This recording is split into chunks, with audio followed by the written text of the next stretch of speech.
Well, good afternoon, good evening. Welcome back to VP4TV. We're here this Friday afternoon or early evening. We're at that point where it's either afternoon or evening. We've got a one-loss side match coming up at the top of the hour at 6 PM 1800 British summertime, and that is a one-loss side match between Real Poland Power, or Stub as we'll call them from here on in, from the USA representing Poland, and Bedhead from Sweden, race to 13 at the top of the hour. Welcome to One Pocket Slim and anybody else that's there. If we have a quick look, we've only got the 3 matches at the moment remaining on the bracket. The matches are thinning out, of course, as we go deeper into the tournament. We've got one other match to follow at 7:30 tonight. So in 90 minutes' time, we've got is it a round 4 match, possibly, between Cobra and Balls. Cobra may well be the favourite for that, we would assume. And we have Albinario and LS3 to follow on Sunday evening at 8:30. Like I said a few days ago, that's getting on for too late for me for a 2-hour stream, so hopefully Slim will cover that one and I can watch it when I get home next day.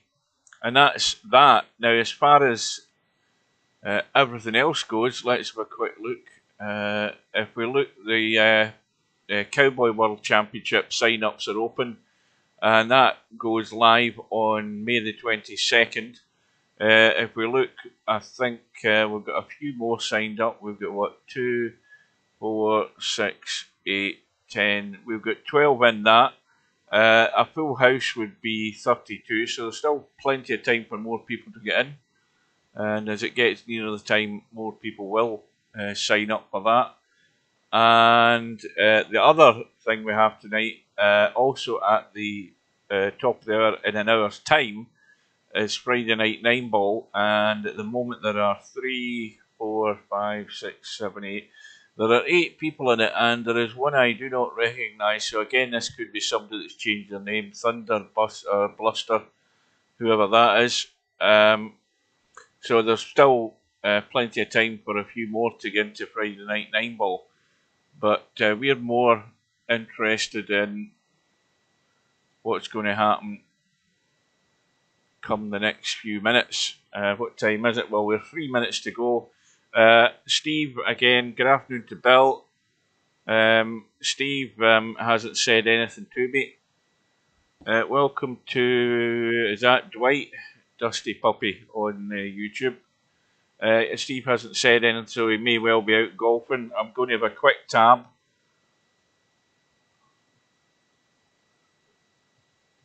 Right, so he isn't in Discord there. I'll have one more tab just as the match is starting, and then I'll close it down, because again, it's just one more process that we don't need running if we're not going to use it. Now, hopefully I'm coming through loud and clear. If I sound any different, what I've done is I have defaulted my mic out of voice mod just back to the bare mic on its own. So you can let me know whether that's good, bad or ugly. There's nothing I can do about it now that I've changed it, so there's no point complaining. Right, well, you know, Stub really isn't box office anymore, because he's gone on far too long with his methods that he seems convinced works, and it never does work.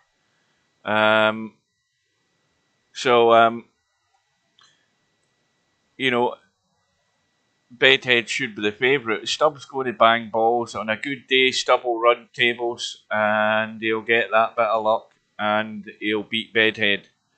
In the normal course of events, Bedhead, if he keeps his head screwed on and does the right things, he should be too strong for Stubb. So I make Bedhead the favourite, but I wouldn't be surprised if Stubb won it, because he'll do things his way and he'll get that little bit of success for 1 or 2 matches. Although it should have dawned on him, but it never will, that's why he's in the one-loss side. Welcome to Larry. And let me just get to that tournament tab.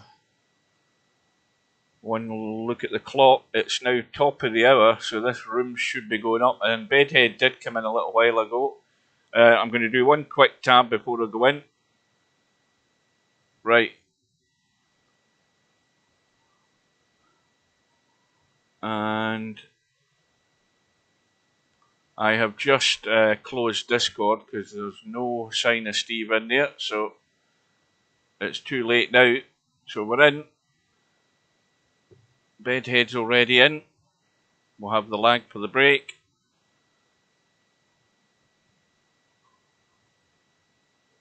I've got a quick drink. Welcome to Cobra.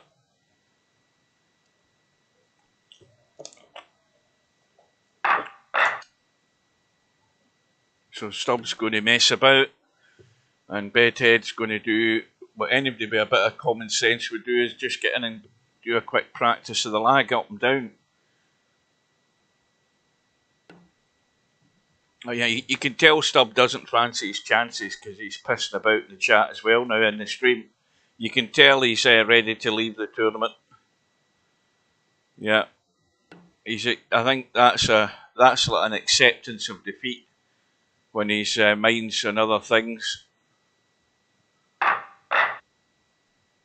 Definitely an acceptance of defeat. I'll say that again. Welcome to Wit.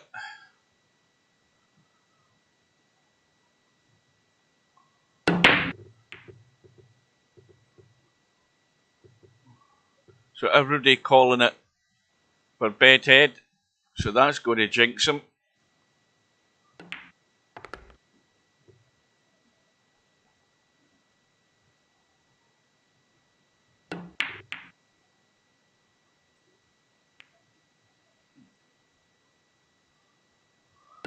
What was the final score in the end of the session here? I had to get the live stream started before I saw the end of it. Was it all square like the other one? The other one finished 8 each after their 2 sessions, so I'm assuming this one's the same.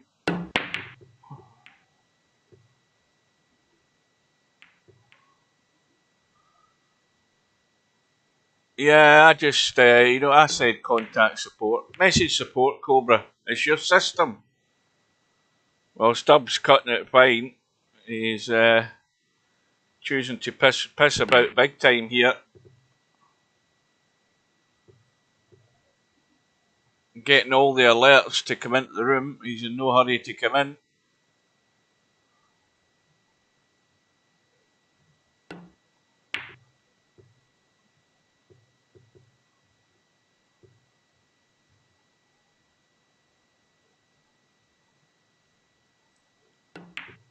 So we'll have 10 minutes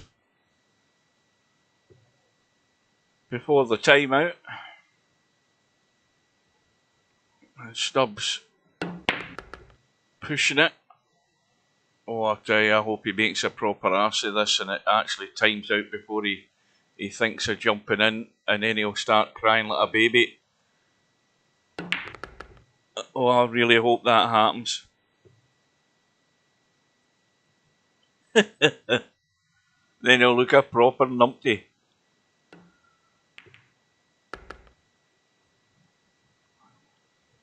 Is he actually in the lobby? That's a question. Is he actually in the lobby? Because that could be another good thing that'd be funny. Oh, it's still 8-7, so they've got another frame to finish yet.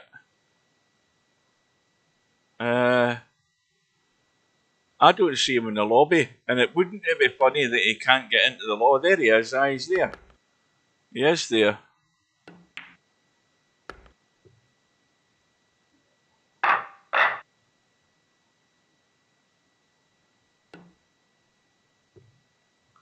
I've just got a bit of spam in the lobby just to annoy people.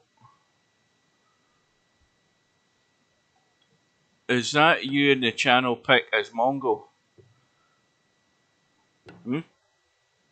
No, that isn't me as Mongo. That's Mongo as Mongo. Are you trying to be bloody funny? Right, here we go. Bedhead on the right, and his practice on the lag. Won him the lag. Stubbs was absolutely awful. And 1 ball and 8 ball have gone in, and no shot in the 2. You said you're making out that that's me dressed as Mongo. Yeah, that's a serious question. Bullshit.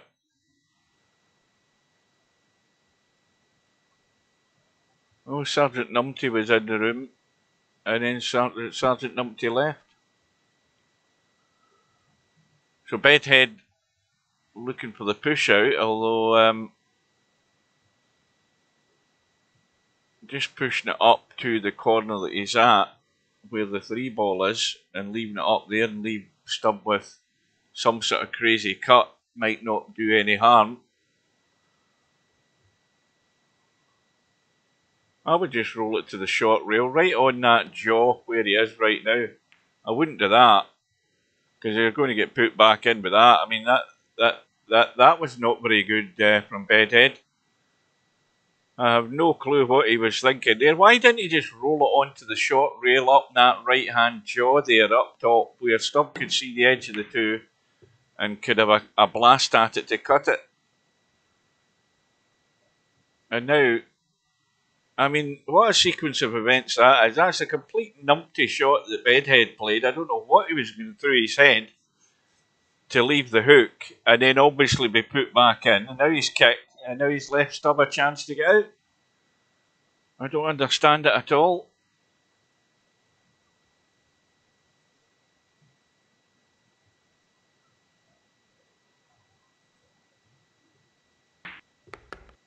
Aye, that's the name of the guy that played Mongo, isn't it? That's his name.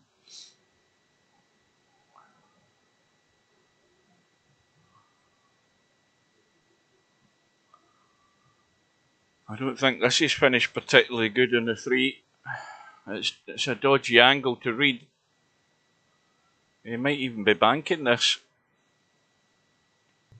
I'm sure that guy's name, was that guy's name not something like that though? Wasn't he? Aye. Oh, he's big enough to be a footballer.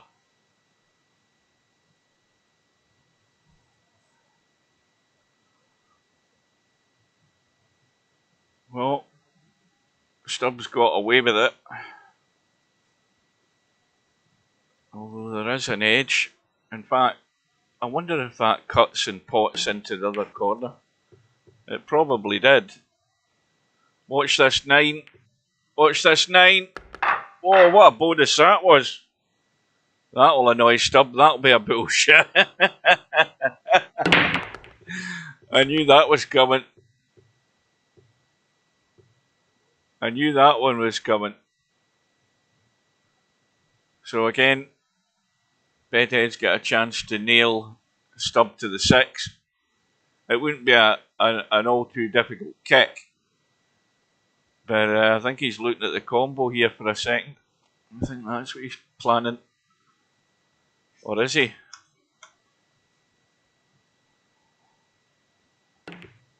Yeah. This needs to keep going. Looks a good pace. And a good table. It should be for 2-0. Welcome to Potman.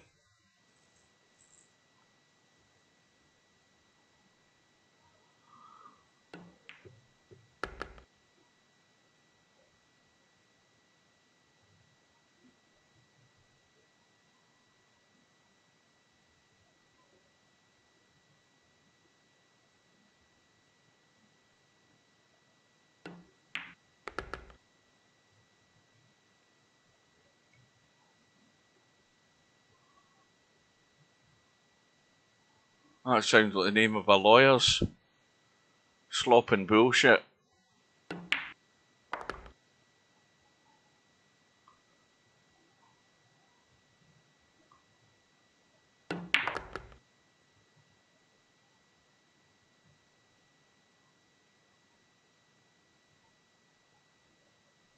So a bit of a crazy choice of shot that Bedhead had in that first rack, but that's now history. It's 2-0. Welcome to Rob.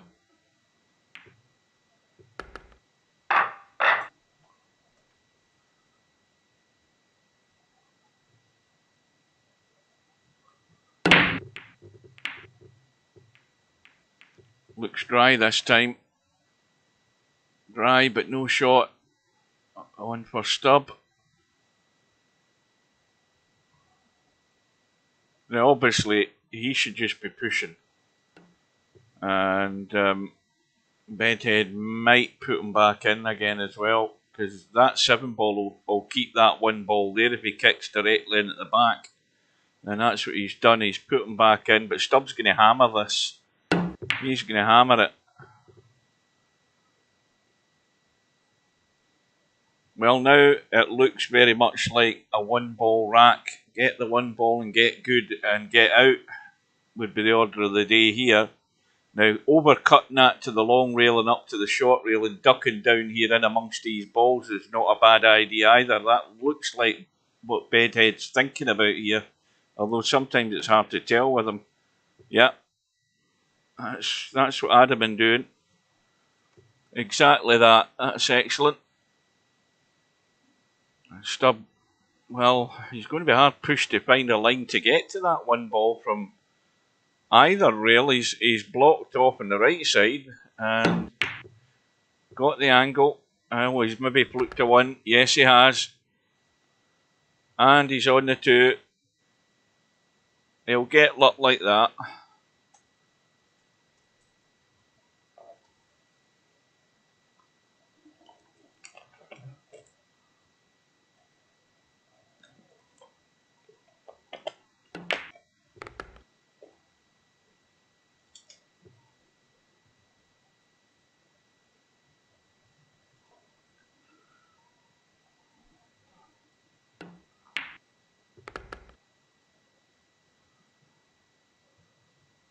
Well, it was always going to be a 1 ball game.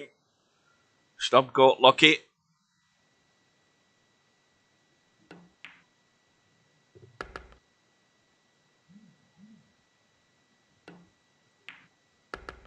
He got lucky, but more importantly, he's looking like he's going to get out to get off the mark.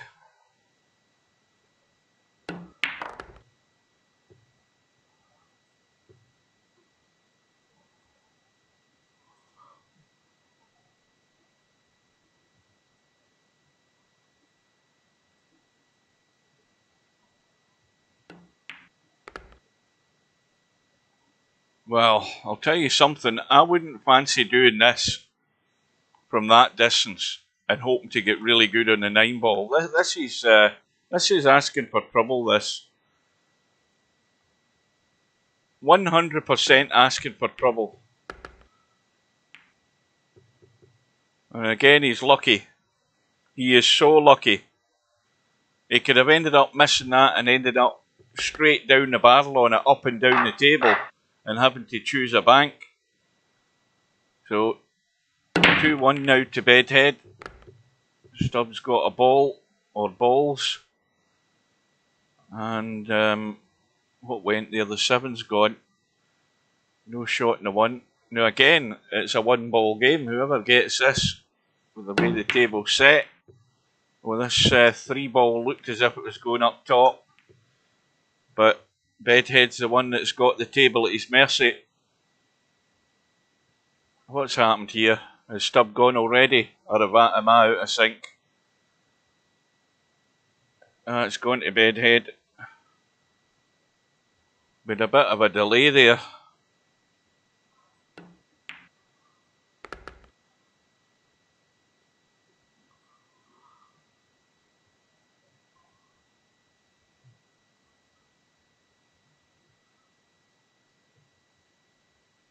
So Slim signed up for Friday night 9 ball twice. Explain that one.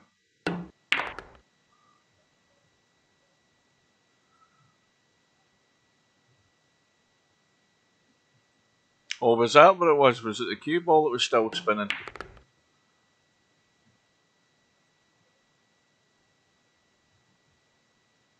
Well, this is a bit tricky. I think he's got to take his medicine and roll this in and just make sure he's out beyond the 8 ball and leave the cut in the 5. That's the sensible thing to do. And that'll do. So this is still the one that will decide the rack. He's got to get good on this 6. and that's never 100% guaranteed.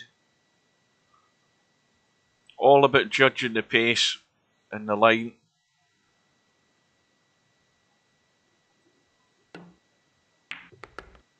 That'll do.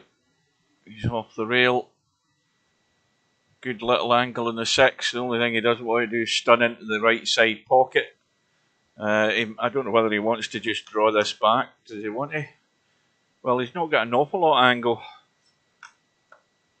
Yeah, he's sort of in between what he would be comfortable doing here. Yeah, use the angle to get it to stun. Could have done with stunning right onto the rail, to be honest with you. Now he's just going to be dead weighting this. Dead weight rolling in the 8 just to keep the cue ball there. And comfortably out. And regaining his lead.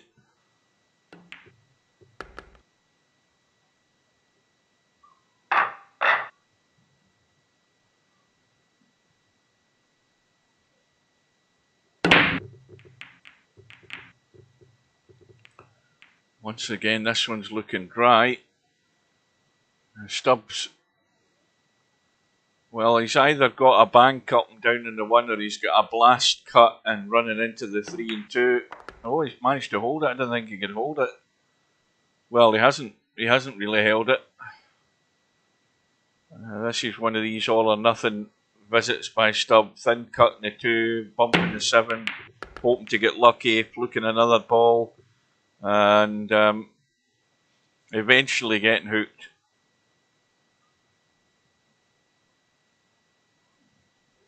So, no change. Just another day, no change from Stubb. Trying to draw it, or spin it round behind the 3 and catch that too. That's a... well, he managed to get it. How's his luck? Well, it's a bedhead cut. Just the way he likes them. I don't know whether this is thin enough where he's going to come back and catch the 3. Probably going to miss it. In fact, has he got the line to bank this up past the 8 ball? Maybe that would be the shot. Maybe that would be the better shot, to bank this up past the 8 and keep the cue ball there or thereabouts, rather than the cut. I don't know that he's even looked at that, because that 2 ball will bank. There's room for it to go, and it might be the better idea than playing the cut and this cue ball running around the table somewhere. Well, looks as if he's lining up the cut. Needs to watch that extension now.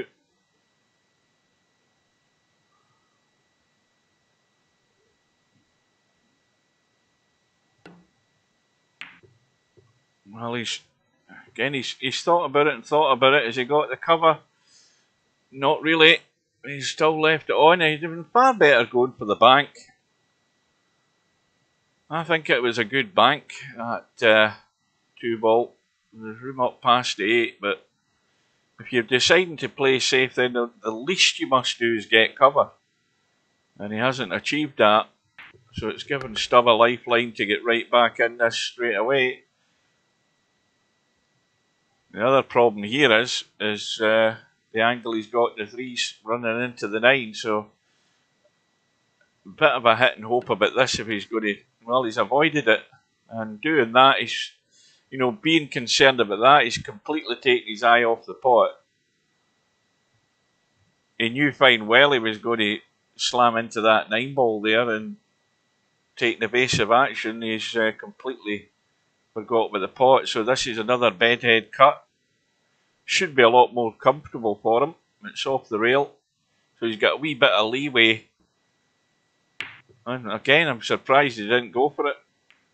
Oh, and that'll annoy Stubb even more. Oh dear, that's two bits of luck for Bedhead tonight so far.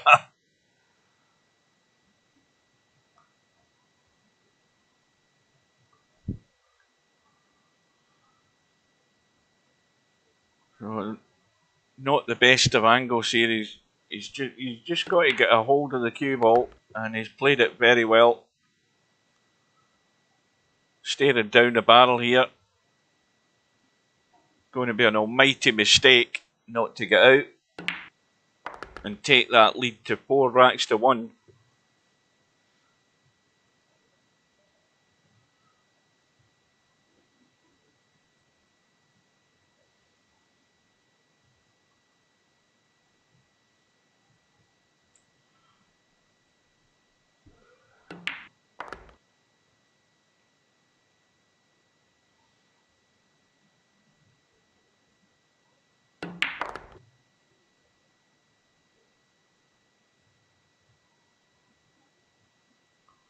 Well, 9 balls comfortably off the rail.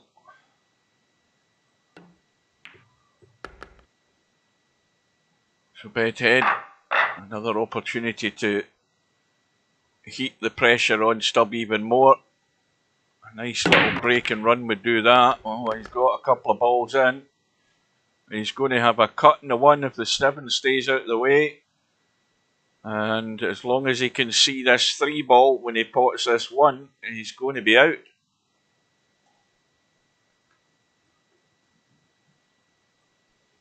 The only concern is where he's going to be playing the 3 ball. He's obviously playing it up top right. It needed to run another 2 or 3 inches, but then you're into sort of interfering with the 5 ball. So he's left the cut. And same problem with the cut, he's just got to watch where the cue ball's going so that he can see the 4, and he's done that exceptionally well. Also, avoided any silly mistakes there. And now, has it 5 ball up the table or 5 ball into the side? Is he checking the cue ball up to hold it? Yes, he is. And depending on how much the angle is, he could just roll forward and take the 7 back into this bottom left-hand corner. It looks like that from here without turning the camera around. Well, he's obviously a bit more angle, but still the same shot. He's played it perfect. And that's exactly what you want when you've just won a rack. You want to back it up with a nice little break and run. And that's all gone exactly as planned. And 5-1, the lead. And that, that means now that Stubb's going to be taking all the risk you're ever going to imagine he's going to take. Now that he's 5-1 behind. If he gets a sniff, he's going to be doing that.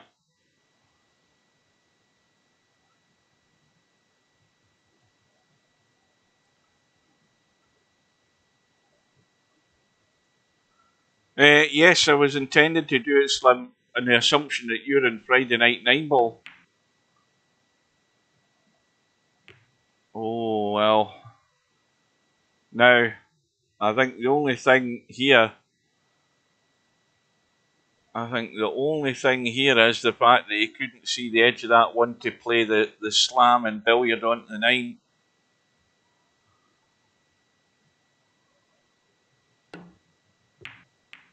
And that's the only thing that could go wrong there, was that 8 ball holding up the cue ball.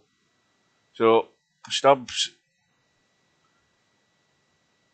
Well, what the hell's happened there? He hasn't got to a rail. So Stubbs now been given a gift. He's been given a gift with ball in hand, and it's a 1-9 combo.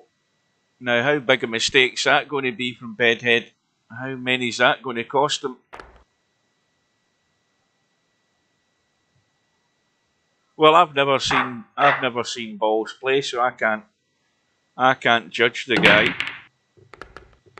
I'll soon judge him once I've seen him for 2 or 3 racks. But anyway, Bedhead's let Stubb off the hook. Big time there. Back to 5-2. Well, he's got the breakout. He's got the cut in the 2. Just got to watch that left side pocket here with this cue ball. Oh, he's well off that line. Well away from that line. Balls only plays on very tight pockets. Oh well, this should be a doddle for him then, shouldn't it? Watch the 9. Oh, he's avoided that.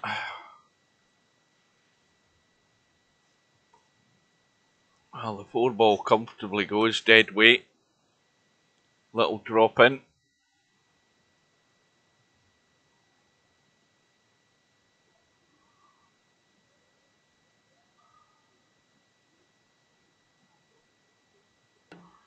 I'll tell you something else. What worries me about players who do that, who play something, who play a game in very tight pockets, they do it to make it more of a lottery when they're playing the better players. Because you know, tighter pockets, there's more likely to be a lot more mistakes and a lot more opportunities for them. That's the plan. That's the idea in doing that. They're not making it very tight pockets because they're good in very tight pockets. They're putting it in very tight pockets to make it a leveler. That's what they're doing. So, Bedhead's mistakes already cost him 2 racks. Stubbs got another ball in the break. How's his luck? That bumps the 7 and he's good. He's sitting staring down the 1 ball. Quick look at the 3. 3 goes past the 7. So, again, a very good table. And this is going to let Stubb right back into it. You know, it's silly. Well, you know, he's got himself a wee bit awkward in the 2 now. Can he still hold this? See, look at the angle he's left now. So Stubbs making life a little bit harder work for him here in this rack.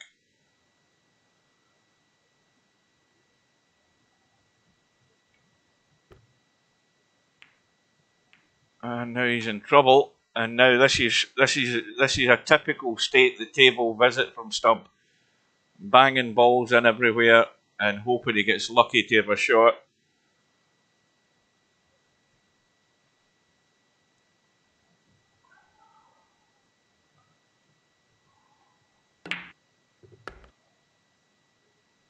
And he's going to get a shot.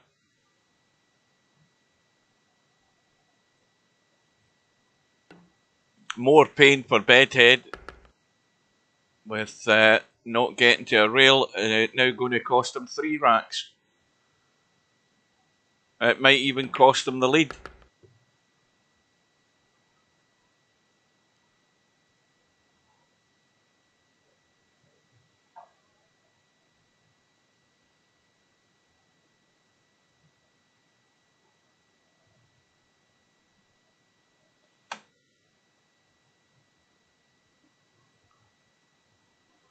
Well, he's got himself stuck to the rail. That's why he's having to jack up to hold the cue ball. And he's now left it awkward. It's now become a little bit more of a challenge. It's not a gimme, this 7 ball.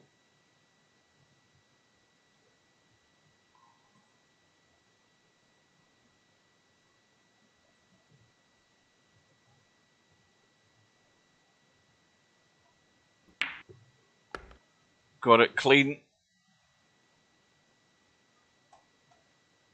So Bedhead is paying the price.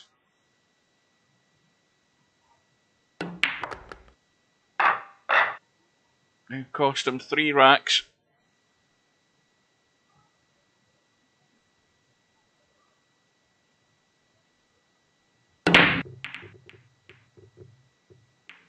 Eight balls going.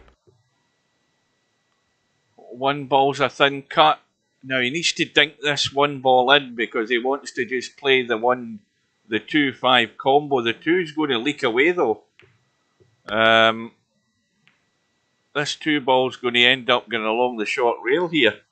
You look at how far that 5 ball is out the pocket, so he's got to cut this to the 5 and the 2's going to go along that way. Well, that was always going to happen. So why not hit it a bit harder so that you can at least try and get the 2 ball out of there and have a shot on it. I mean, he's got to blast this to cut it, I think. Yeah, he's giving it a blast. And he's got it. And he's going to be awkward unless this keeps running.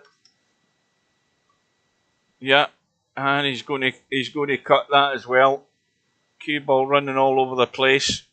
Might catch the 6 ball here. Might go through the gap and right up into the corner for a scratch. Just like the commentators I said. Just like that. Never doubt Never doubt the vision of the tactical genius when he spots that on the cards. Stubb, however, just walked straight into it. So that's let Bedhead off the hook.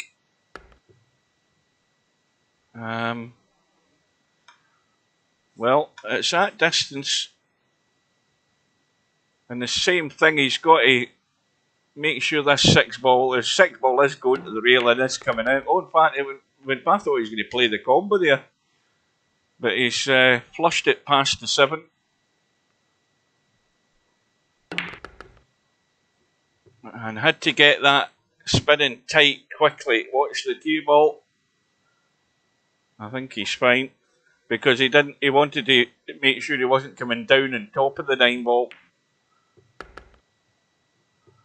So the little bit of daylight is back there again. Lead of 2.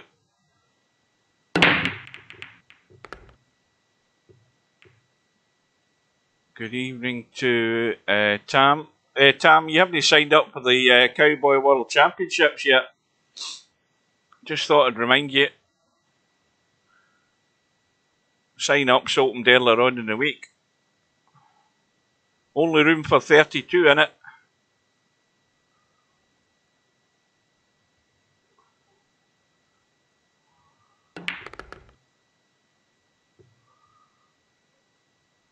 I'm in it, so I can do some of my watch this shots.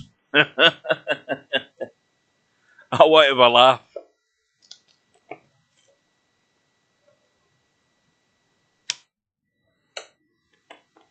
I know where you were today. I saw in Discord you were playing Red Dead Redemption. You can't hide from me. I saw.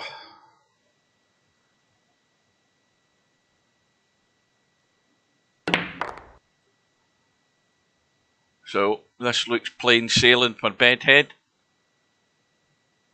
to open that gap further again.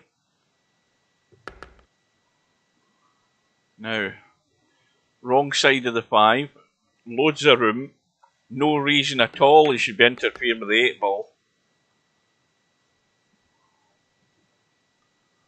So this is just a stun in, hold the cue ball, make a choice out into the side pocket or down into the corner pocket. Looks as if it's more than likely going to be the corner pocket and hold the cue ball, I think. Or is it? Yeah. So we are 33 minutes into the match. Bear in mind that 6 minutes of them were wasted by Stubb messing about outside the room. Watch the cue ball. So we're also 27 minutes away from the start of Friday night 9 ball.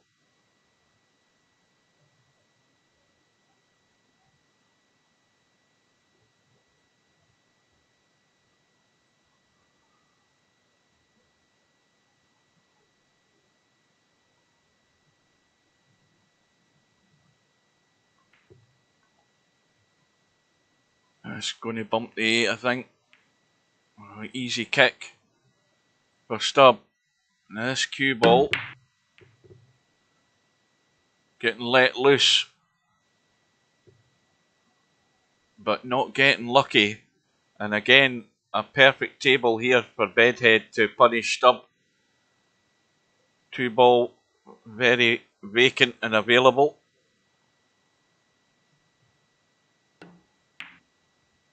Needs to get an angle though. He doesn't want to be bolt straight on it. Well, he can pinch a bit here if he, so that he can make the stun up. Well, he managed to pinch a bit and just let it roll forward. The only danger of that was catching the 5. But now he's got more work to do because he's well off the line with the 3 ball. So this is the only concern here is the 7 ball. The cue ball's heading up table, back down for the 4, and the 7's well out of play. Again, just going a bit straight, But I mean, if you draw off this, you've got loads of space. If you go forward, well, he's going forward and spinning it.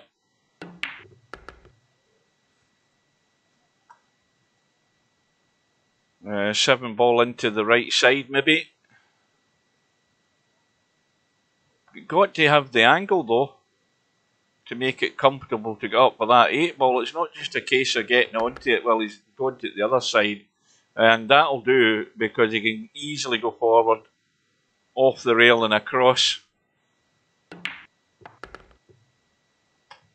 Bit of right hand spin, and he's perfect. And it's 8-4.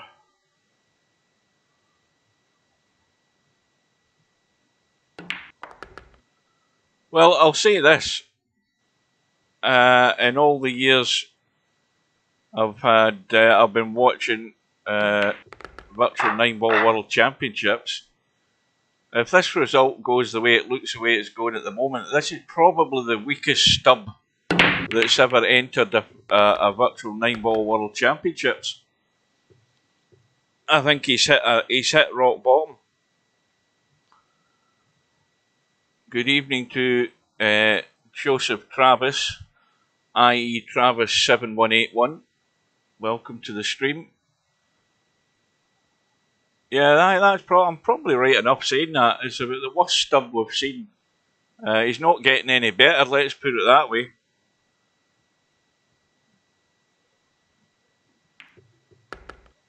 Still a chance for him, but he's got to get to the table. And not only that, he's got to be stringing racks together to survive, or he'll be at death's door pretty soon. So this 3 ball, loads of room, up table.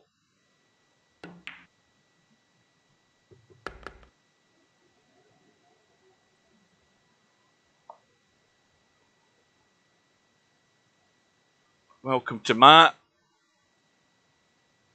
Still spaces available on Friday night 9-ball for anybody who's interested, I assume. Welcome to Semi-Pro. I haven't looked to see how many's in.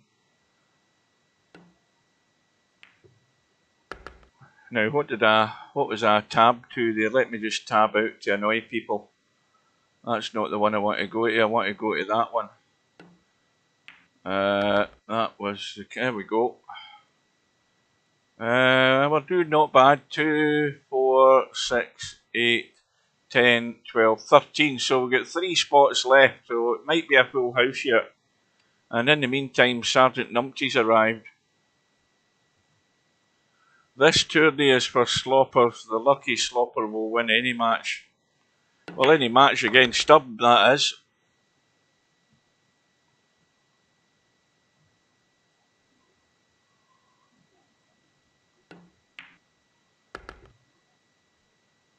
So Bedhead edges closer to that finish line, and he's now got a comfortable 5-rack lead. Now, what silly thing is Bedhead going to do to give Stubb a glimmer of hope?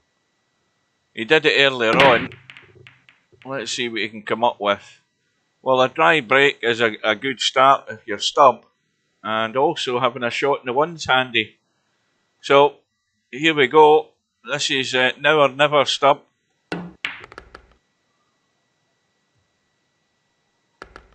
And straight away scratched. Complete disaster.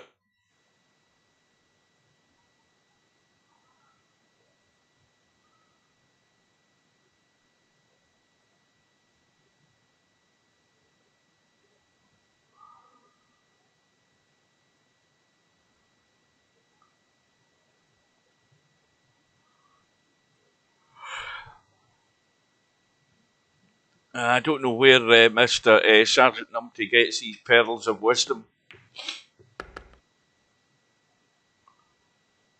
Well, that's going to hurt Stubb. Having an opportunity there from the dry break. Sitting good at a 1-ball. And then finds a pocket with a cue ball. So, you know, that's just hammering nails into his own coffin. Well, Bedhead's going to have to manufacture the combo here because this is nowhere near set. but he's in good a line as he's ever going to be to play this. Has to get the cut right though. Yeah, he's got it. Now he needs a lucky roll. And he's still okay there. Cut into the side. And I think, I mean, the angle he's going to have a good line in this 6 ball. Got a bit of spin on it. And that's fine. I mean, you can stun this in, hold it for the 7. And all is good. Only problem is the 8 ball where it's sitting. I don't believe he wants to be played a combo. So, I think the idea here is have a shot in the 7 ball that allows you to get up above that 8 ball. Or does he think he can squeeze it past the 9 into the corner? No, I wouldn't be trying to play that.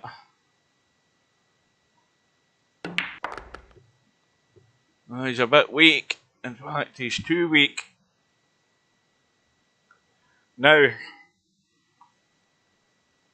well, obviously the banks are open, and he's having to check the cue ball.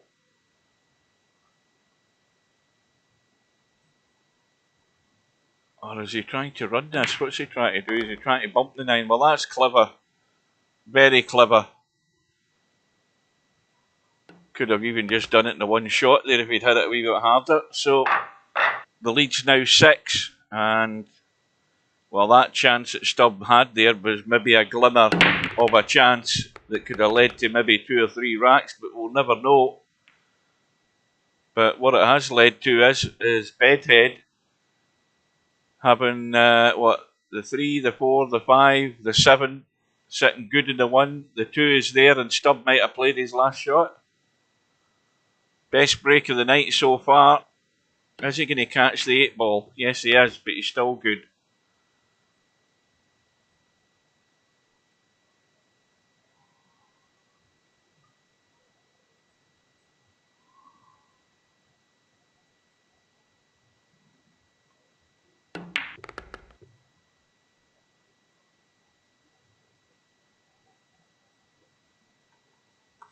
Now, he could have done with that coming up a wee bit further. It just means he's got a wee bit more to do with the cue ball to still have a shot. He's trying to hold it off and hold it off from running away. And Stubbs got his fingers crossed, hoping for a chance. He ain't getting it though.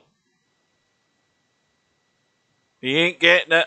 So we are all but 15 minutes away from the start of Friday night 9 ball. And the way things are going here, this may well be finishing in nice time. Unless suddenly Stubb has a chance and starts dishing up racks, which looks a distant likelihood of that happening. Especially with Bedhead potting another ball in the break. The 4's gone. He's got the 1. Now he might do well here to let this run and try and get a little nip here and get lucky. Or is he content to try and leave a combo, or is he trying to draw off into it? Or play the billiard? Yeah, I think the billiard's on the cards every day of the week. Even I could get this. And that 2 ball's just going to come across here. So all will be good. That's perfect.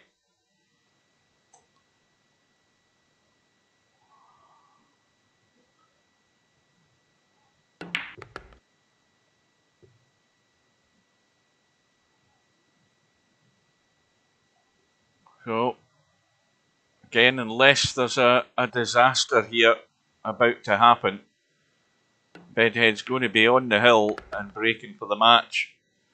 And I don't think anybody predicted as wide a margin as this, did we? I think I saw a 13. Did I see a 13-7? I certainly didn't see a 13-4.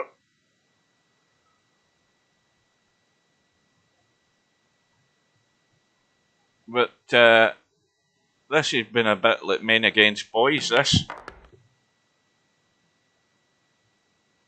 And it really has been Stubbs' worst performance in any 9-ball World Championship I've ever seen.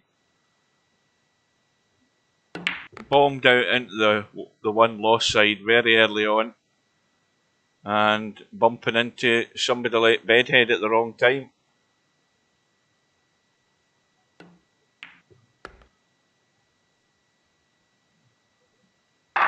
So Bedhead on the hill and breaking for the match.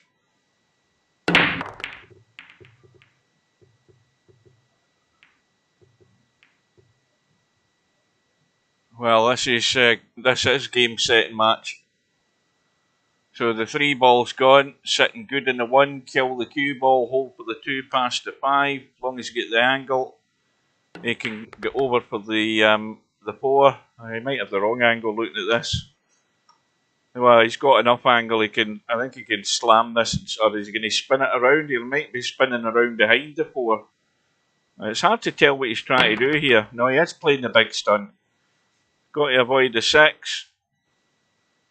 Well, a dead weight roll, 5 ball up the table. I can't believe he's trying to do much more with this. I mean, there is an angle again. He could run it, but the simple shot is that. Why do anything acrobatic when all you need to do is that?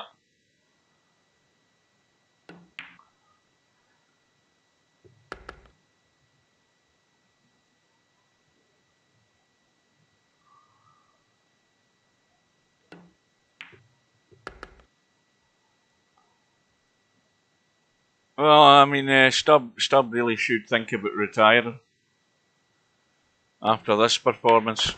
He has been found out big time when he comes up against quality. He's just not got the game. He's not got the game. His style of game does not work. When there's an awful lot of quality around about him, he gets found out, and he's getting found out quicker and quicker, I'm afraid. Well, an extremely comfortable win for Bedhead. I don't think he broke sweat.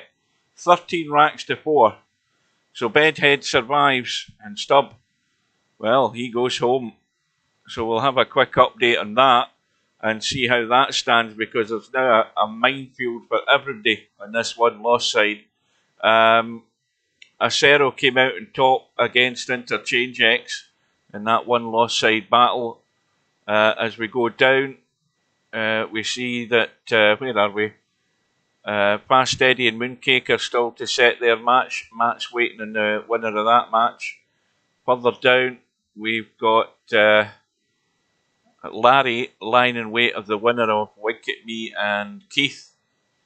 And further down from there, we've got Bedhead having gone through against Stubb, is now waiting on the loser of that match on Sunday night between Albinario and LS3. So whoever loses that is not going to get an easy time of it.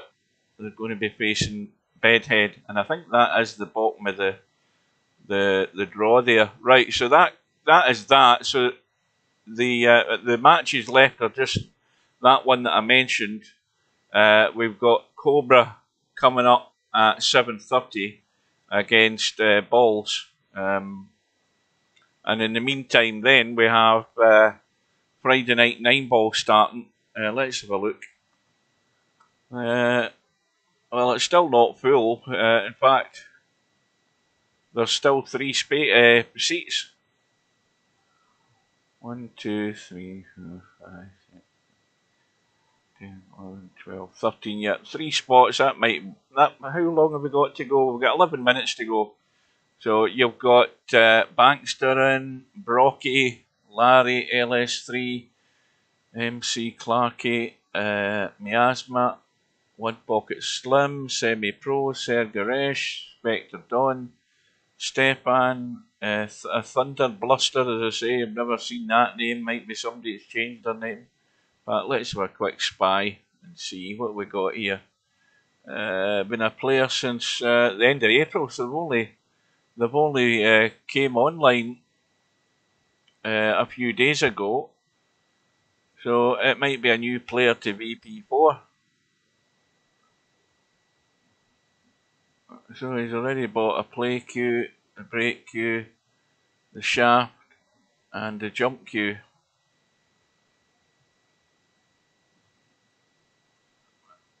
I'm surprised Stubb isn't getting himself in this. You know, he needs more table time and more practice. He wants to be entering these tournaments a bit more, so he does. Right, what have I missed in the chat? Thunder was running racks with Spec and I the other day. He's an old player with a new account. What was his original name? Do we know?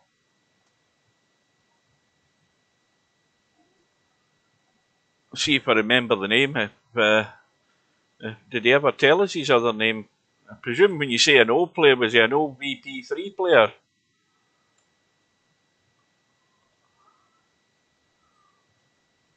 Fox. I'll soon tell you if it's Fox. I'll know by the way he shoots.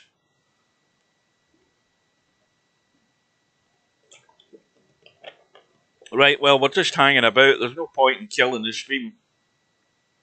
We'll get 9 minutes to go. And still room if anybody else wants to get in. I thought Bedhead played very solid. He made a couple of stupid choices early on. In fact, I'll tell you something. See, when you think about it, see if he hadn't done what he did early on, Stubb wouldn't have got those 3 racks. Stubb would have got beat 13-1. You realise that? You go and watch the early part of this match that I've just done once the stream's finished, and you'll see that silly shot that Bedhead did, and Stubb got 3 racks from it. And if it wasn't for that, he could have absolutely blitzed him. He could have blitzed him 13-1. And that was a mistake by Bedhead that gave Stubb the opportunity to win those 3 racks on top of the one he had. It would have been even worse for him. So that just shows you. And Bedhead did get a couple of rolls of the ball, the cue ball. I think he cut a pot and the cue ball went round and cut onto the 9 and he fluked a 9. And then he got another little fluke early on, but that was about it. I'm just saying there, Bedhead, if you hadn't did that stupid thing early on, Stubb wouldn't have got those extra 3 racks. You'd have blown him out of the water a lot sooner. So you would have. Well done. Far too good for him. Way out of his depth. So he was.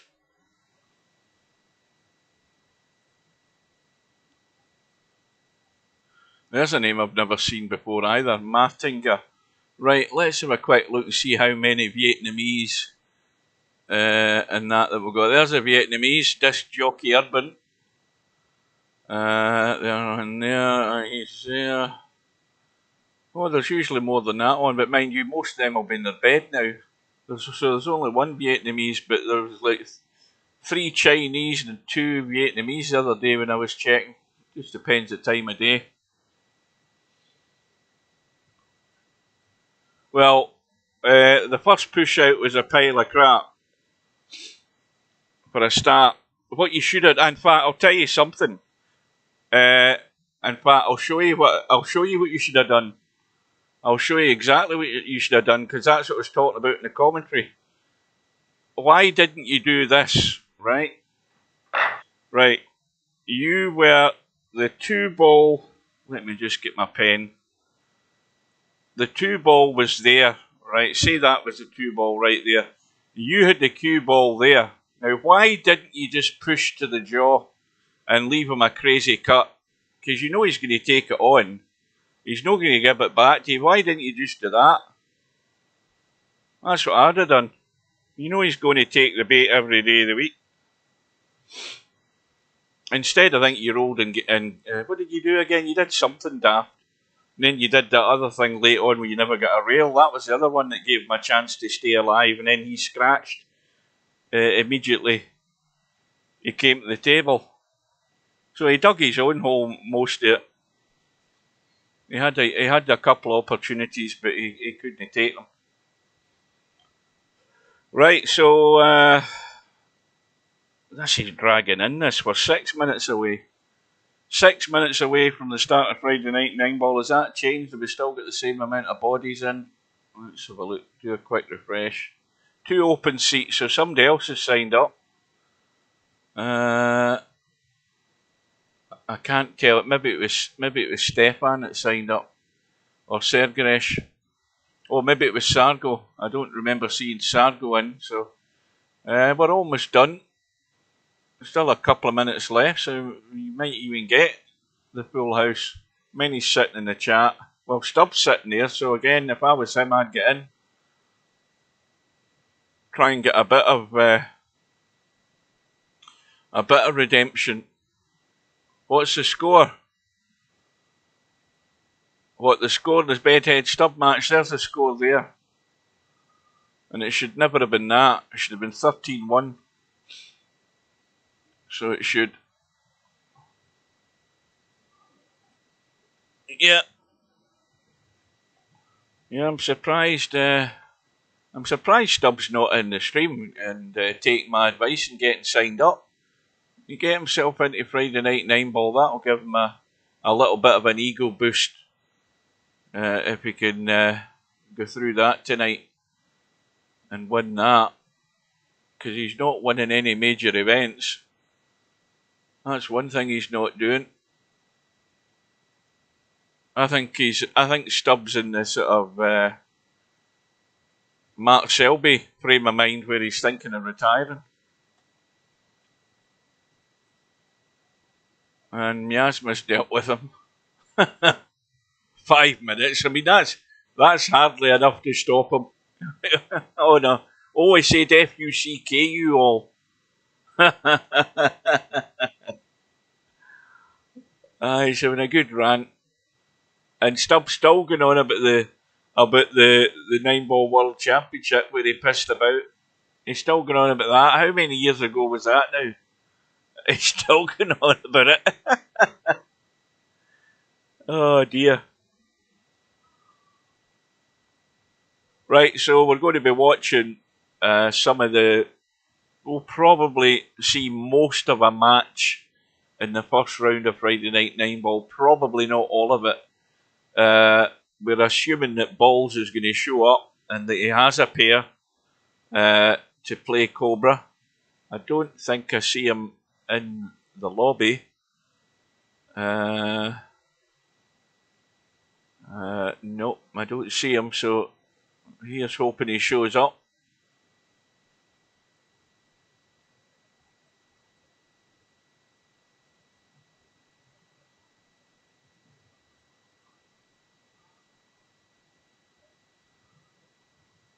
So we just twiddle our thumbs and wait. 2 minutes to go.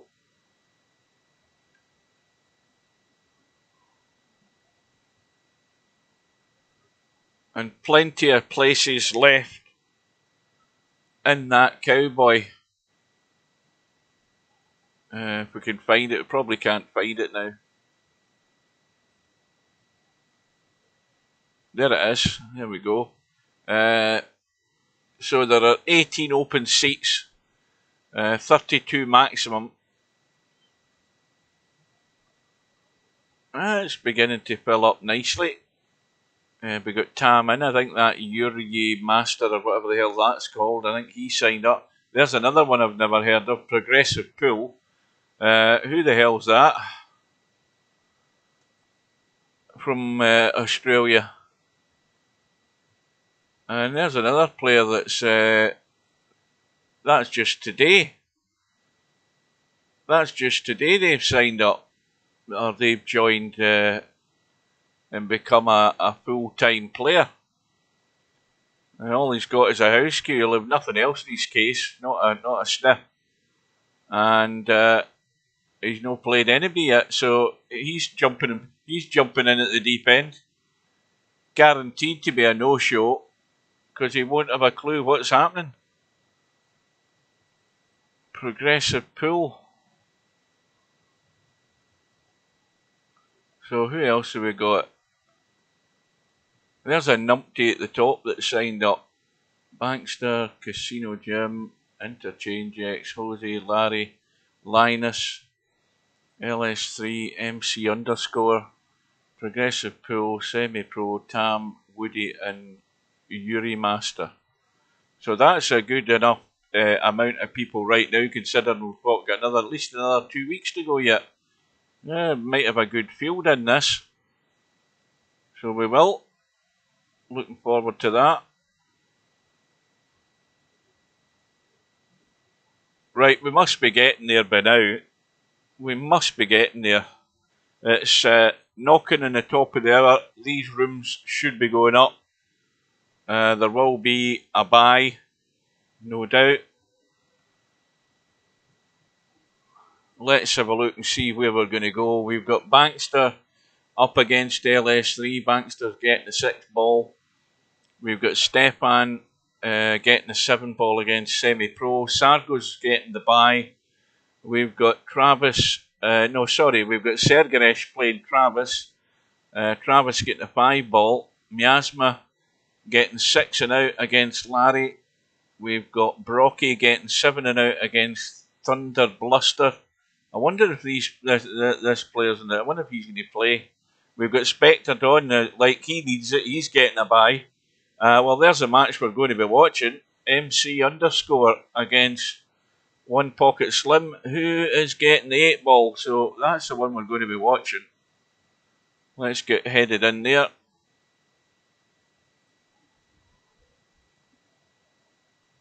They're probably lagging off at the moment. Yeah. So One Pocket Slim has won the lag. And he's getting the 8 ball. Race to 7. And it's winner breaks.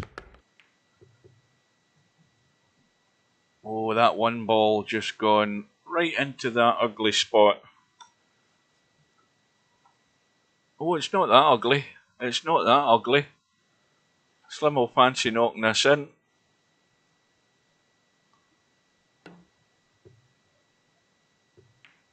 That was well done.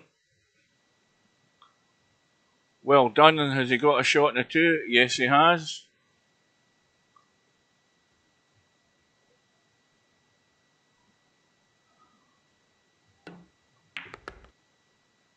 Needs to keep rolling.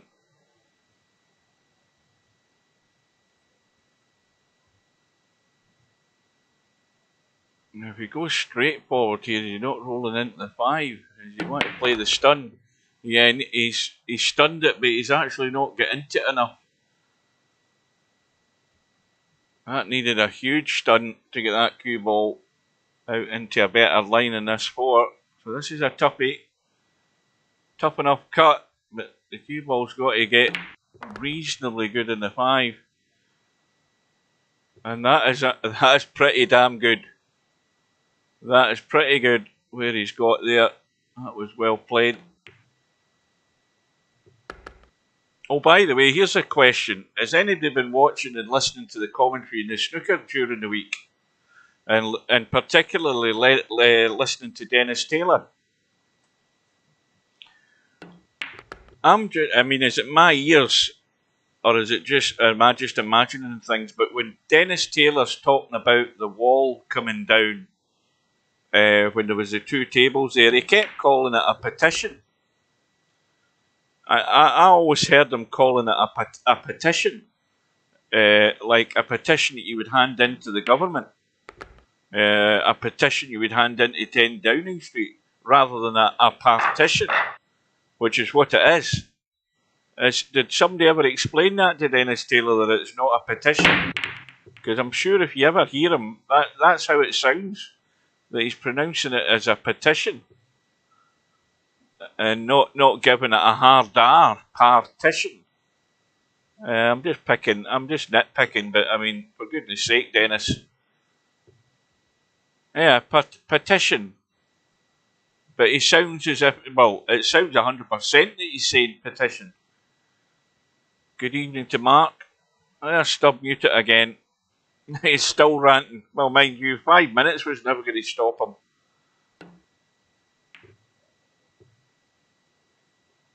So, Mark, what has happened to Chimpy? Is he retired again? Ball in hand to Matt. And he's just going to bump this one up the table.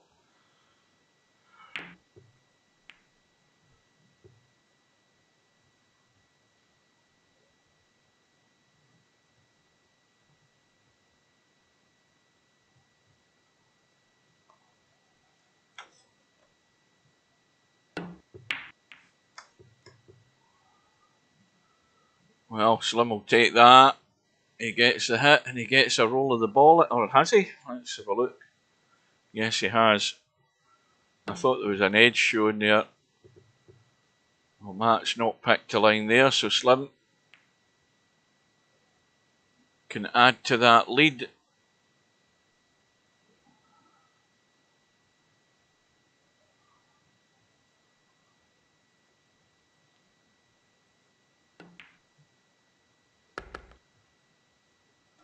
He got pissed off with the updates and breaks.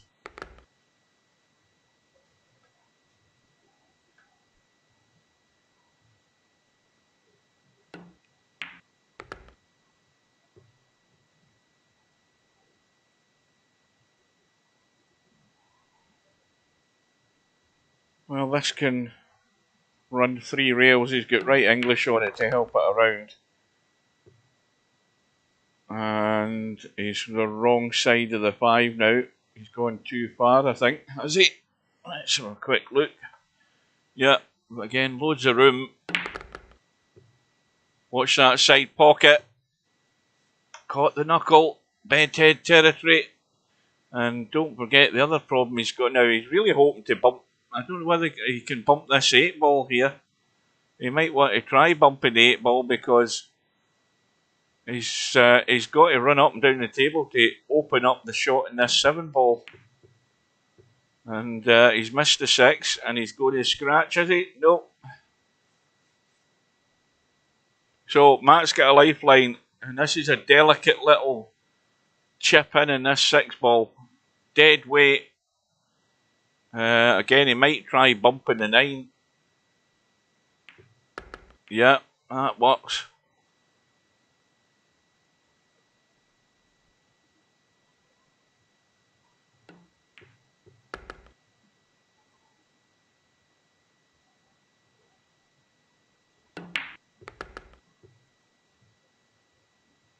So the opportunity was given to Matt. He's took it. And we're all square.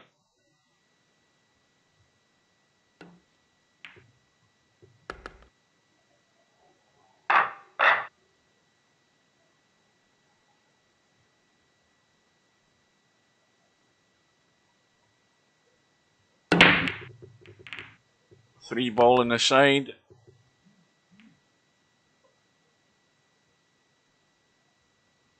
Well, pretty certain the one's blocked by the 2.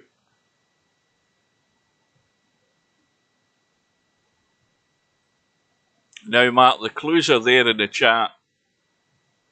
Stubb's just been muted for 5 minutes, then he's been muted for 120 minutes, and you asked, did Stubb win?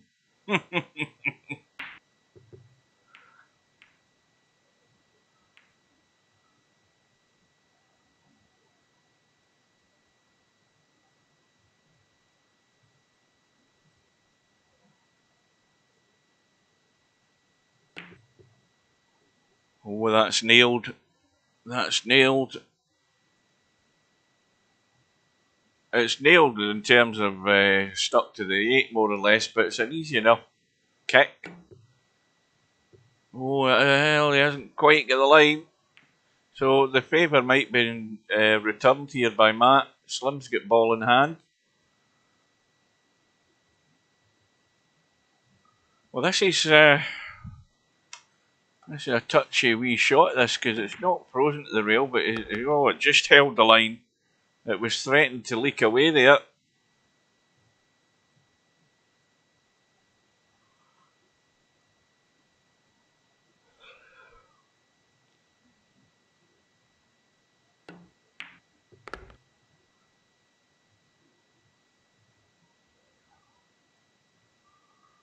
It feels like Stubb had a total of about half a dozen shots the whole match.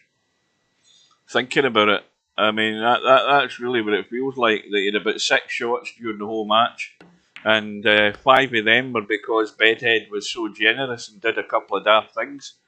And I'm sure that if Bedhead hadn't done what he'd done, Stubb would have been beaten 13-1 and not 13-4 at the end of it.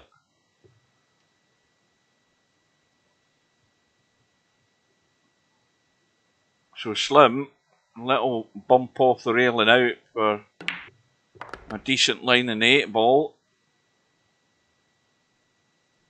Now he certainly doesn't want to let this run forward, so again it's a little stun just to hold the cue ball.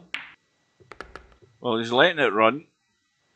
The only danger when you let them run at that angle is finding pockets. In fact, he didn't need to let it run because I forgot he's got 8 ball as his money ball. I forgot about that. He could have just rolled that in dead weight.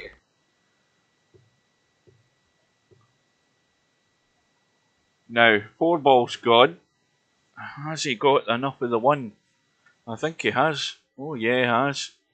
And he's going to have to either go across the table twice, avoid a bump, or play the combo. And he's going to do neither because he's missed the cut in the 1. And let's have a look. Well, Matt's trying to kick this in. Is he trying to spin it and catch it? That looks trickier than... Well, that's tricky that way as well. But he's got it. That was well done. It's not getting easier though.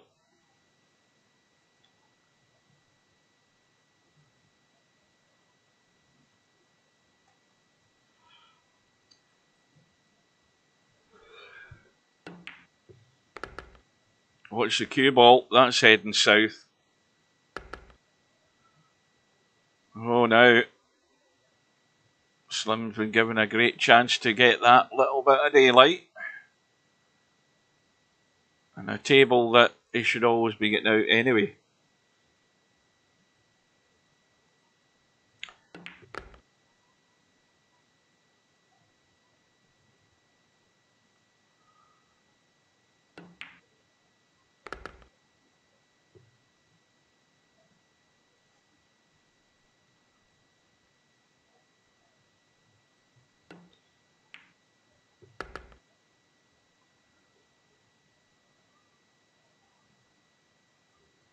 So it's 12 minutes past 7, British summer time. And Cobra and Balls are due to start at 1/2 the hour.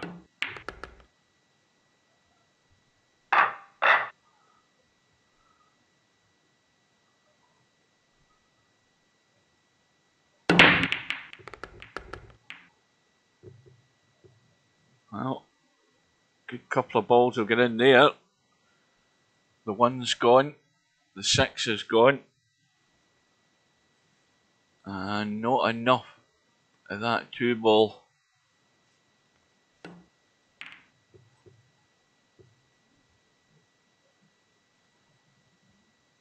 Well, a chance for Matt. Definite chance. And there's a gap between that 5 and 7 to allow access to the 3, as long as it bounces.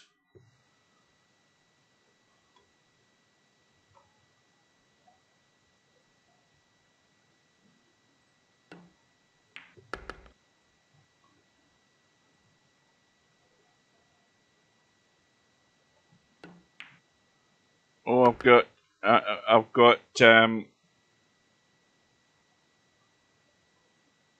Now I'll read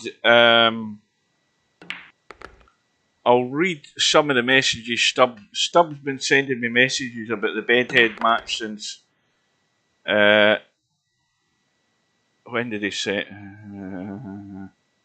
Right, aye. He's been sending me a message since April the 27th about the Bedhead match.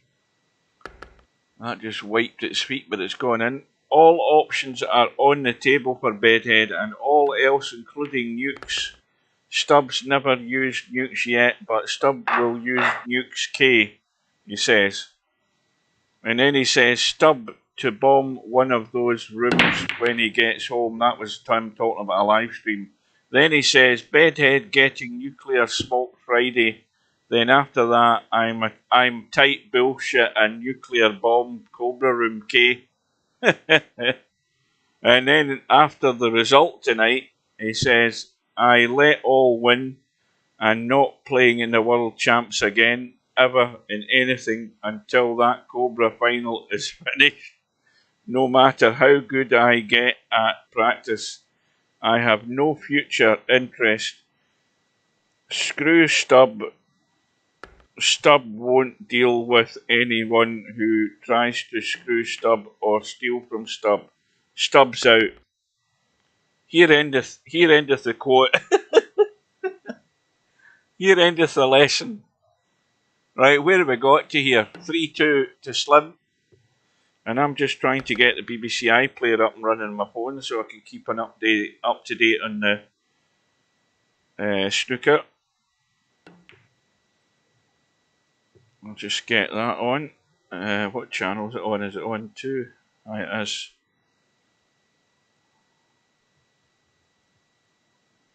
So Kyron Wilson's at the table on a break.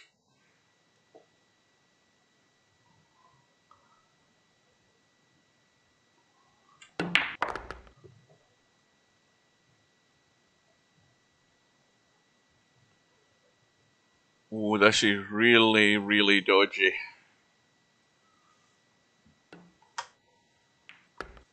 Got to run through into the little gap. Oh, he's got it. Played it perfect.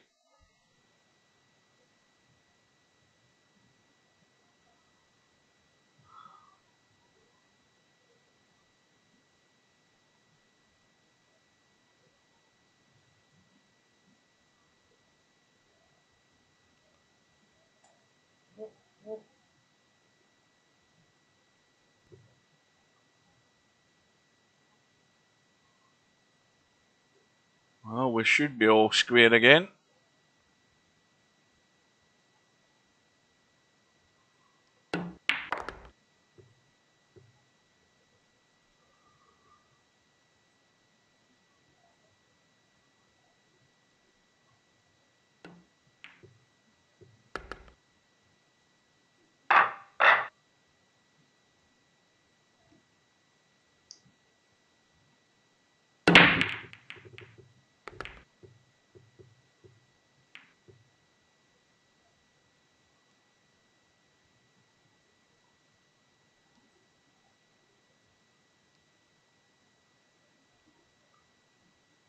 Two ball has gone.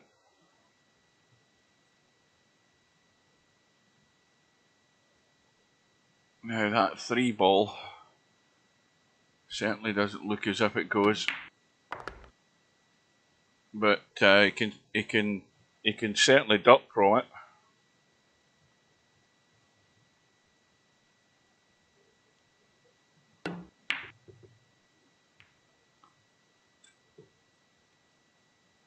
Well, I'm not 100% certain. What was the attempt there?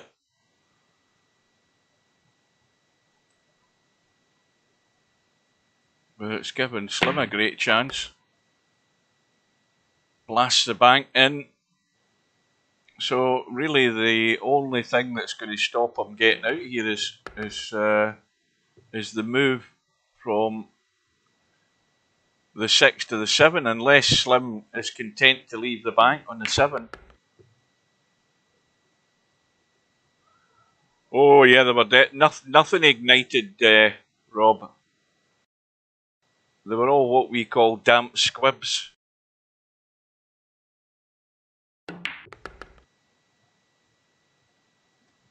Well, he's left it high and dry. So up and down. Again, how's the pace? This looks perfect. Still got the nice little angle. Just getting high enough into the table. And he'll be back in front.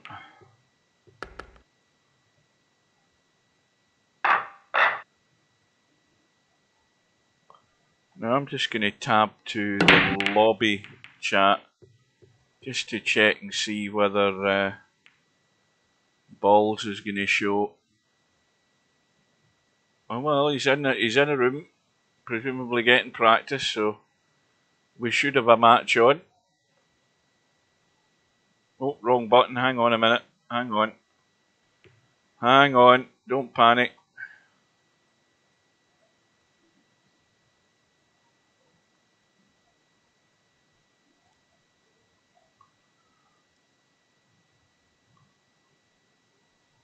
rid of my wee stick. Good evening, good afternoon to Bedhead. It certainly isn't Stubb, and it certainly isn't Bedhead. It's Friday night 9-ball. Stubb was taken care of a long while ago by Bedhead.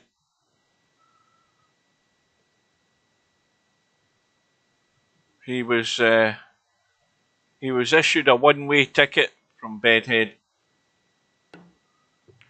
Oh, that was almost a very good shot. Just got it way too thin.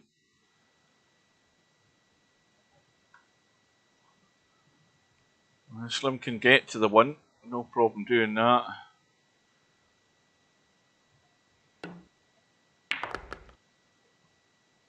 And that's pretty good as well.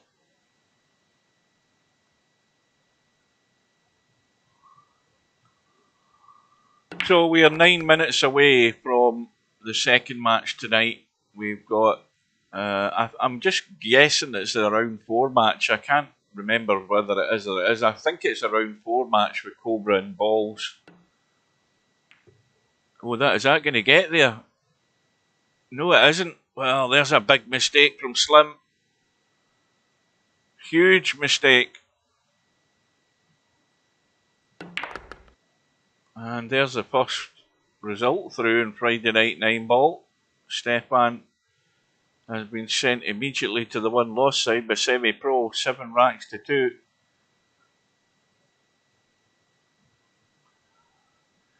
Have you seen this guy Balls play?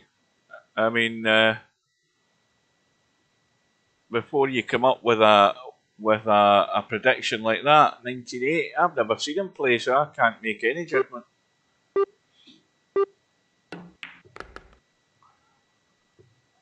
Well, like I said earlier, once I've seen him for 2 or 3 racks, I'll be making a judgment.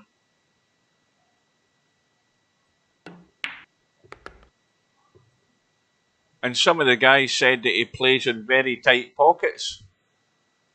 Yeah, that's never a good sign. I've said that earlier as well. It's not a good sign when somebody does stuff like that, because that doesn't mean they're an exceptional player. That means that they're the opposite, and they're trying to even things up. Well, I think this is gone. Well, you've got to dig in and get the stun to come up. Get the stun. It needed to come up to there. See, now this is a wee bit fiddly. He might get the right brush here. He might not get any brush at all. You know, he's got the brush and he's fine. All is good.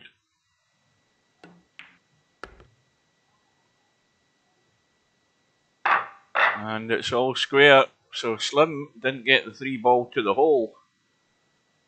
Matt, with ball in hand, did the necessary. And he's got a backup shot. And that 6 ball is going to block him in the 1, I think. Although in this case he does have the use of the jump cue, which he's more than likely going to be employing the use of right now, unless he decides he's going to push out. There's another result through Sergaresh. Well, he is going to push. Sergaresh 7-3 win for Sergaresh over Travis.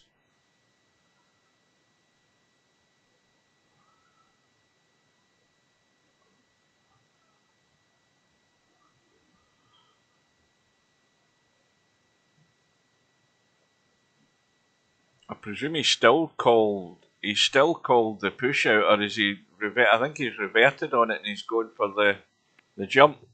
Well, he went all out for the pot. Didn't get it. And well, this is going to be a bit hard work for Slim, because he's not only got to slam the 1 in. I don't know that he can avoid the 5, but he's got to try and get down here to be able to play the 5 up the table, or get over to the side above the 2 for the 2-7 combo. So this is far from easy. And he did try to get down below the 2, but in doing that made the shot a lot more difficult, because he was thinking about that and forgot about the pot.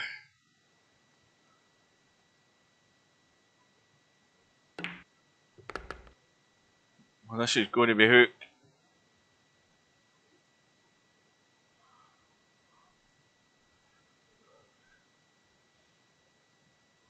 Well, I think there's room down the side rail to catch the two. I don't think there's any doubt about that. I'm certain he could get to the two from that way, but he might be better kicking into it, because there's always a chance he can go up top like that with a little brush off the 9. There's always that chance.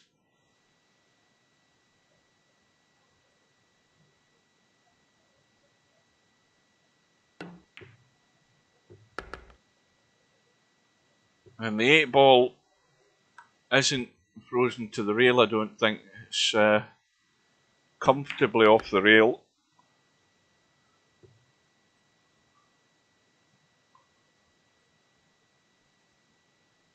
So we are now 4 minutes away from the second event of the evening, the winner's side match with Cobra and balls.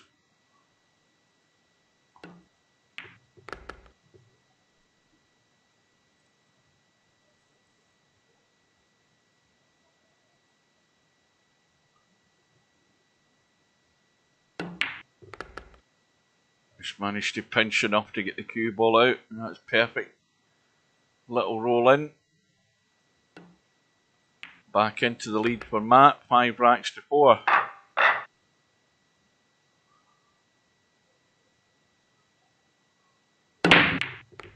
Well, you're the only one that's you're the only person that's put your hat into the ring here, Pig. But I think mainly the other guys, like me, aren't sure what to call until they've seen how things are. Got to see the lay of the land. You've got to see the runners and riders.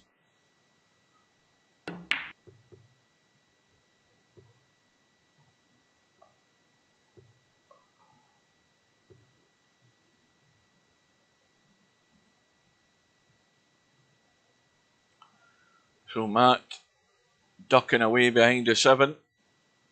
Can Slim get there? Yeah, he's got enough room. Now he needs a nice bit of cover. And he's got it. He's got it. And I wonder if Matt is convincing himself he can get through the gap. I think he can. He can. Unbelievable. Unbelievable that there was just a gap for that cue ball to go through there. I would never have done that.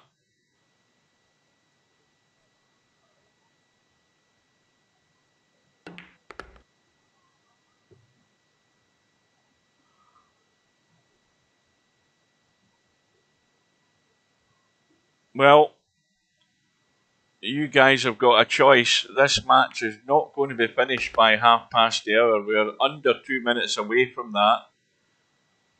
So I presume you want to stay here to see the end of this first, and then we move into the match once this is done. I presume that's the plan.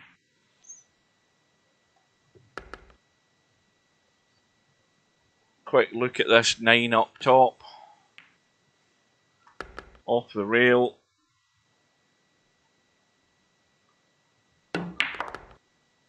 Well, Thunder Bluster did show up, and he has blitzed Brocky by 7 racks to 0.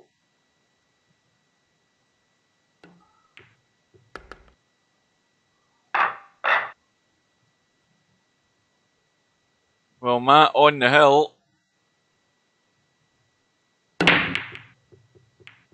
And 3 ball gets kicked in, 4's gone in, 9's gone in, 9 will come back up, 1 ball is on for the pot, and if he drops behind the 2, he'll have a 2-7 combo, which I think is all he's going to have. I don't think he should be trying anything else. Well, he's trying to come right across, and well, he might have been better to leave well alone. Now it's not quite as simple. Miasma's gone through, Miasma's taken out Larry, 7 racks to 5. Little billiard, and Slim has got a lifeline. Slim lives again.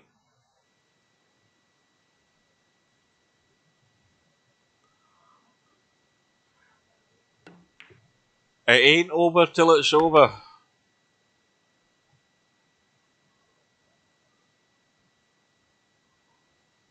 And I am getting really tired.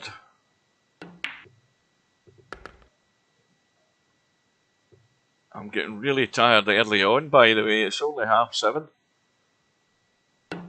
I've suddenly hit the sleep wall.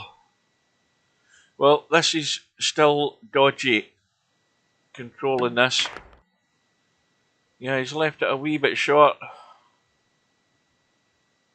Again, got all the room in the world to pot this 9-ball somewhere. Although he doesn't need to, because I've just remembered he's got the 8-ball as his money ball. Well, we could be going all the way. Another result through LS3's taking down Bankster. 7 racks to 3. And I don't think any joy there for Slim. And what's worse is Matt staring down the 1-ball, 2-ball up over the side pocket. So this is, looking at the angle, it's a straight stun up the table. It looks as if he's spinning it and checking it. So one other issue is, does he get good in the 3 to go below the 4? Because it doesn't go past the 7. Now, the angle he's got in the 3, he might be able to push through and come across. And that's pretty much on the money. Nice angle in the 4. Out for the 5. So, it should be all over. And then we'll head out into that match.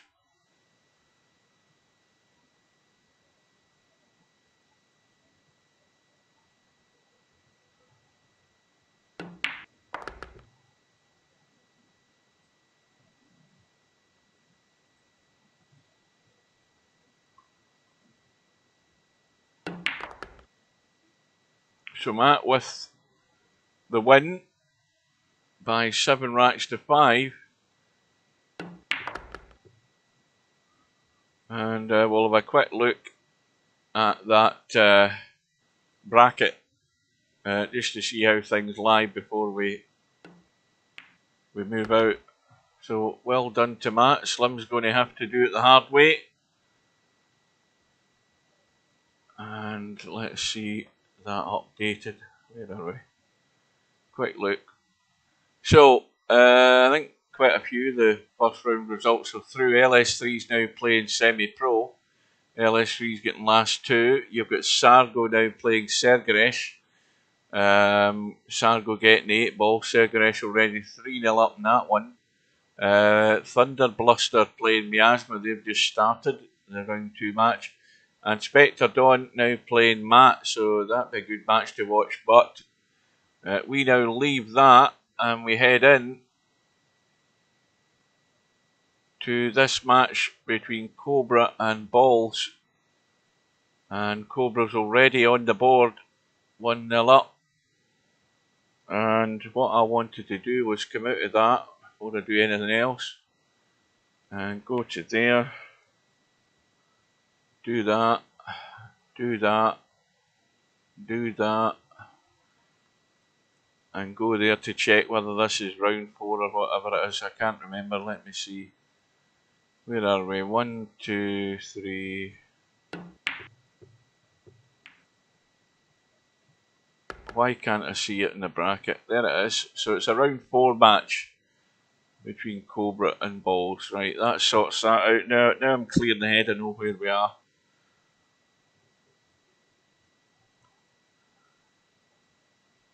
So this is the first chance to see Balls here. Now if he gets his act together, he's just got a 3 and a 4 and he's got a 5-9 combo to get a quick equaliser here. Now I think he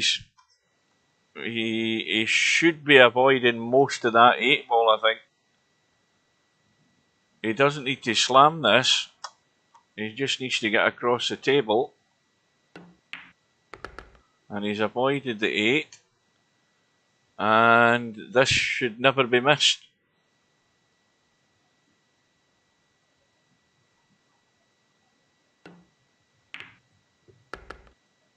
So 1 apiece.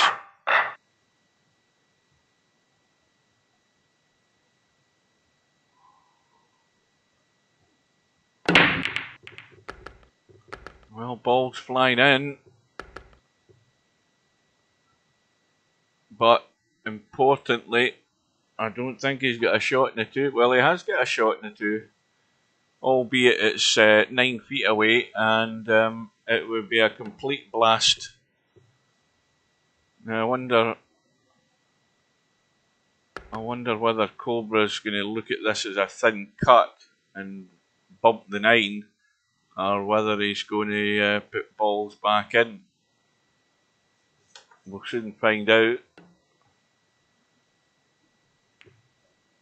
Well, that wasn't exactly the best safety shot that Cobra's ever going to play tonight. Okay, I mean, this will cut. I mean, it definitely will cut. You've got to hit this as sweet as a nut. But he's left the bait out there for balls.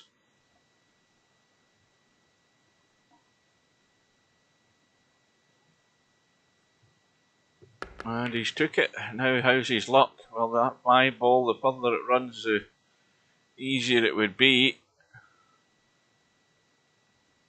Well, if he's cutting it to the left side, he's got to definitely get into this cue ball, because this could end up in loads of trouble. But it's a toughie.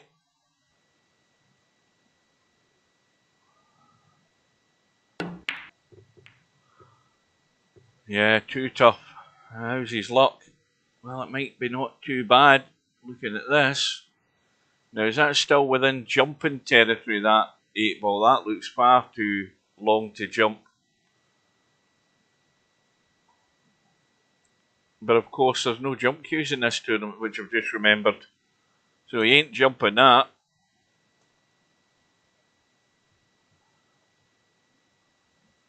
Cobra trying to roll dead weight onto the 5.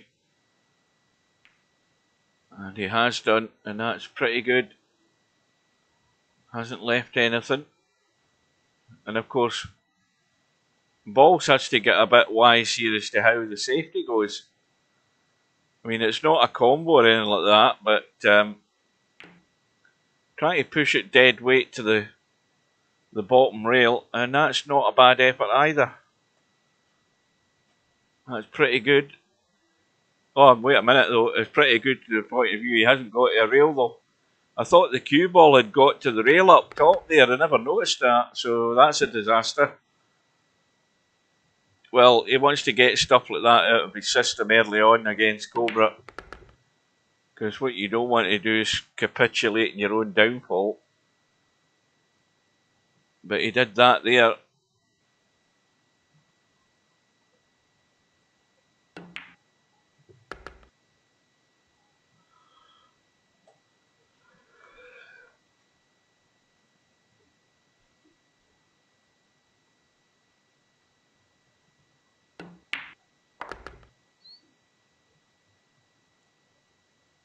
So Cobra into his favourite position in the lead.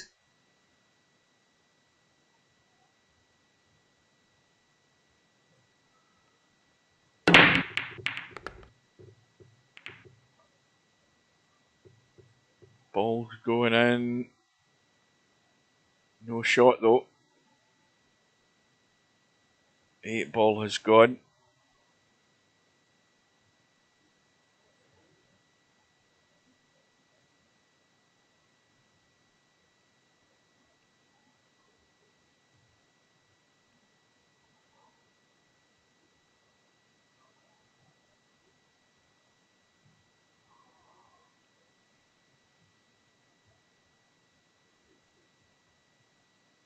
I don't think there's much wrong with actually trying to pick a line off that long rail there to go to miss the 2 and sort of finish up there and leave it awkward that way. Well, that'll work as well.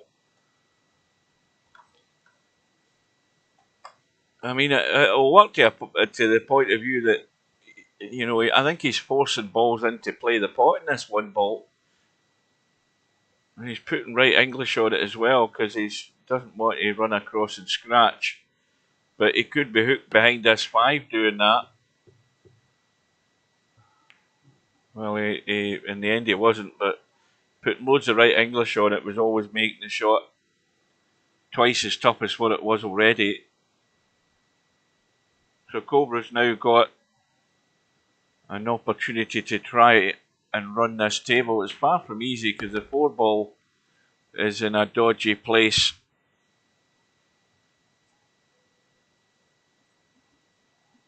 And it's not easily accessible, the 4 ball, because I don't think it goes past the 9 the other side. So if you're going to get on that 4 ball, you've got to get to this area here.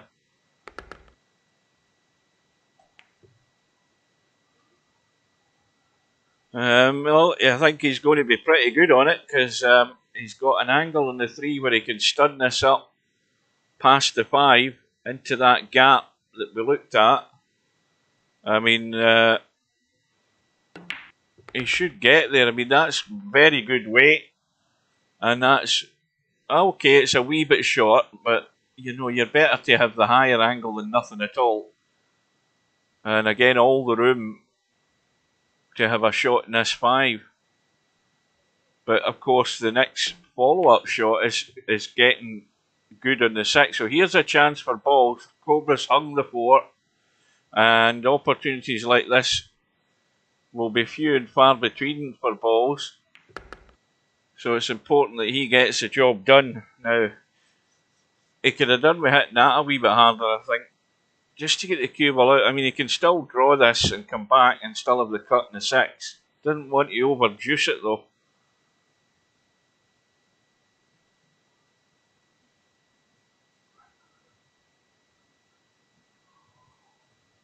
Well, he's kind of chickened out there, hasn't he? He's not really played that with a great deal of confidence. I mean, okay, he's got a cut in the 6, but no, you have to play the right shot. You've got to get things comfortable. This is not comfortable.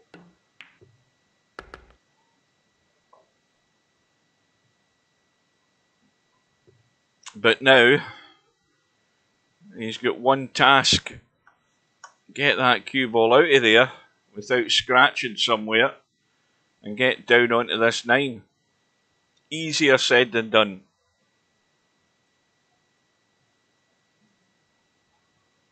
Well, Stubb isn't.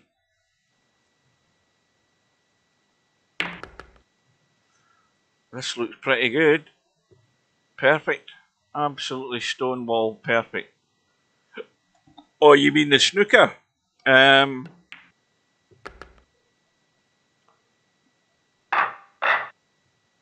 Well, any of the 4 of them can win it. That's all I'm saying. I can't pick a winner with these 4 guys. Any of the 4 of them could win it.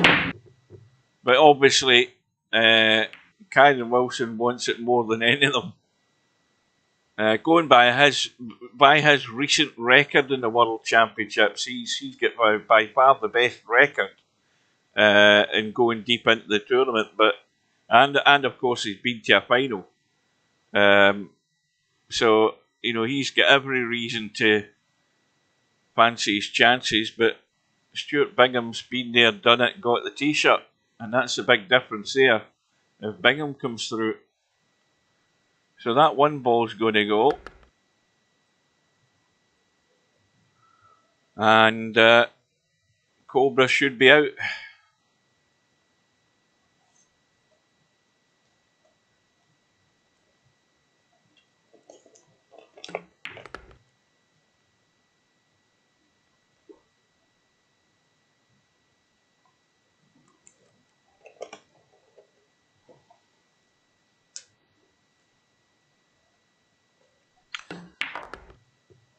He got himself a wee bit straightish in the 3. Oh, I'll tell you, cut that fine. He cut that fine. He cut it very fine. As he convinced, I'm sure he can get it. I'm sure he can get the 4.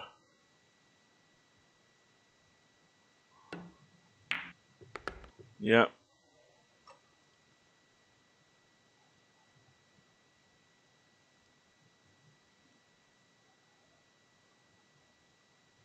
So the one match at the moment that's left on the schedule is the match on Sunday evening, 8:30 British Summer Time, and that's the match between Albinario in LS3. I think that's a round 5 match, is it? And that match should hopefully, I think Slim's going to do it.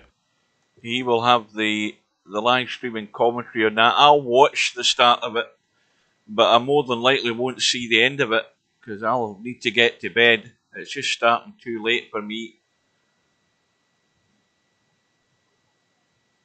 Well, Cobra can jab this 7 down the rail and punch across the table here. Just nip it across, just like that. And it's perfect. 9 ball. 9 ball looks pretty tight. That's frozen to the rail. Got to get this flush. And even at that distance, it was coming away from the rail and going to the far jaw of that pocket. And that's how difficult the shots become when they're frozen in the rail in this game.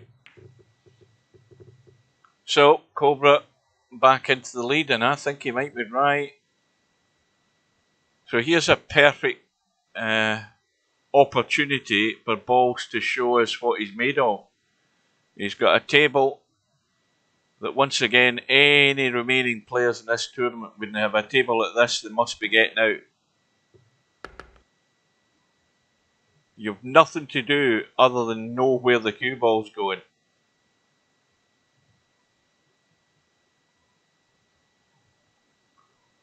I don't know what's happening in the snooker. Did somebody tell me the end of the what the final session score was between Bingham and that Welsh boy, Jack? What's his face? Yeah, what was it? In fact, I forgot Jack's second name. What the hell was his second name? Jack Jones. What was the fight? What was the score at the end of that session? Was it 8 apiece, or was it 9-7 to one of them? So it ended up 8 each as well. And Wilson and Gilbert at 9-0. See, these matches could go right down to the wire. They could end up playing 33 frames in these two matches the way it's going. They're going for the long haul by the look of it. Well, while I've been nattering about that, Balls is still at the table. And this is the biggest test, this 6 ball, and dropping across for the 7. And he doesn't want to be too straight in the 7. And that's too straight. So now, take your medicine, get yourself back.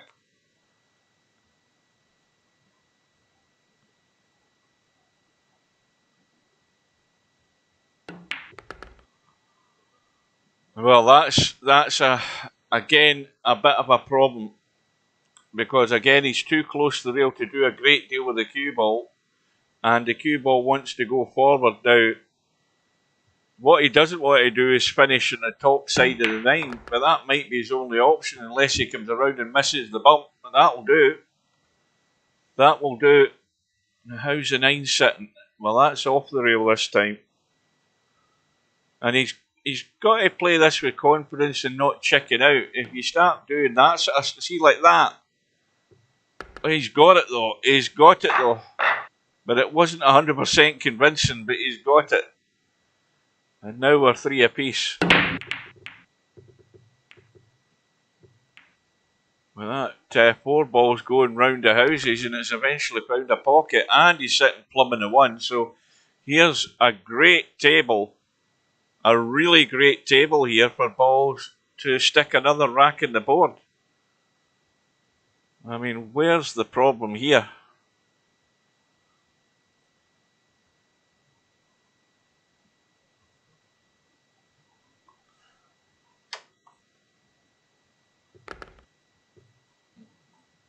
See, again, it's a bit straight.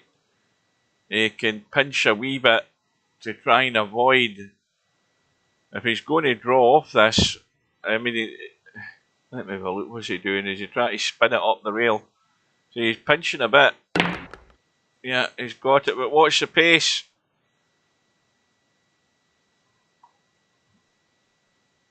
Well, that'll do, because he's got nothing to do other than pot the 3. Cue ball's fine, as long as he doesn't blast this and overhit it. But you see, blind pocket cut. Now there's a big chance gone. And that's a fail. I mean, that's a wide open table. And he has hung up the 3. And Cobra will do the necessary for that.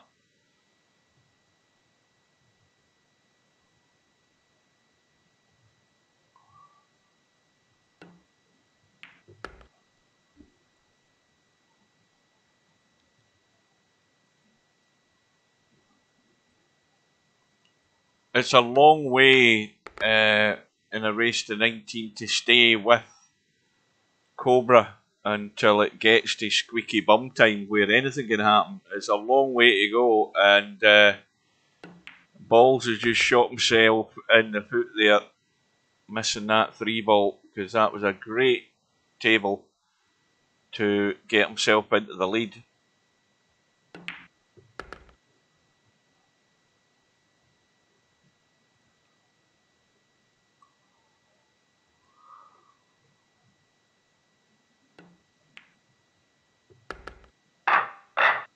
So, as with every time you get yourself that little edge in front, you're wanting the back up.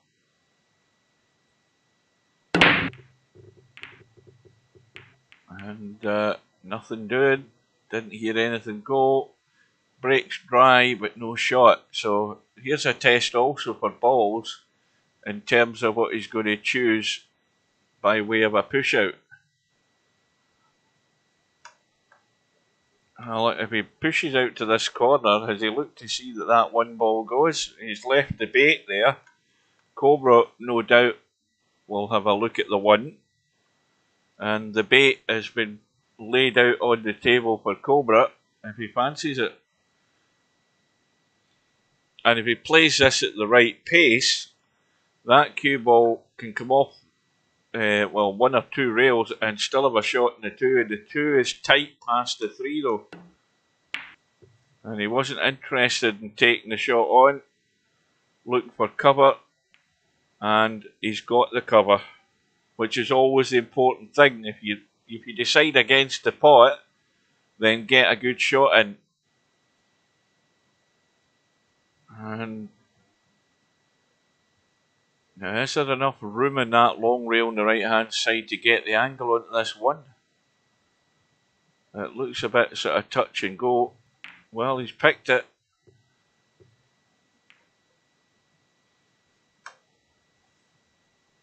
The 1 definitely goes now.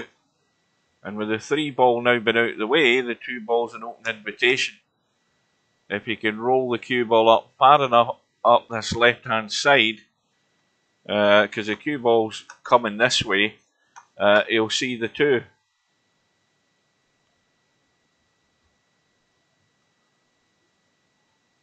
Big gap to get into there between that 7 and 8, so he shouldn't have any problem.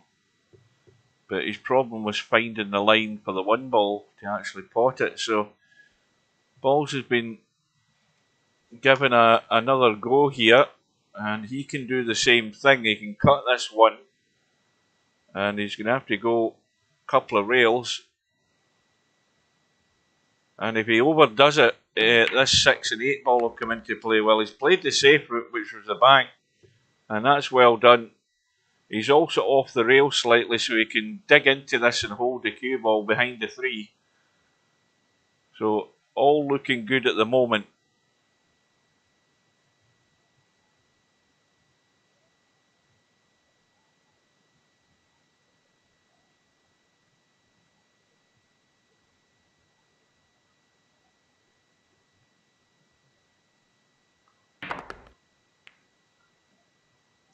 That's again well, there is a wee angle there.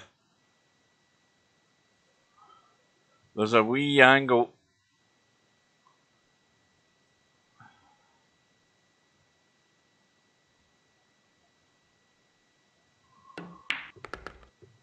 Well, you've got to hit it. Well, he's got it. He's got the cut. Now, this is a problem. The problem is where he's sitting. Now, again, if you take your medicine, you cut this 4 and you just get back across the table so you can see the 5. This is where you want to be. You don't want to try anything else other than getting the judgment of the pace right to come across the table twice. And that's not getting there. That's not getting there. That's a foot short of where he wanted to be. So, well, that last rack, he had a table that was wide open. And this table didn't have any major problems to deal with, but he's found himself in a hole at the wrong time. And now with that failure to hit, Cobra's got the ball in hand opportunity, and that's going to be very costly over the rest of the night here for balls. And it's a story for a lot of players, including myself, you know, just not being good enough and consistent enough to be dealing with tables that really don't have problems on them, and the problems only come about because you're not getting that cue ball going in the right direction. You're not getting it onto the spot, you're not getting it into the area, and they're all costly at the end of the day.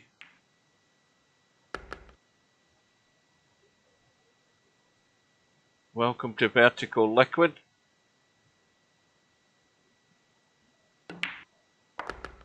So Cobra's probably, I don't know that Cobra's ever played balls, but Cobra's probably well past the judgment of assessing what level balls is at. I think Cobra's, assuming he's in for a reasonably comfortable night here, as long as he does his business, as long as Cobra does all of his stuff good, there might be the odd dry break, but at the moment it looks like the self-inflicted damage may well be coming more likely from balls than it is Cobra. So the follow-up shot, he's got a ball in the break. I don't think he's got a cut in the one if he fancies it. Up to the right, because it ain't going any other direction.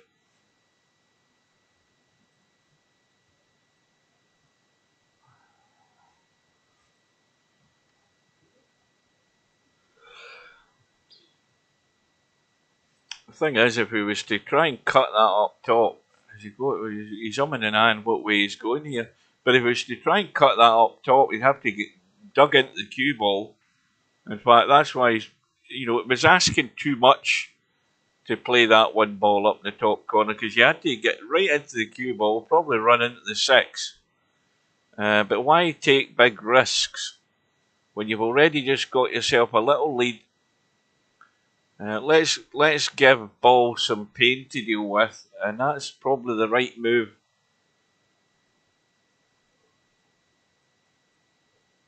Because this starts asking the question of your opponent as to, you know, what level they are at, and, you know, give them a kick shot to kick out of and see what happens.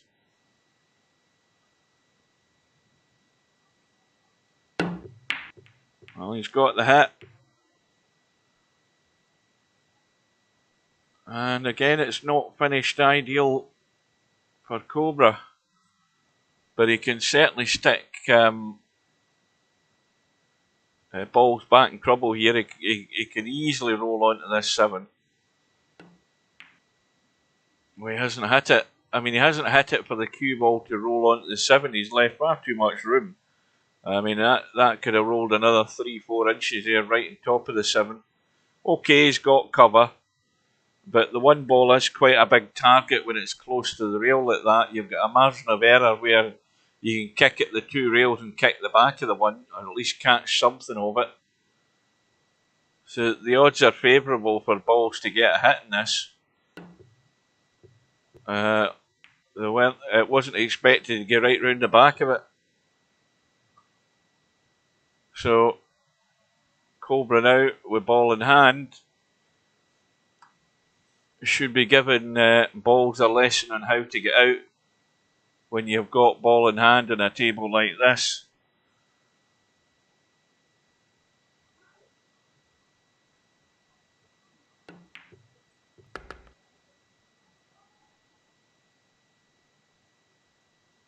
So cut the 3. Anything but straight on that 4 ball. Any sort of angle one way or the other is what you want. And would you believe it, he stuck it straight pretty much. So again, unless he's going to do something elaborate, he could just go forward and leave the shot in the 5. Yep.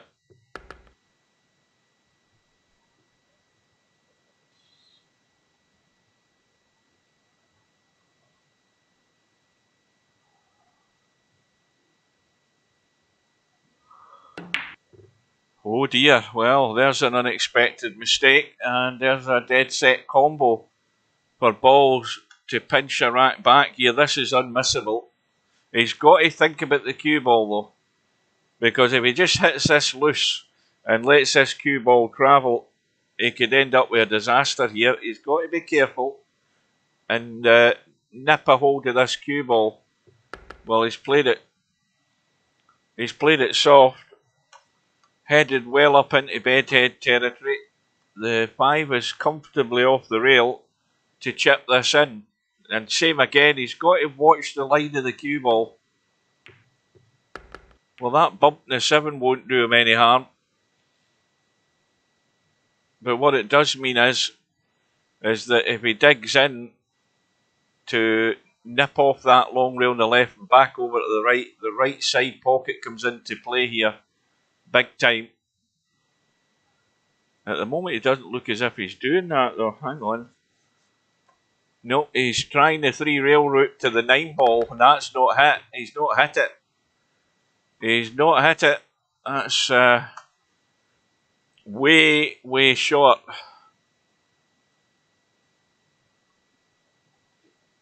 But if he cuts it and he gets it, he should be fine in the 9 ball. But you don't want to be leaving stuff like this all evening. No, I won't be doing that, coldest pillow. One Pocket Slim will be doing it. It's just starting too late for me. If you think about it, if that match lasts 2 hours, then that's 10:30, way past my bedtime. I'm up at 4 o'clock on the Monday morning. But Slim should be there to get it. Well, fair play to Balls. He's went about it the hard way, but he's got it done from the mistake from Cobra. And as long as you can keep capitalising on whatever mistakes that Cobra's making, then it at least sends a message to him that you are here to be competitive. And Balls has got, well, what went? The 7 ball's gone, but no joy. No joy, but a push out.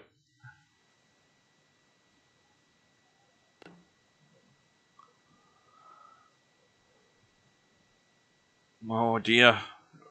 Has he forgot to call the push out? I think he has. Yeah, he's not called the push out.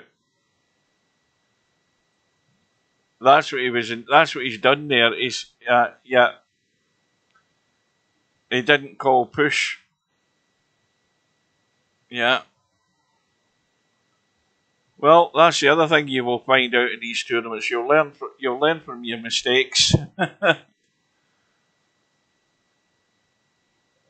Control and P for push out. You got to remember to play that. So he was so focused and thinking about where he was pushing that he forgot to push, and he's walked into his own trap there. So another unforced error by Balls. Now this is not quite so cut and dried. He's got to get this cue ball good on the 3. And that's not great. It's not great at all. Problem is he wants to come over this side for the 4 ball at the back of the 5. With that angle there that he's got, he ain't doing anything like that. He's looking at the thin cut into the side. And now the bump on the 8. Well, that's better than nothing at all. He's got the cut.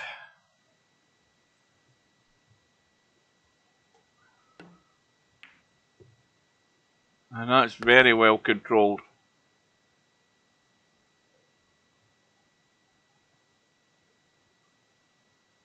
But you're too much Mr. Nice Guy. You're too much Mr. Nice Guy, Bedhead.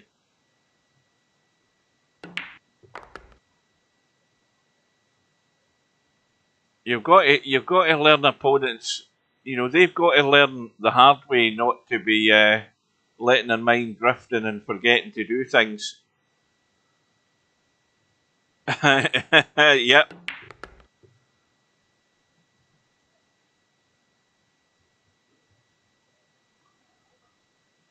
All's fair in love and war. If Cobra does something daft, then return the favour. It's unlikely that's going to happen, but it always sticks in the back of the mind.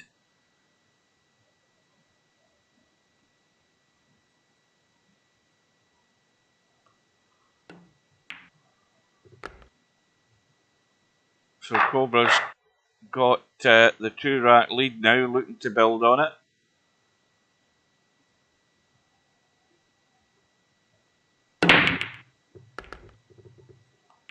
Well, the ball has gone. Another one might be that 4 ball. Looks as if it's gone. He's on the 1. Well, this is the crunch shot here straight away. It's getting good in the 3. That's the make or break shot. Get good in the 3 and you're home and dry. He's hampered over this 8 ball a little bit, I think. Or is he?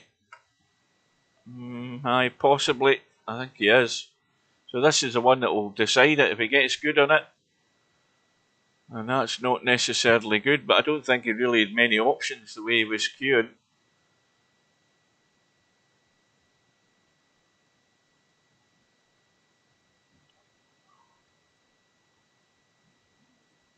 So the thin cut's on. It's a question of whether he plays this plain ball and starts running into stuff. He's not going to be good in the 5. But because it's a thin cut, he's just taking the risk. He's got the bump off the 6, and he's sitting pretty damn good in the 5, so he shouldn't have any complaints there. How that's worked out. Now this is a draggy draw shot just to kill it.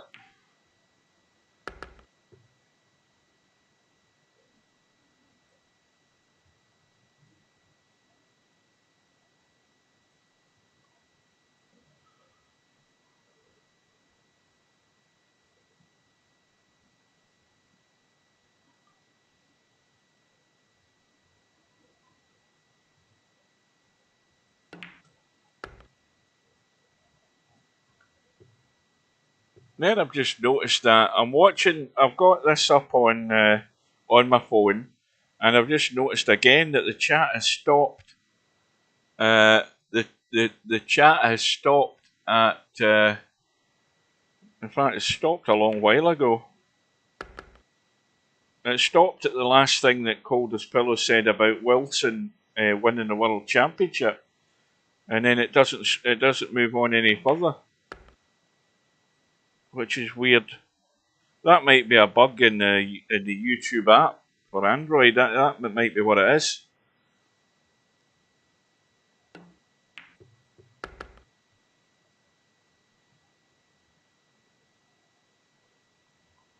It could well be a bug.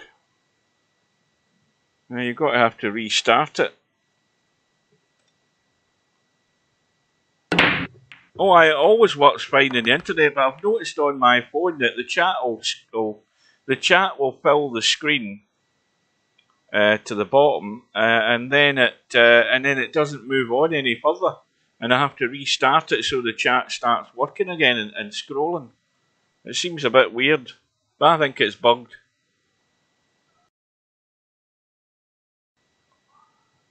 So Cobra now with a 3-rack lead, ball in the break, 7 balls gone, shot in the 1.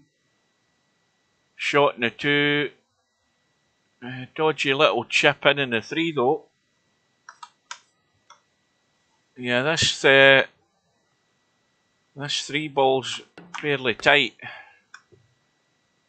As long as he gets past the 5, he'll be. I think he's in with a shout here. Yep, that's good enough. He's got to let this cue ball run a bit though.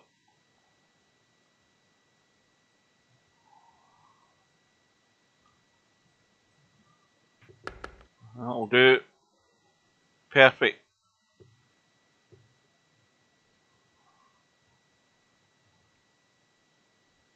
So he should be holding top side of that 5 and off the rail so that he can just stun down onto the 6. In fact, with the line that he's got there, he might be able to go forward and go to the rail and come down, whatever he's happy with. I think he's got the angle. Let's have a look. Yep, he's perfect. And of course now, the golden rule here is get anywhere up the top of the table, preferably the left hand side, as long as you're above the 8. And that's perfect.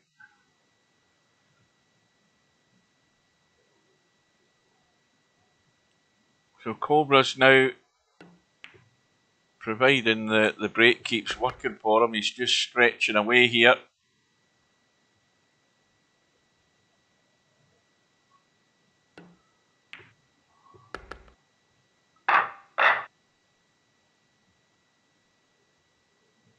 And to rack number 13 with an 8-4 lead, and it all looks comfortable right now.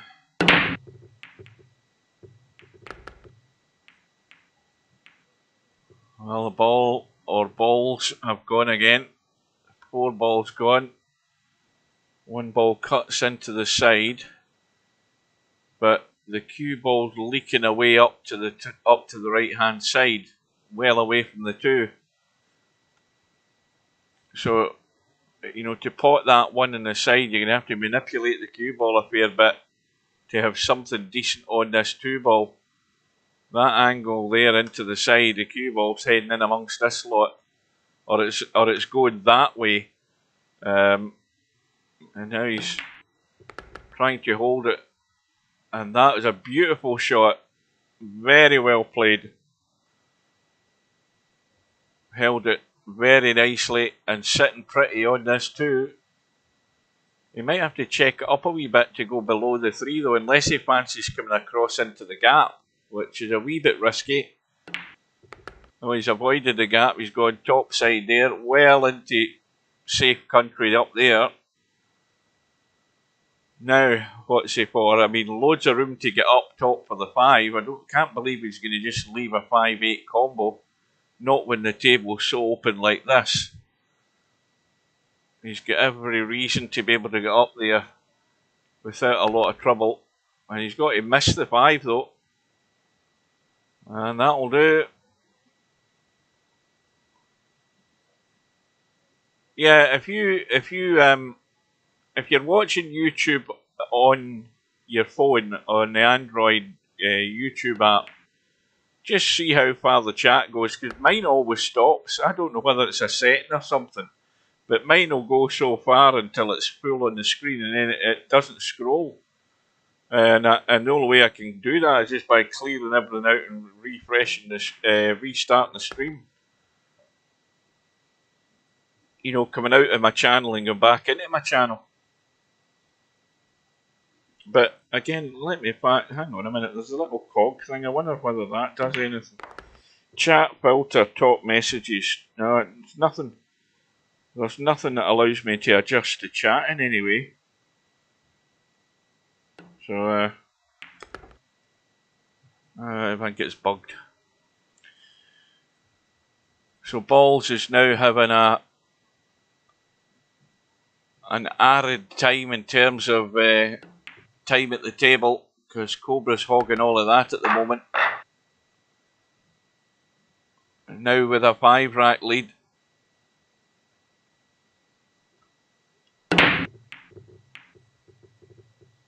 And the 4 ball eventually gets kicked in by the 8. And Cobra sitting again nicely on the 1, but cue ball is going to have to track.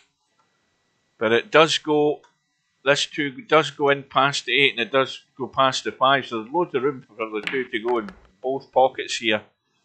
And this looks good weight. This is perfect.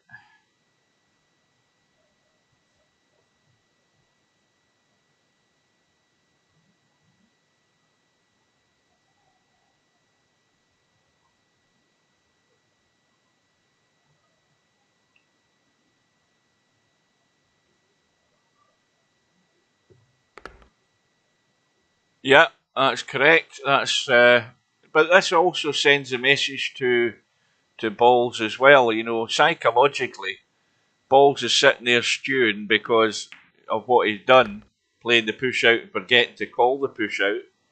And Cobra's came to the table with the ball in hand that he had, ran out, and hasn't stopped since. That drives the message home about keeping your focus and not doing stupid stuff. That's how you make your opponent learn the hard way. You let them sit there and suffer. Now that might not be so clever though. That's a poor one. He should have been well away from that 8 ball.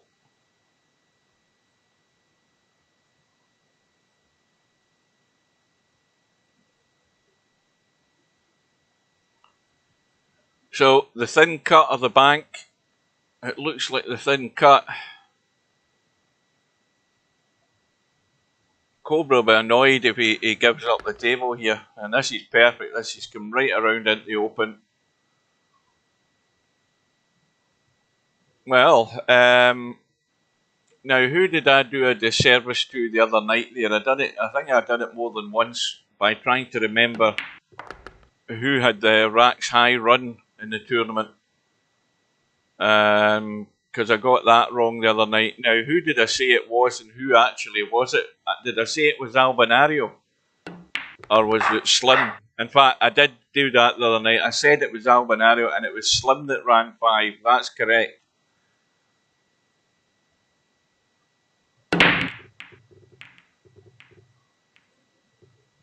Only Steve can answer that question, Matt. Because only he knows how the handicap works. Well, Cobra's finally came up dry. So I think Slim's 5 Racks High run is safe at the moment. Although I don't think Cobra did 5 there. At best he did 4. Not that I was counting, but I think my little body clock's telling me that if it was anything, it was 3, and if it was good, it was 4, but it wasn't 5, if you know what I mean. Oh, well, that was way off the mark. And again, that just shows you how long since Paul's actually had a shot.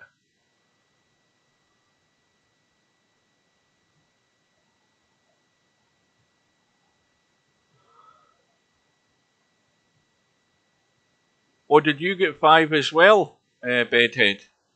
So you're both sharing the top spot. Let's have a look at that just to annoy people. Let's have a look. Where the hell is it there? Stats. Go. Break stats.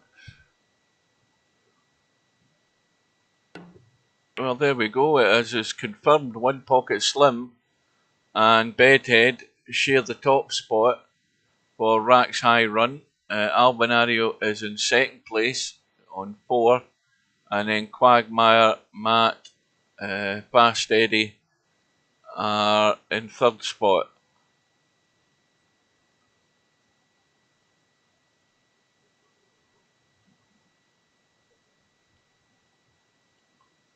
Cobra with a comfortable 6 rack lead, and we're all just asking like how many is it going to be at the end. Well, now going back to what Hairpig said early on there, Hairpig predicted a 19-8 win for Cobra. Now at the moment he might not be far off the mark. Having said that, Cobra's made one of a few errors he has made, and that's one. He hasn't got to a rail. Balls has ball in hand, but he's got a bit of an ugly table here. And obviously things are moving here, and he's hoping to get lucky. He's going to have a shot in the 3 here because he's got no idea really where this cue ball's coming off this 9.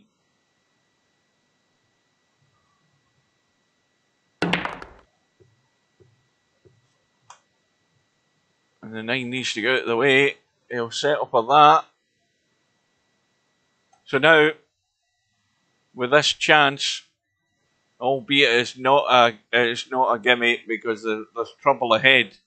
The 5 ball and 8 ball are a problem. A rather large problem where they're sat. Nothing's doing up there. That needs to bounce. He hasn't hit it. He hasn't hit it.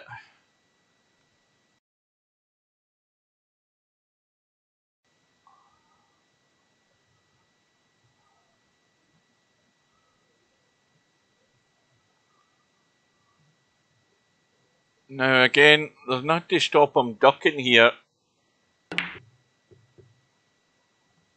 He's going all out. And if you don't deliver when you go all out, then prepare to bear in a little bit more suffering. He's not left it simple for Cobra, but I think Cobra's just going to pot the 4 and come across and try and make the combo. He's not going to do anything more elaborate than that, and he couldn't have probably played that much better than that. But it's a cut that way to catch the 8 to go that way. Played it perfect. Nice soft touch, sitting good in the 5. The only problem he's got here is he's too close to the rail. So the cue ball just wants to leak away. But again, dead weight pace, he's held it comfortably.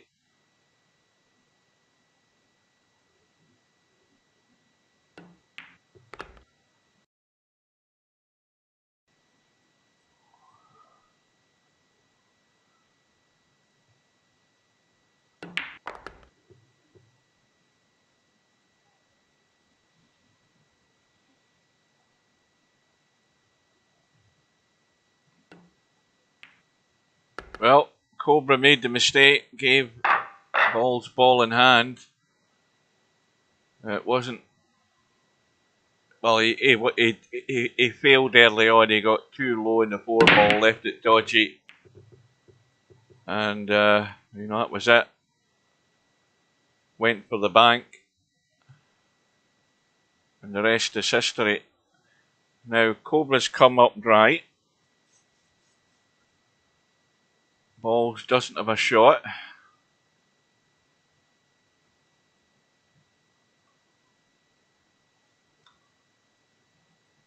And now he's trying to work out where a good push out is, and there's not really a great push out on here.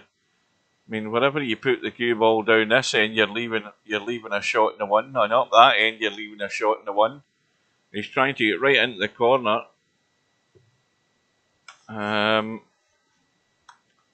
Now Cobra clearly can pot the 1.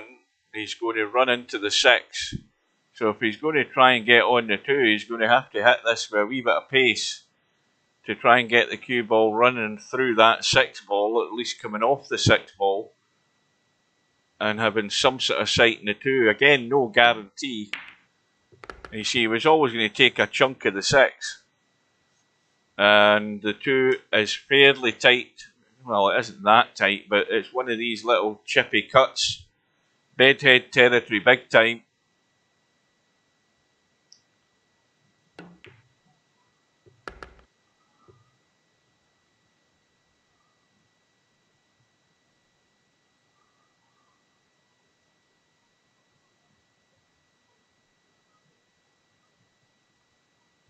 Once again, everything would be easier for Cobra if he wasn't stuck to the rail.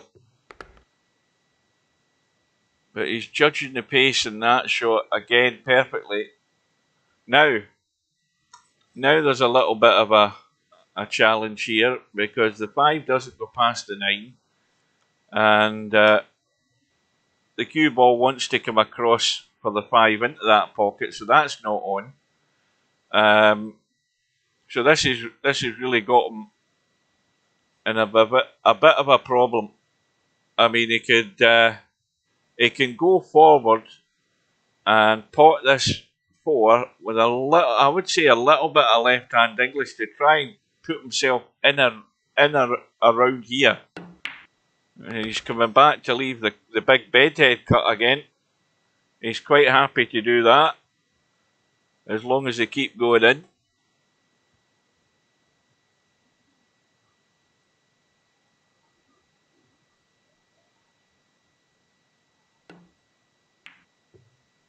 And comfortably, without any issue.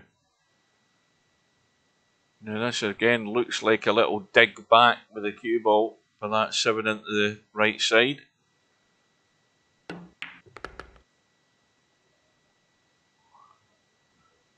And a bit more angle than he would have liked on this 7. So judging the line up above the 8, and again right on the money.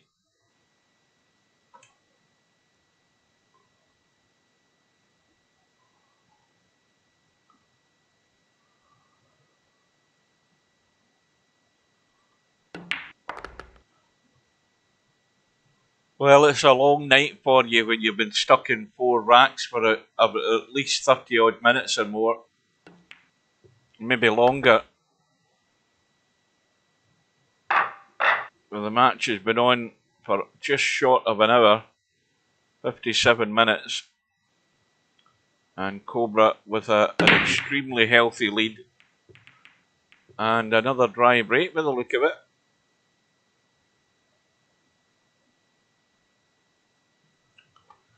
So Balls comes to the table. He's got a very thin edge on that 1 ball. Very thin it has to be, but if he gets it very thin, he should be good for cover behind us 2, 6 and 9. He'll always come into the corner too sharp. Well, he'll probably take that though.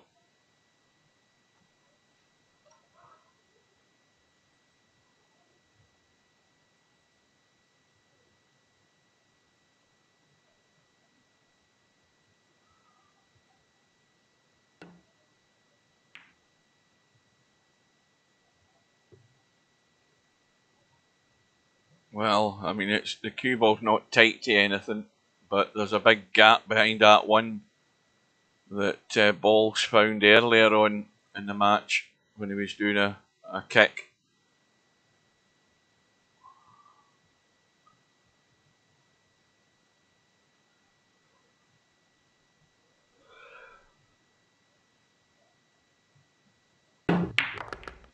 Well, this time he's got the kick, it's gone in, but no luck. No luck whatsoever. He's hooked himself behind the 6, and you know that things are going to go from bad to worse. Well, there's a 3-ball combo in here if he gives it a blast. 2, 5, 4. If he can find a line and give it an almighty hammer, you never know. Just get the amp on and give it a blast. You get them moving fast enough, something might roll into a pocket somewhere.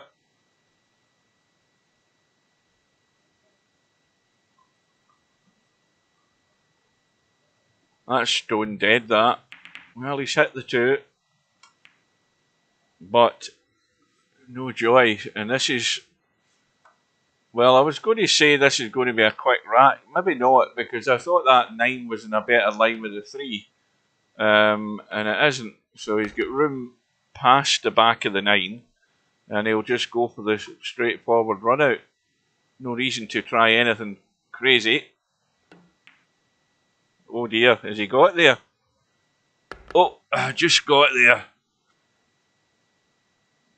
Now, there was no need for him to do that either, because he could have punched that in and got out into the table.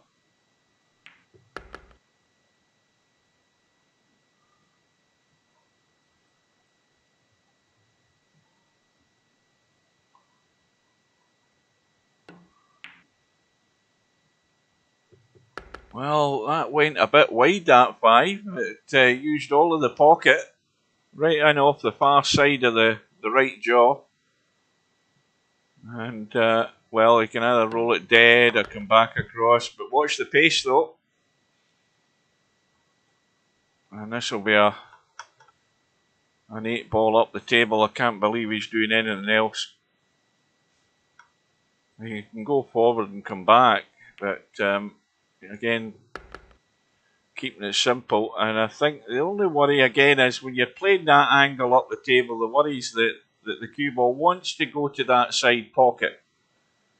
I think the angle's a bit shallower, and that's why he's taking evasive action there, playing the stun and not playing the sort of chicken out rollout. Because if you play the rollout shot, the cue ball goes perilously close to that side pocket. You need to be able to, you know, the alarm bell needs to ring in your head when you're lining up that shot. And if it doesn't, you'll probably scratch. And Cobra knew that straight away.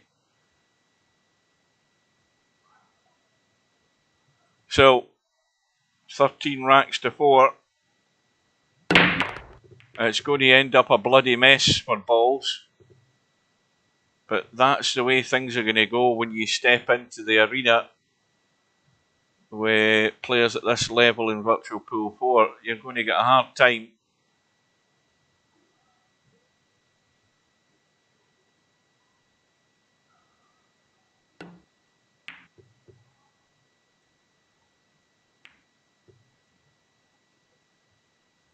So here's a chance, one of a few that he's had in recent times.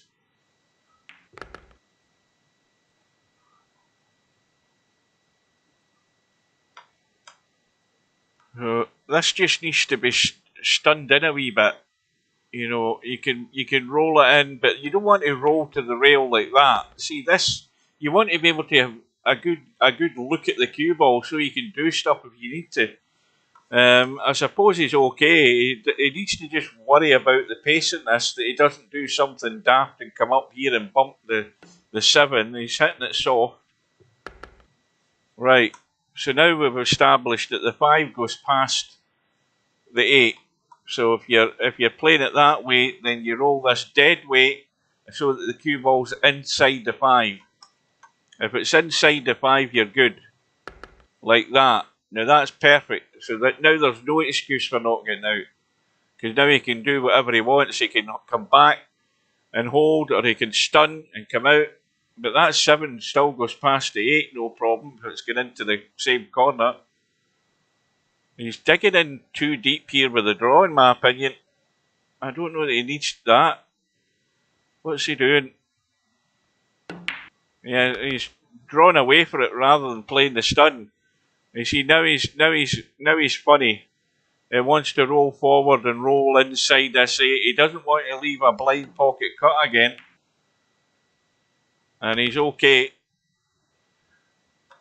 Now, he doesn't want to run into the 9. So you've got to hit this harder if you're checking the cue ball so that you come up the table. If you hit it the same pace, you're going to kill the cue ball. You're not going to get there. Now, again, 9 balls off the rail. So a consolation rack for balls.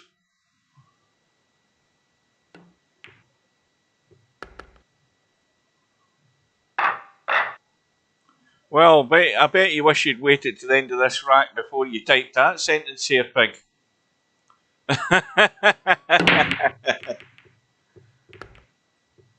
Right, well, he's got a ball, and that cue ball is just going to duck behind the 3. He had a reasonable safety on there until that happened. And I'll tell you something else. I don't think he really wants to do anything to just play a push out here. I think I would leave that well alone. Now, I'm not convinced that that's really a good bank on that one. And well, he's done the right thing. He's moved the 9 out of the way. You know, he's alert to the problem that would have been there. So the push has been passed back to him.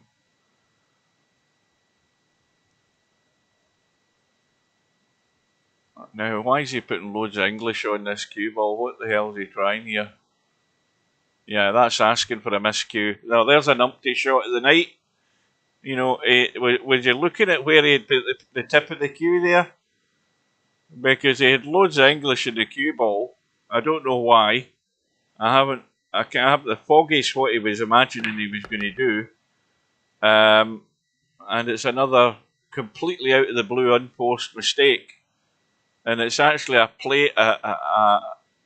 control error more than anything else. It's nothing to do with potting a ball. He forgot to call the push out earlier in the match. Now he's made a complete arse of that. So this is digging a bigger hole than you necessarily need to have for yourself here, I'm afraid. Because this is just nice practice for Cobra. Well, you might be right again here, Pig. Wrong in one sentence, in the next rack you're right. Because he definitely lost the plot there, not paying any attention to what he's doing with the cue stick. So, provided this doesn't catch the jaw of the side pocket, he'll just roll straight up as far as he dares for this 8 ball. He's well away from that. And, oh dear, well, that's a bit of a boo-boo, isn't it, Cobra? He'll feel a bit of an umpty having done that. Yes, roll out. Yes, get the pace right. So this is one time he hasn't got the pace right and overdone it. Well, balls at best is going to have a bank here. And that is it. He's going to have nothing else than the bank. And he can't slam this. He wants to give it every chance to go in. Nice medium pace.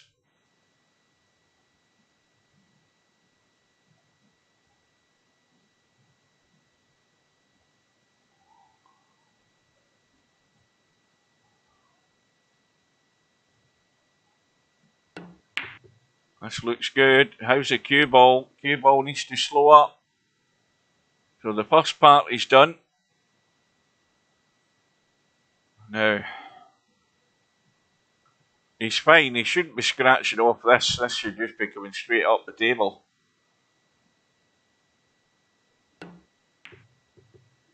And there's another rack. And he's certainly get at least 2 racks off Cobra because of Cobra's errors. So 13-6.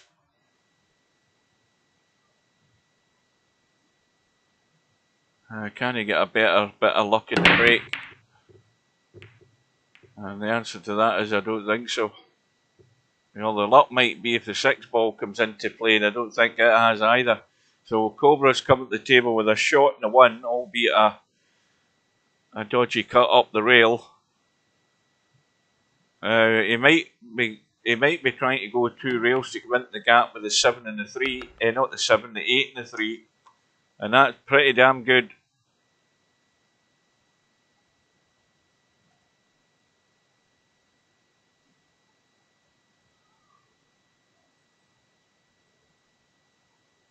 You know something, I think this is a good time for me to take a bathroom break or my bladder's going to explode. So I'll be back in 2 minutes.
Right, I'm back. I'm back to see Cobra now 14-6 in front.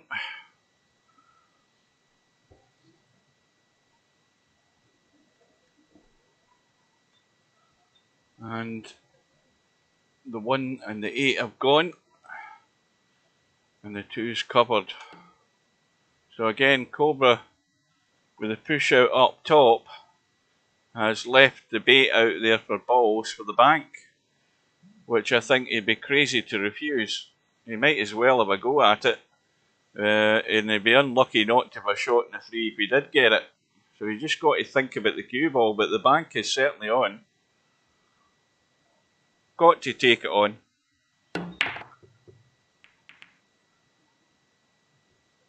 Oh, well, he's in a roll of the ball this time.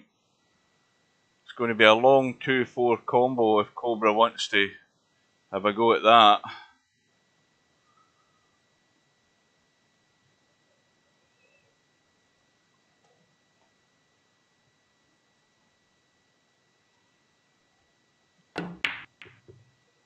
Well, he sort of had a go, didn't he? And Balls is going to have a go at it. Good evening to Mooncake. I remembered.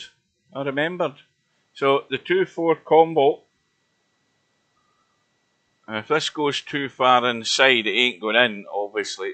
And the 4 ball's out from the pocket a wee bit, and he's gone too far inside. See what I mean?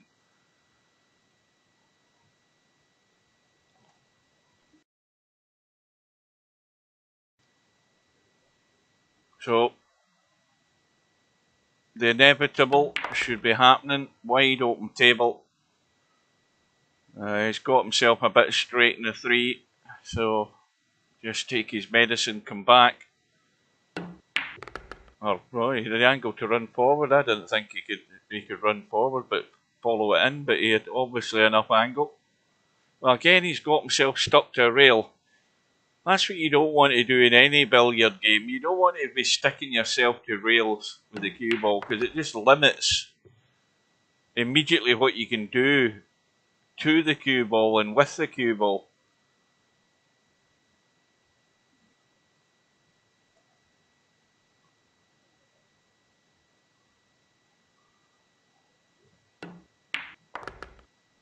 That needs to keep running. Miss the 9. And that's perfect. Little bump in the 9s. Set the 6 in a nice angle to drop across for the 7. So again, no problem. Well, I'm sure that with Cobra getting as far as this 4th round, I'm sure it was a 4th round, wasn't it?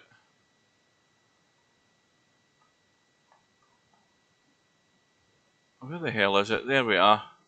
Yeah, 1, 2, 3. So this round 4 match, is nowhere near the test that you'd be thinking you'd normally be getting at this time. But really, when you look at it, Balls got a forfeit from Eloquente.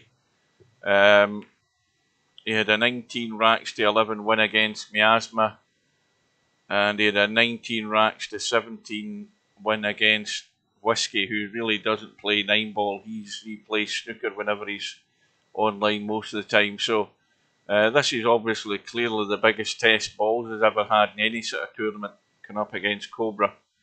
But as far as Cobra's concerned, remember that when he goes through, he's got bad news waiting on him. He's got Spectre Dawn sitting waiting to get his blood. And that's going to be the biggest test again for Spectre Dawn, and progressing right through the winner's side to try and win his maiden virtual 9-ball world championship. And meanwhile, Cobra's missed one because he had a ball in the break and he's missed one. And Balls has a shot. Now, can he pot the 2 and make sure he's missing the 7 and the 8? Again, he's got himself stuck to the rail as well, pretty much. Up top. Well, he's just trying to baby it in. And now again he's in more trouble because he's stuck over the 8. And now the shot's suddenly 20, 30 times more difficult than what it would have been if he was cleanly looking at it. But, you know, if he hadn't been so close to the rail, he could have jacked up and stunned that in and held the cue ball away from the 8 and 7. I presume, I'm not sure what he's doing. He's trying to duck for cover. And that'll do. That's worked out nice. Cobra's looking at a very narrow window here. Extremely narrow, up and down.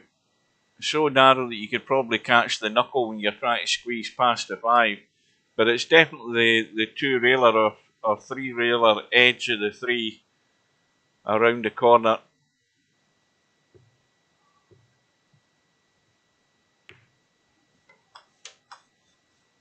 Well, the balls could punch that around the table. The only embarrassing thing is you could end up leaving yourself hooked if this 3-ball found a pocket. He's got to watch the way he's playing this. Yeah, you see the way he's playing that, the cue ball's bumping and moving the 6, which is what you don't want to do. And he's left a shot on, and that wasn't thought out very well there, I'm afraid.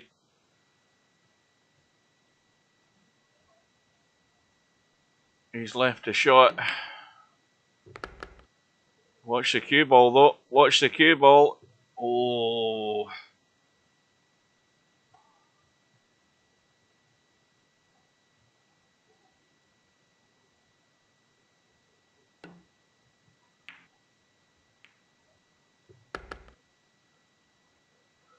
So, again, you can go forward, avoid the 9-ball, come back up the right-hand side and leave the highest cut on the 7. Or you can, if you've got the angle, run 2, 3 rails to get over the right-hand side for the 7.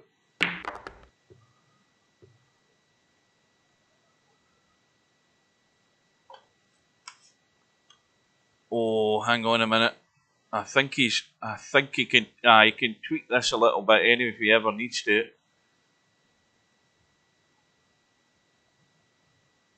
Yeah, you might be not far off it here, Pig. I think he's okay here. I think at worst he can cheat the pocket. Yeah, there you go. So that attempted safety there by Balls was it all went pear shaped. He never executed the shot correctly. Now Cobra would have wanted to take this again because he's left himself well inside the 9. But I mean it's a bad miss if he misses this because again he's played this at pocket weight pretty much. It's going to be able to cheat the pocket a fair bit. Although he had to play the little stun so he could avoid the scratch there. So 16-6, big 10-rack lead. Complete nightmare and breakdown from Cobra is the only way Balls is going to get anything out of this now. Or if Cobra's PC blew up.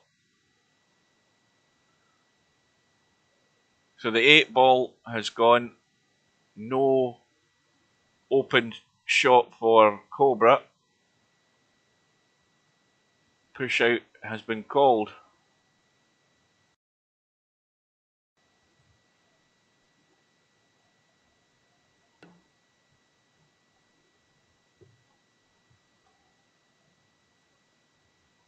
Well, you can have a go at the cut in the left-hand corner pocket and run to the long grass. A two in one shot, I call it, because you know if you get it and you come that way, you could be on the 2. But he's looking for cover. So once you've made that choice of looking for cover, you better make sure you get it. And he's got it.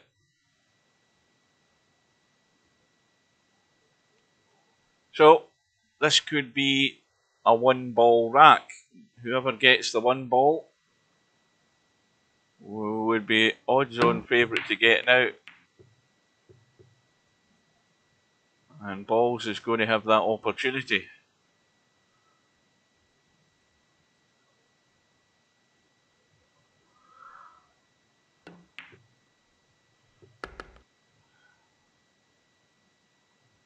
Well, I would have liked to have been up top and a lot closer to this 2 ball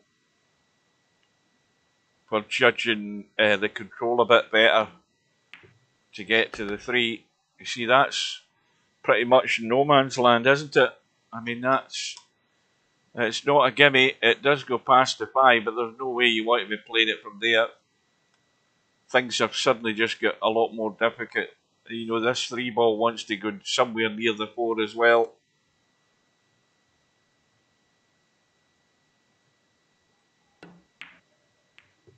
And he hasn't judged the cut. And the rest is history.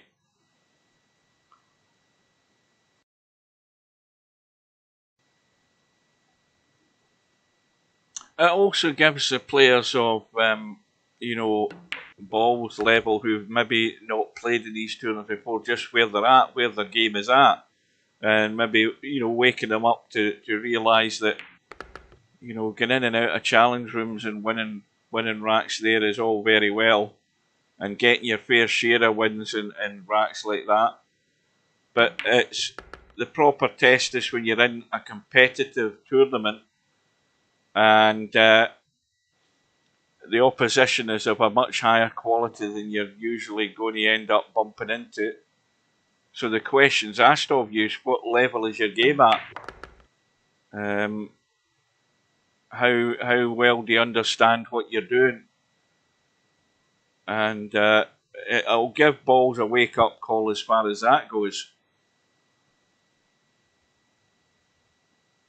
But like anything, you don't suddenly become a good player overnight. You have to have that table time, and you have to invest in that time. And you know, it isn't probably feasible for many people to be doing that in this day and age. Spend all your waking hours in Virtual Pool 4. It doesn't happen. But anyway, Balls on 6, Cobra on 17. Edges ever closer. Cobra's break dry though. So another little glimmer, another opportunity here for Balls to try and find a way out. So if this is me, I'm potting the 2 and staying below the 3 for the 3 in the side. So it's a simple roll in and I'm on to the 4, the 5's up top. See, he's running the cue ball. See, this is unnecessary. Now immediately that tells me he's not thinking about what he's doing. That's the first conclusion you come to when you see a player start doing stuff like that. He's not thinking about what he's doing. You drop that in, you're behind the 3, you drop the 3 into the side. And it's the biggest fault that many players have. They just do not think what they're doing. And it's so obvious. And it's such a minor thing that's easily fixed. Is you stop and think, hang on a minute. What's the angle I've got in this pot? And where's the cue ball going when I pot this ball? Ah, the 3 balls there. I could drop through for the 3 into the side, or at worst, maybe up top into the top right hand corner. What makes you then come to the table and not think any of that and just blast the ball and run the cue ball loose, hoping you get lucky? You're doomed to failure. And if I was going to give any encouragement to any players, for goodness sake, look at the table and think about what you're doing. Think about what's happening. Think about where the cue ball's, because all these good players are all doing that day in, day out, morning, noon and night, whenever they play the game. That's one reason that they're better than you. There's the technical side of it as well, of course, and how you move the cue ball and all of that stuff. But you can start worrying about that once you're worried about the basic thing, about thinking about what the hell you're doing. Get that right, and then worry about the rest of it.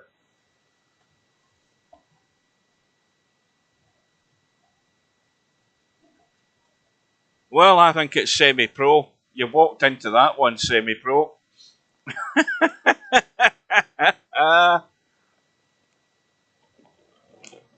Yeah, well, it wasn't the shot I would have played. Let's be diplomatic and say that. I mean, fair enough. I didn't get round to get behind his shot, but there's no way I'd have been running the cue ball loose like that. Well, you know how every new player that comes in with a name that we've never seen before is semi-pro. You know, multiple accounts semi-pro. I just thought I would stir the shit pot a wee bit there. Well, Cobra's made another mistake. So here's a good chance for balls. Let me get round behind him. Now you see, this is not wanting to go the right direction, this cue ball. This could easily bump the 6. He's avoided that. Is he going to stay in the table? I don't think so. Bye-bye.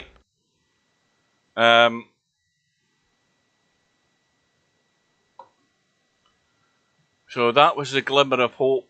That little flicker there that you saw was the glimmer of hope that Balls had for all of 10 seconds. Now this needs to just go flush.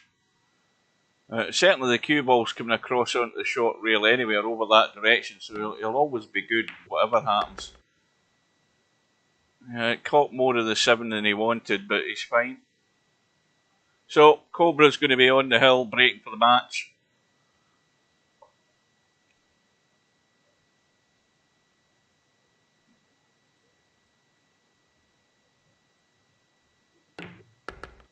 And this is a nice pace for the 9 on the side, as long as he doesn't scratch.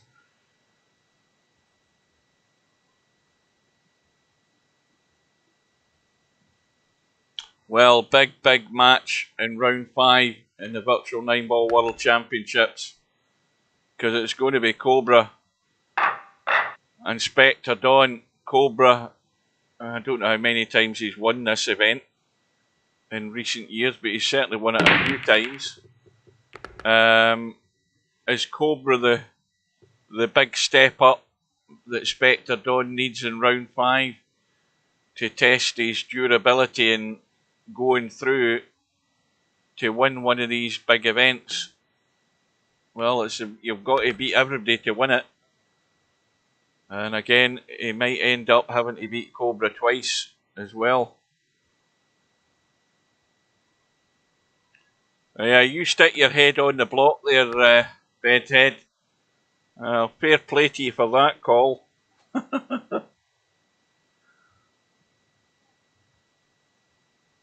So, just the formalities to be completed here.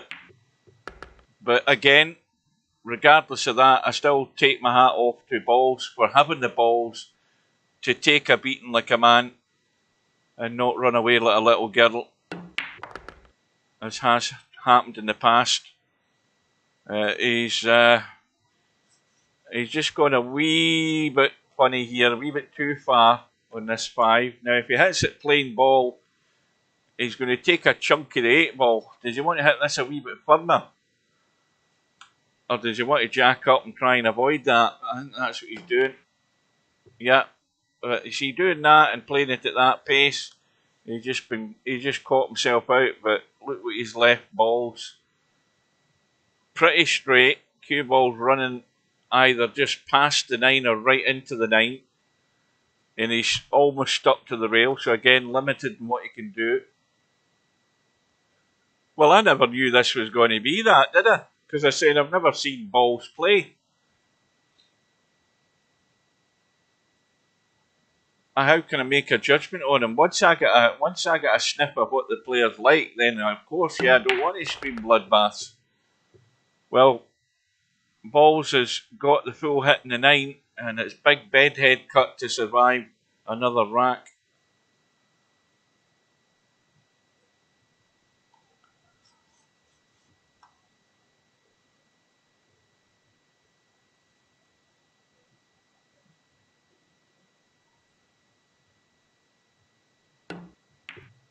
Well played. How's his luck? Well, he's going to have the 8 into the side.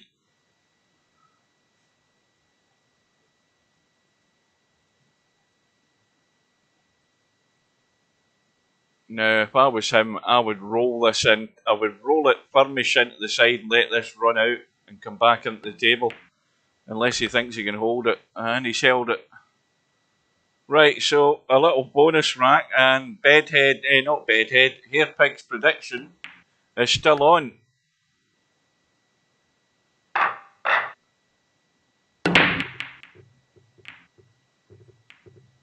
But he needs balls to fly in left, right and centre. It ain't happening. Cobra's he's got a shot.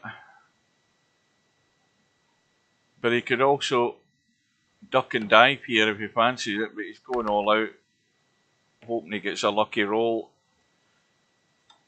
And I think he's got it, because I think he can, well, the difference between what I think and what I see, I mean, that looks as if he might be able to cheat it in, and again, maybe not. So, if there's a doubt in it, then bury your opponent if you can. And that's got balls in trouble, because he's got balls between him and the 2 ball. Trying the little massey. And he's got it. Played it at the right pace to give it a chance to get there. But that might be his last shot.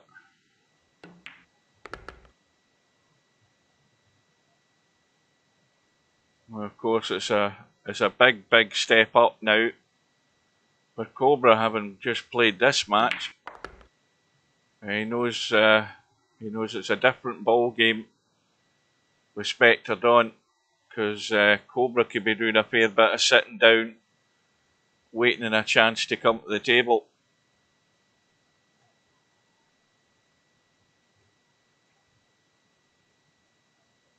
Now we'll get a look and see that Friday Night 9 ball must be moving on a fair bit, so we'll catch up with that once this is done. So this is just a little roll through, just so that he can see the 6 to cut it. I don't think he's going to do anything more elaborate than that. Does he want to do something daft, like try and run off the rail and run into the 9? No. He's just going to do what I said.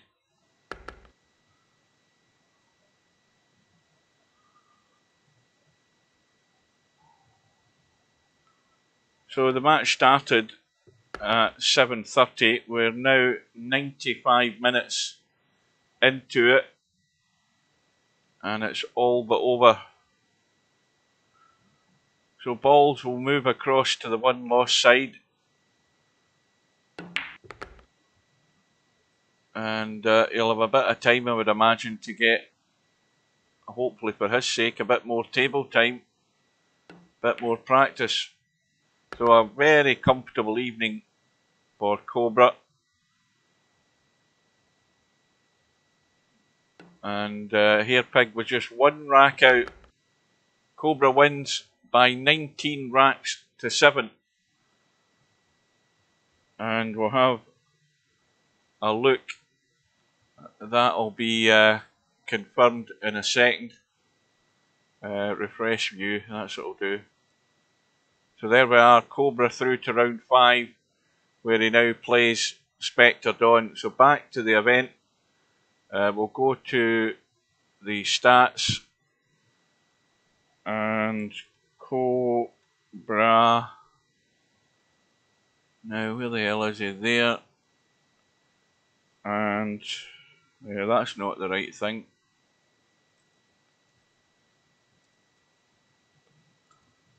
I'm sure it's balls, isn't it? Oh Christ almighty. Is that it there? Is that him? Hopefully that's him. There it is. Break stats, Cobra. Well, the break wasn't working all that great for him when you look at that.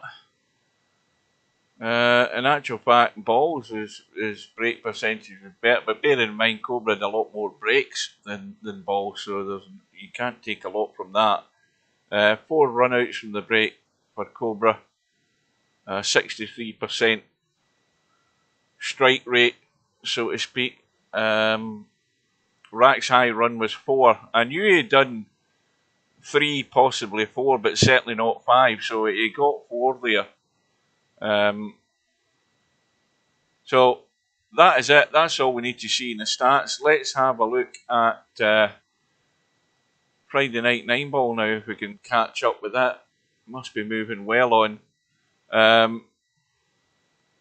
Right, so we've got LS3 playing Thunder.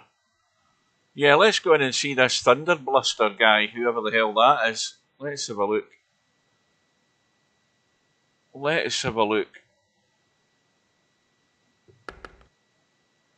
Did I not check his profile earlier on and say that he's only a brand new account a few days ago? I think it was the day of the 3rd. I'm sure it was. So anyway, with a rating of 1877, he's getting 7 and out against LS3. And that's going to go into the gap and bounce out nicely behind the 6.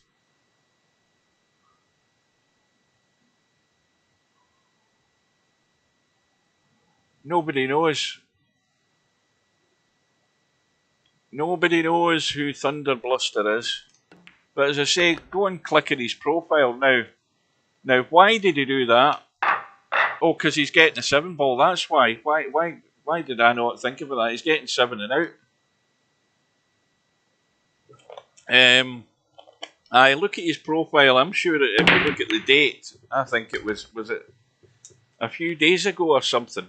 So one of the people I was looking at earlier on was only either today or a few days ago.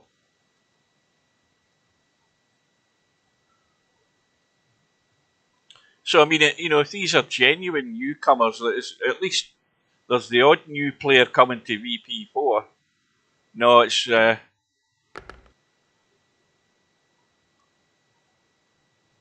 there's a possibility, but looking at the style of play, it doesn't look like it.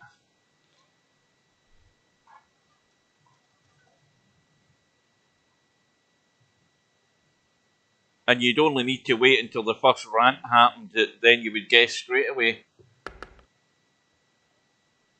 That's going to finish on top of the 4.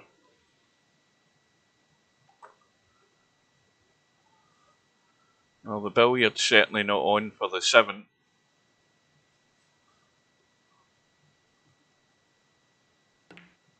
Trying to duck.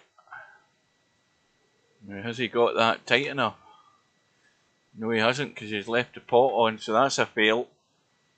Well, it might pot. I mean, it's really thin, the cue ball just running loose.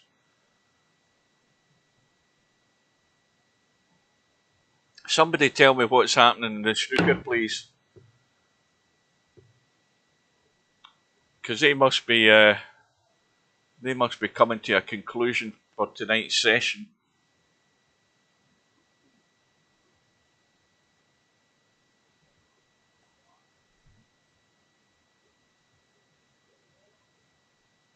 Or just the mid-session interval? They just played 4 frames and it's 9:10.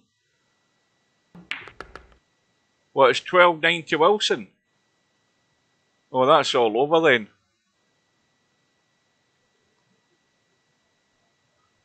Well, Spectre Dawn, he's ended up on the 1-loss side tonight. So Spectre Dawn's battling on the 1-loss side. He's taken down Sergaresh 4-0.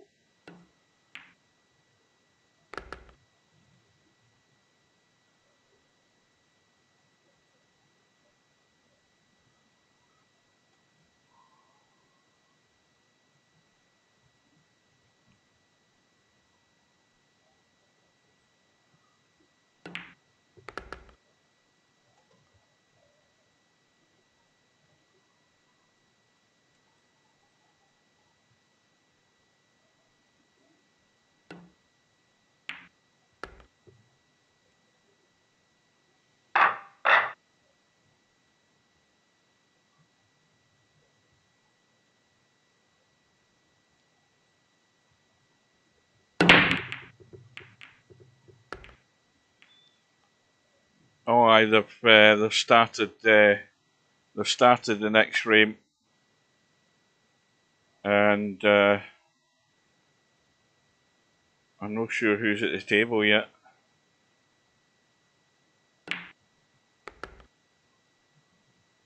Oh, Gilbert's just missed a red. There's reds all over the place. Kyron Wilson's at the table, and he's got a good chance using the pink to pick off a lot of these reds and kill this match. Yeah, I think by the time that Kyron Wilson's finished with this visit, the match will be all over. It's looking very likely.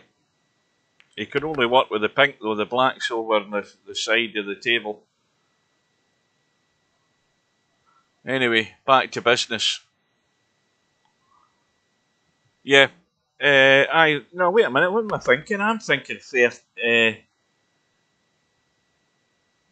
aye, because they've got another session left. It just dawned on me. You're right enough. They've got another session left,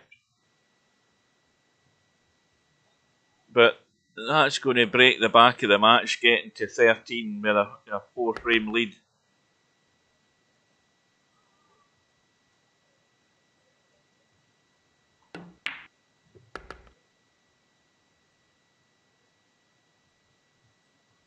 So LS3 tidying up to square the match, 5 apiece.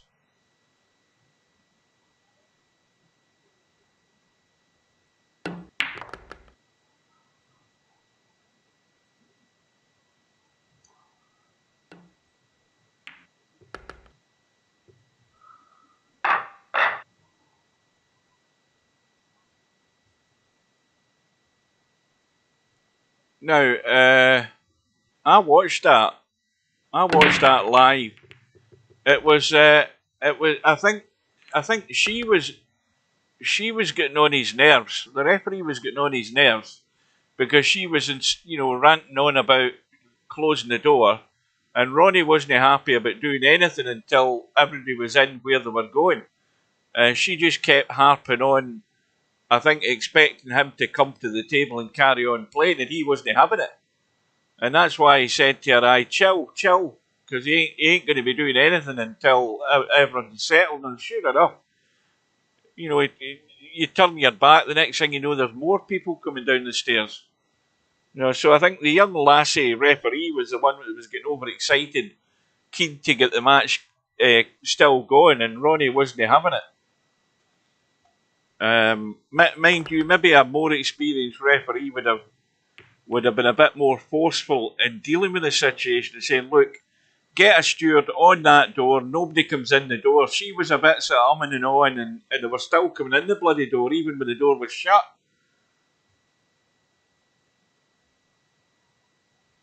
Oh, I never heard what he said in the interview. I never saw that. I'm just going with what I saw at the time. I think a better referee would have handled it better rather than sort of, letting things take their own course up the stairs. You just get a steward to deal with the bloody thing.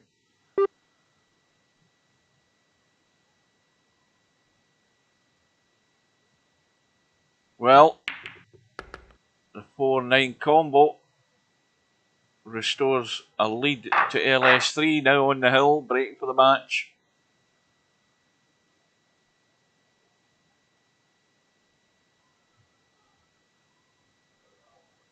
And of course, if Thunder Bluster ends up over on that one-loss side, he's going to get a stack of, obviously it's a race to 4, but he's still going to get a decent handicap if he ends up bumping into Spectre Dawn.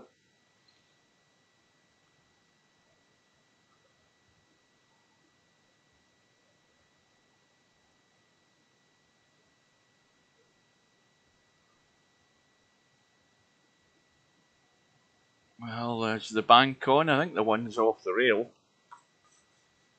Where am I going with this bloody camera?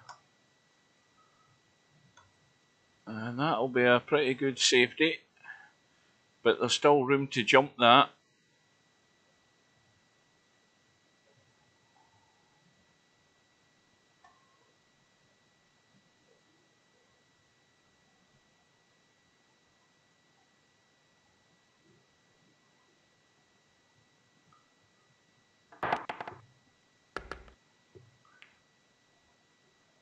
Well, she's going to need an awful lot more than a boost in confidence when she plays Albie. I mean, okay, she can go for her shots all night, but got to keep it tight. Got to know when to draw the line. But above all, as we always say, whenever you do get a chance, whenever that dry break does come, you're at a point in the tournament where you must be getting out. You can't have nice open tables where you're not finding a way out. And she's got to punish Albie. Well, the news in the next World Championship is the Cowboy one. It's up. That's been live for 4 days. And there's a bloody message in the lobby telling you it's up. Yeah, there's I think there's what 10 or 12 in it now. You mean to say whenever you come into the lobby, you don't look at the messages that pop up when you come in? It's written in blue.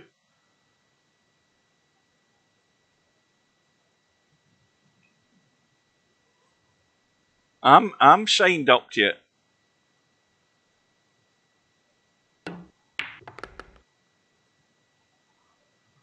Oh dear, yeah. Going downhill rapidly, folks. What time is it?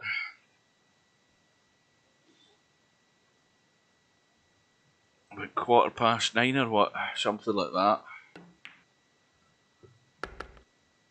You haven't played since our successful winning of the Winter 9-Ball League, you mean? So, LS3 marches on. We'll get an update on what's happening, but LS3 is now through, once this updates, to tonight's final. And of course, she now has to wait. Once this bloody updates, it takes a fortnight. Refresh view. Right, so it's now updated. So Thunder Bluster now moves through and is just about to play Spectre Dawn and is getting 6 and out. So that is a very dangerous handicap. So we'll get ourselves in there. Spectre Dawn's keen tonight. He's already in, raring to go.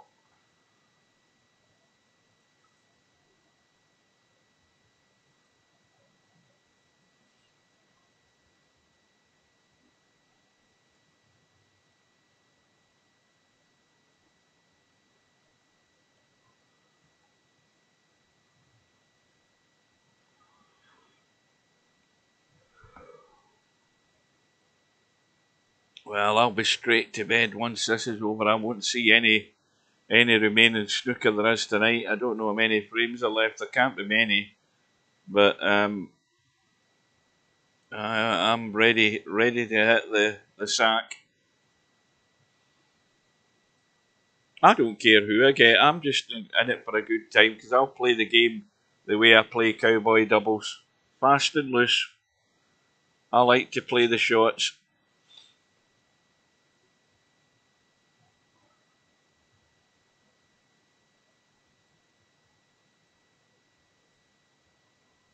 I'll play it like Stubb does. Although there won't be an awful lot of banging. My shots will have some sort of purpose to them. Well, cowboy's a good way to start. So it is. I mean, you know, if you're ever thinking of moving to 3 cushion, that is. 4 ball caroms is a good way to start. It's an umpty game. It's handy for new starts to go in and play. Well, here we go. Lag for the break. Race to 4, of course. And 6 and out. So is Thunder Bluster going to be good enough to make the use of that? Is he going to get a chance? Well, he ain't going to be breaking. Spectrodon's won the lag. So you can tell me, is the audio any better tonight? Because I took out the what do you call it? I took the voice mod out and just went back to the standard mic and the sound card, nothing else.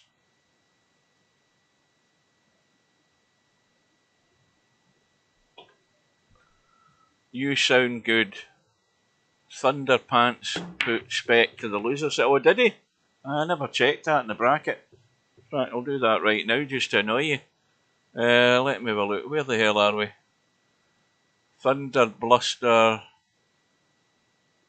Oh, Miasma forfeited and that's well. He got a boost there. Miasma dinner runner. Thunder Bluster took out Sergeresh. Where the hell did he take out Spectre Dawn? Oh, I did die. I never saw it there. 7-5. Yeah, he was getting the 6 out there, of course, as well. So Spectre Dawn's already had his fingers burnt. And boom, 1-0 already.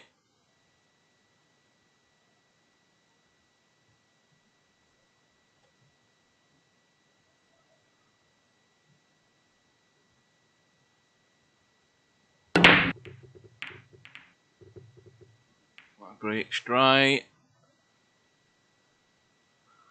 Well, it's not only dry, but Spectre Dawn doesn't really have a shot, and the opportunity to manufacture something is not that good, but the opportunity to duck and dive was.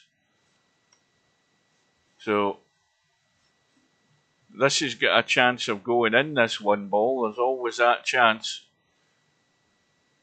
But what you don't want to do is break up that 4 and 9 right now by banging balls and knocking everything into everything. Well, he's flipped to 2, and the cue ball's gone.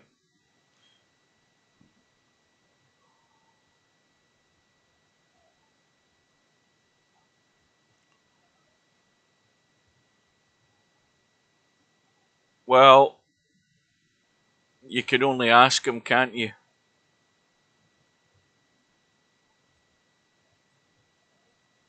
I told him very early on. I told him very early on in VP4, I think you're pricing all wrong. Your pricing's all wrong for all the cues. Far too expensive. And that was long before Shooter's Pool came in the scene. And Shooter's Pool's pricing for all of their stuff is far more agreeable. So it is, you know, far more attractive, the price ranges that they have in there than they've got in VP4.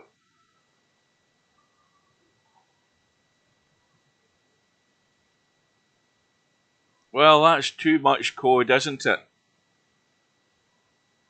That's too much code from the game plan that he had set out right at the very beginning and how it was going to be done. So it's ended up being Steve's baby that he and he alone has sole control over everything on the tournament side of things.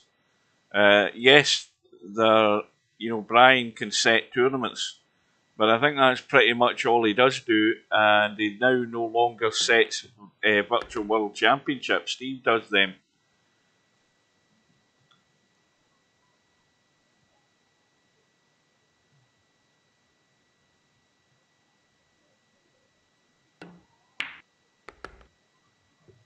So Spectre Dawn is going to level the proceedings here.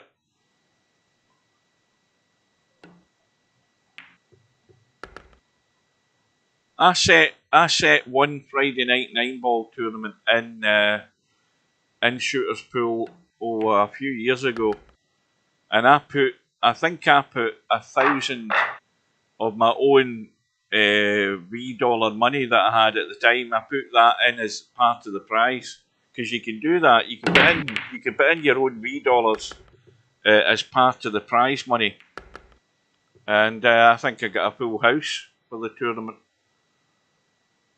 And that was the one and only Friday night 9-ball tournament I ever set in Shooter's Pool.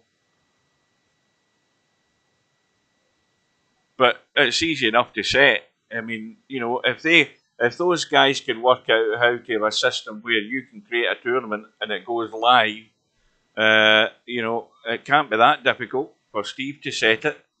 But it is difficult considering all the code that he's already had done for the way he wants it to run for him.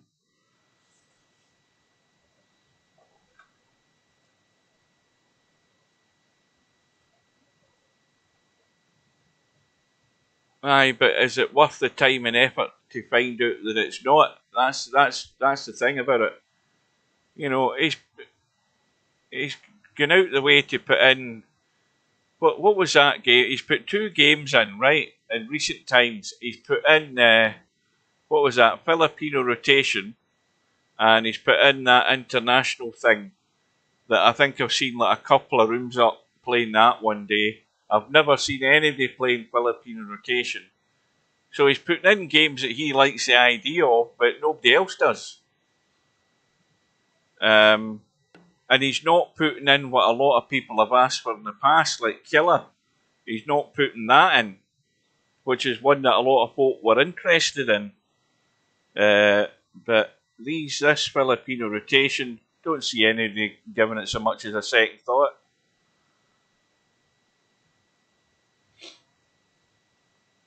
But it's what he wants to do with it.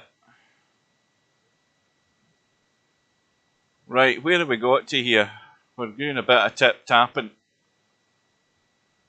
Now, I don't know whether Thunder Bluster can get that one ball out of there and send that up the table. Let's have a look. No, it's right on the point. That's the problem. It's right on there. But I think you can punch that out the way. But can you get cover? That's the thing. Can you get enough angle on that to get cover on it? No, we're just going to tip tap now. The further that goes along the rail, the more likelihood you have of actually punching it away out of there. But nobody's prepared to take the risk.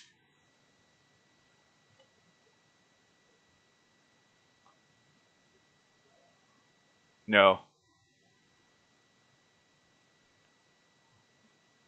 No, unless reincarnation's part of your profile in Virtual Pool 4. Well, Thunder Bluster took the risk, but he hasn't got there. And of course he's took the risk, but Spectre Dawn's going to have to not only cut the one, but he's going to have to get this cue ball coming in a line where he can get some sort of disturbance, and he's got it perfect.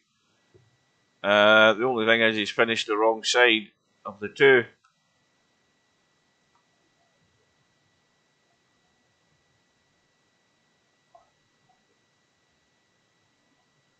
Well, Kyron Wilson's got a 30-point lead or so, and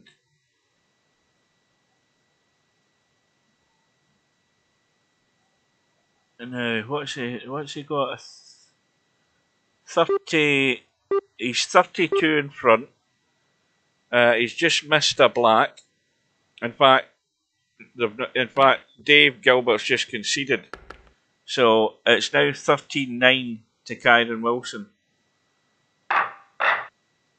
Yeah, they've got a final session tomorrow. And meanwhile, Spectre Dawn into the lead. 2 racks to 1.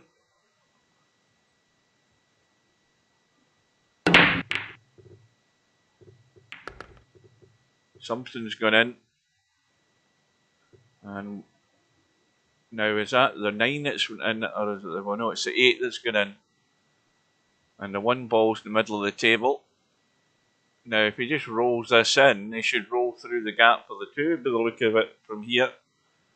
No, he might not. He might catch the 4. He's digging in to make sure he stays well away from that, which is the right thing to do. Whenever instinct tells you the cue ball's going to be interfering with something, then take evasive manoeuvres to avoid it.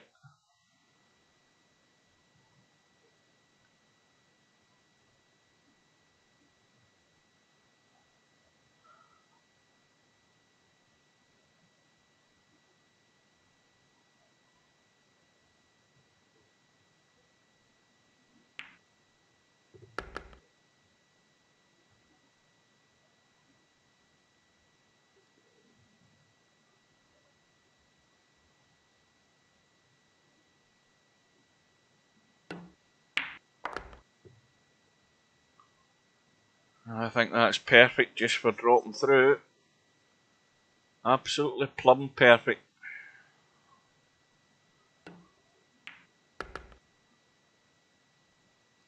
That's not perfect though. That's not where he wanted to be. Because again, he's got himself too close to the rail. He's potting the 6 and he's taking a chunk of the 7, which he's hoping probably rolls to the rail and comes out. And he's got a shot somewhere on it. Unless he starts jacking up big time. Yeah, he is. And just nipping back. Now, all out for the Bedhead cut big time here.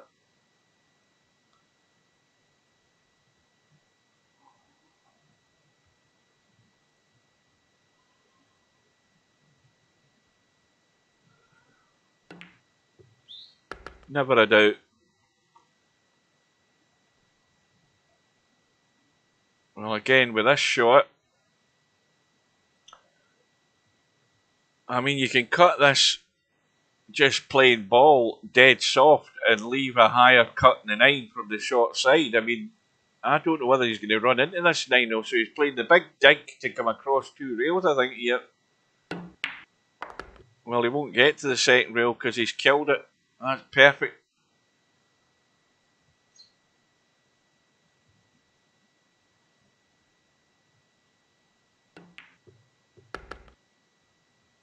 Well, if he keeps up that sort of level in the Virtual 9-Ball World Championship, then he's got to win it. You know, he's got to win it. Problem is, it doesn't work like that. All the other factors come in to scupper that dream. Bad luck, bad roll of the ball, dry break, you know, all of that stuff. Getting out when he's at the table, I mean, very successful at that.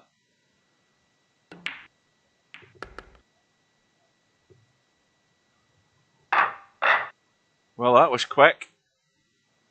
Back to 3-2.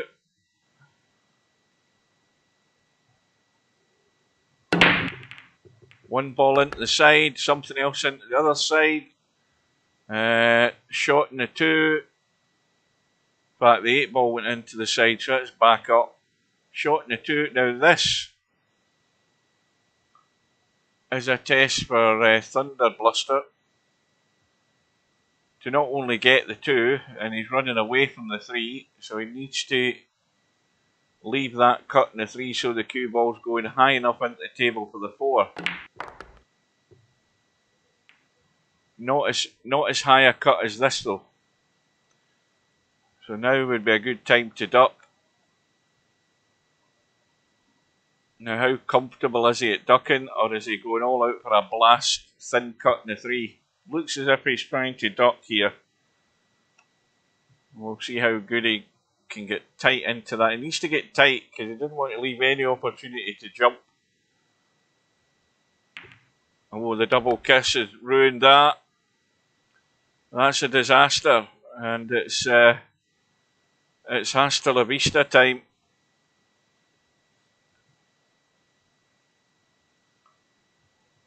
Well, he's got to keep this away from flushing the rail here for those that jaw. He should be fine.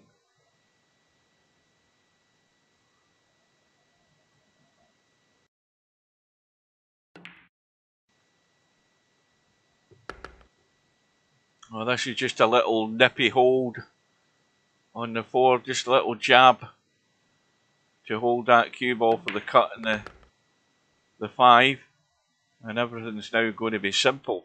6 ball sitting up there on its own. Loads of room to go on the 7. And Thunderpants has run his course tonight.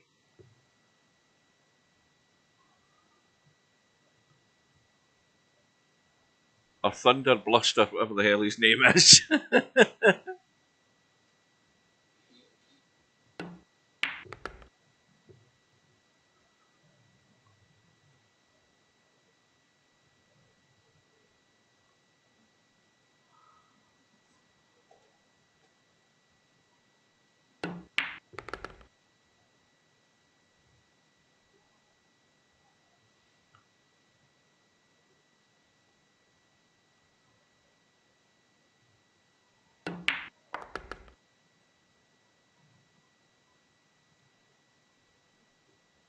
So, formalities are complete. We have a final Friday night 9-ball final, race to 9, LS3 up against Spectre Dawn. No doubt Spectre Dawn won't be quite in as much of a hurry to get into the final match once that room goes up. And that should be going up any second. So confirmation. LS3 to play Spectre Dawn. The room is up.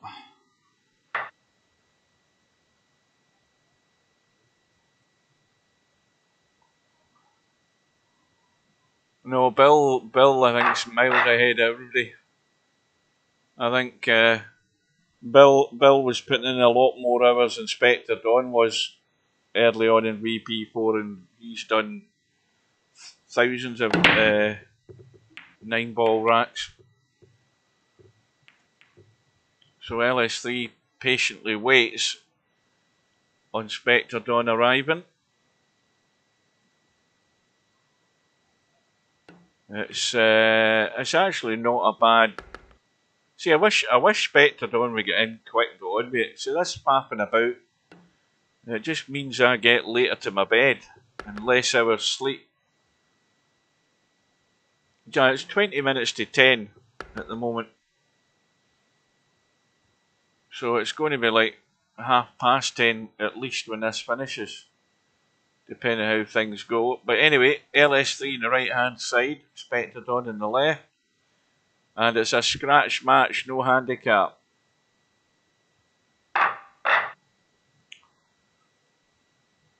So let's see what game LS3's got with her tonight.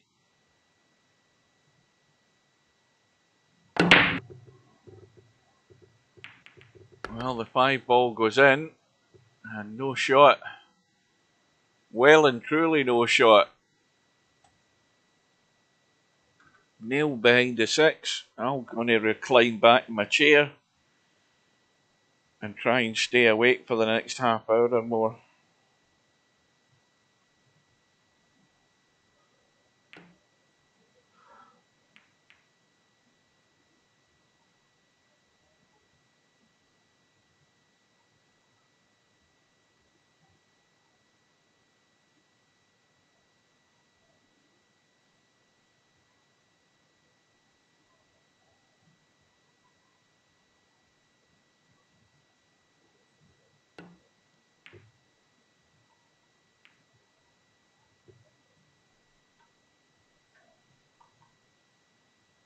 Well, that's pretty good cover.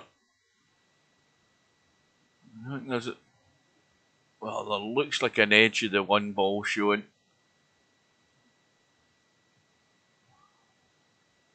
But you need to have damn good eyes to catch that.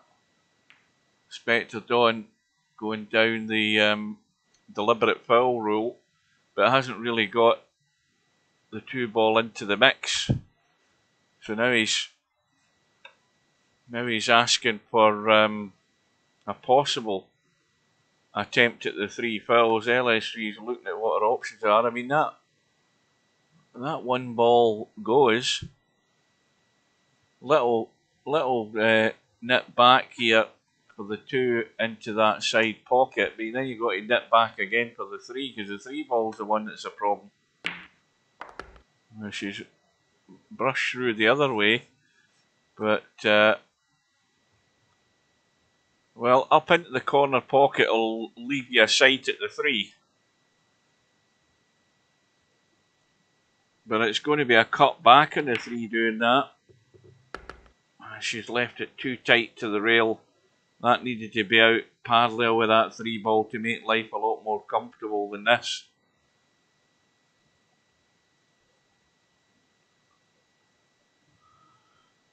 Now the question is can she make the cut and avoid the bump in that 8-ball up in the top left? I'm sure that's the 8-ball that's up there, but that's definitely in the way here by the look of it.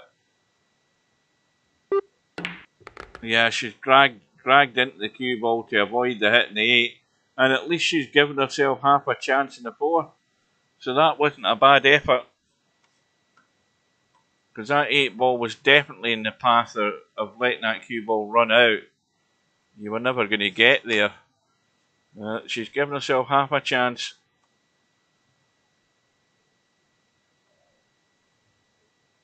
Right, see you later, Bedhead, because it's what, 11:15 where he is, and she just overcut it. So that'll more than likely be the first rack in the board for Spectre Dawn.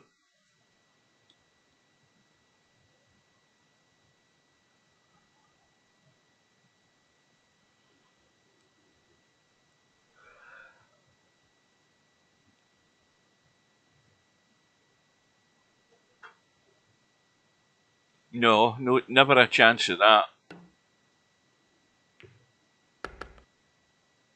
I used to do when I say used to do, on the odd occasion I've done, the longest stream I did was that 11-hour thing on the Eurotruck from over in China, right over to the north of Brazil.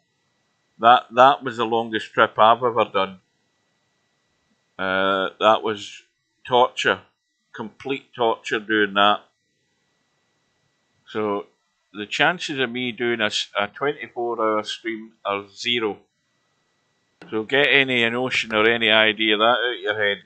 What's the point even thinking of doing that with 6 people watching, and 3 of them getting bored after 5 minutes? And what do you think it'd be showing for 24 hours when I'm doing a stream like that? Aye, well, I've only got well, as I said the other night there, now that I'm streaming only to YouTube, I've gained about 6 new subscribers. I've gone to, I think, 650. That'll probably drop down again.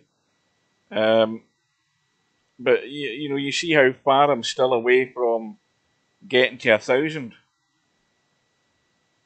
You're not gonna get piles and piles of subscribers doing the mostly boring stuff I do on this. Because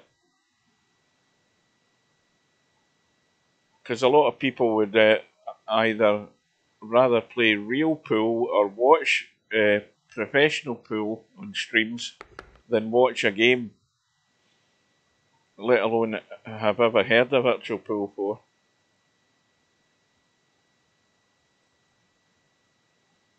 So Spectre Dawn with a 1-0 lead and now ball in hand and a table where you're always expecting them to get out. So LS3 is going to be chasing his tail for the rest of the night, I think.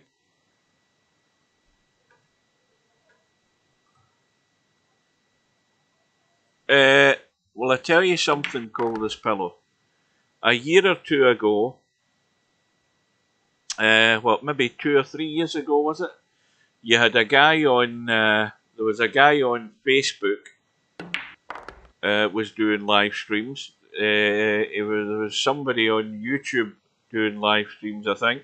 And that's all died a death. I never see any of them at all now. They haven't got the stomach for it.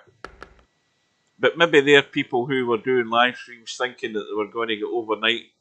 They were going to be overnight millionaires. Well, that's never going to happen for a billiard game. They over assessed the situation. I'm fortunate that I've been, or fortunate or unfortunate that I've been streaming for a good number of years, and I've just plodded on doing my thing. I'm not doing anything that's a first-person shooter because A, I'm crap at them, and I've got a very short attention span for them as well, and there's too much bunny hopping and cheating goes on in them. Oh, if I was good at a shooting game and I was doing that sort of shit, I'd have a lot more subscribers. I've no doubt about it. No doubt about it. But I'm not set in that sort of way to give the people what most of the young people want to watch. Because the age group that are in VP4 are not all the same age as me, but they're certainly older than teenagers, put it that way. And also, a fair number are those that have followed this game or the series itself, some right from the start, but some approaching 20 years, some over that. Although that number's dwindling as well now.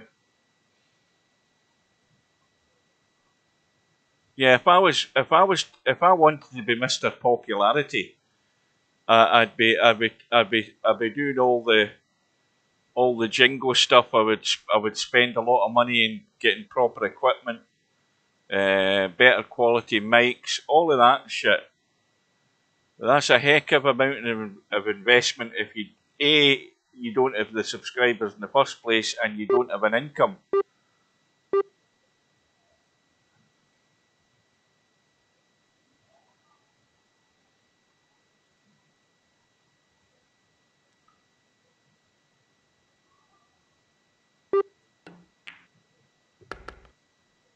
Well, that cue ball has come off and finished pretty good on the 3. Now, was it 2 weeks ago? It might have been longer than that. I lose track of time, but I was desperate to get to bed. The last final that I streamed with Spectre Dawn in it, and I do remember that it was Spectre Dawn up against Larry, and I was hoping and praying Spectre Dawn would get it over quick, and Spectre Dawn won it 9-0, and I got to bed early. Now,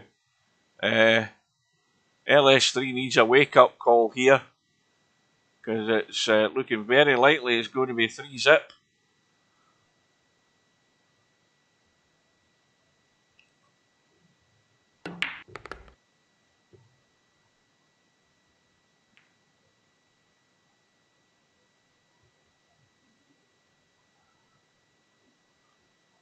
Yeah, we're getting that little influx of the players from the Far East, from Vietnam and China, but they're not.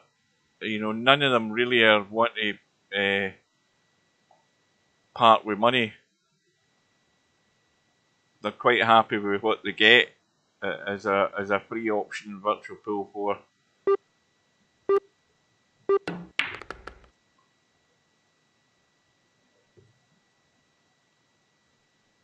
So Spectre Dawn, comfortable start so far. And I think it's not that LS3 hasn't had a shot or two, but if Spectre Dawn does the usual thing and gets the brake working and starts running, this match is just going to run away very quickly. Balls flying in left, right and centre. The 2's gone, the 5's gone, the 8's gone, the 1's sitting pretty, the 3's handy. Up top for the 4 into the top right, the bottom right hand corner. So just need to stun or spin up the table.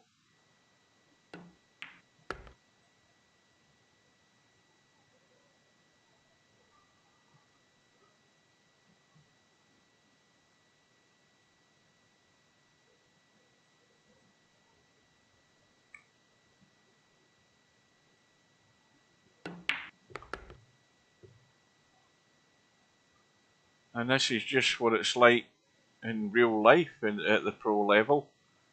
A guy's at the table breaking, balls going in. If he's got a good table, he's running out. End of story. And you're sat in your chair. Or in this case, you just sat looking at your PC or your laptop, hoping you're going to get a sniff.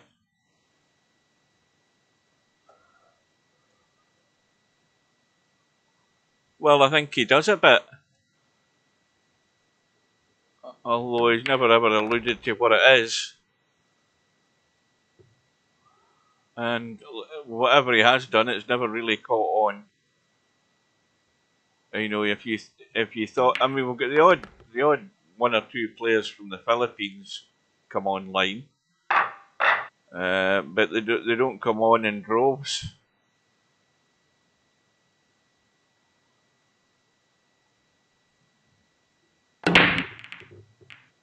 8 ball top right, I think 7 ball side pocket, something else at the side there, I don't know what the hell that was. The 8 and the 7 have gone, the 2 has gone, a cut in the 1. Now, the lifesaver at the moment is that for LS3, the fact that the 6 ball's locked up, and Spectre Dawn will immediately, he'll be immediately thinking, well, if I can leave myself top side of this 5 ball, somehow or other, I might have a chance to either run off the 5 ball when I'm potting it and run into this 6 and 9. And of course, he's getting to that point where that's what's going to have to happen. I mean, it'd be a bit crazy to do it off the 4 ball, simply because there's no guarantee he'll have a shot in the 5 doing it. But it might come to that. That won't do though. That won't do. So now it will hinge on how good he is on the 5 ball. Whether he's got a chance to run this cue ball at them. It might give a glimmer of hope to LS3 at the moment. But the best he can do is pot this 4, get a hold of the cue ball one way or another. And have a good line to be able to do something with it. And that ain't it. It ain't going to happen that way.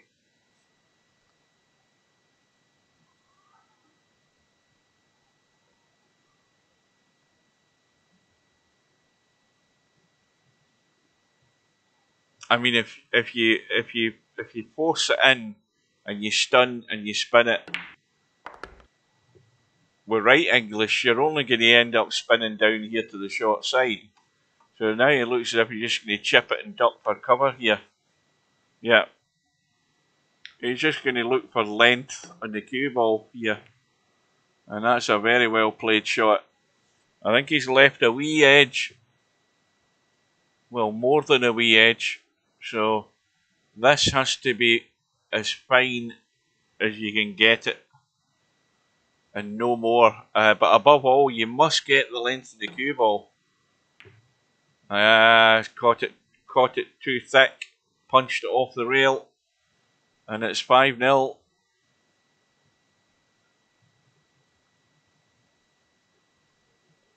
Dead weight roll.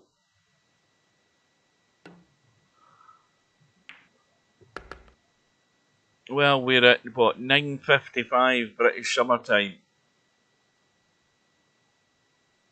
And already Spectre Dawn is halfway home.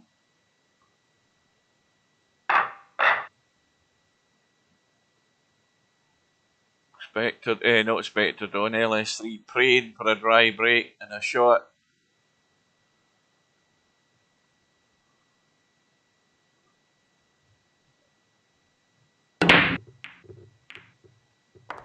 Three ball, 8 ball,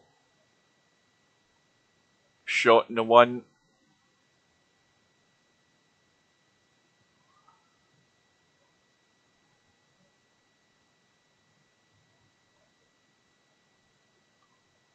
Oh aye, it's a good game. Yes, it's a good game, but it's totally different from VP4 in the physics setup. The rooms look a lot nicer, but the one thing you'd have to become accustomed to if you've been playing VP4 is the limitations in the camera angle going down in the queue, and if you're not comfortable with that, then you'll certainly find it a lot more difficult in certain shots in shooter's pool.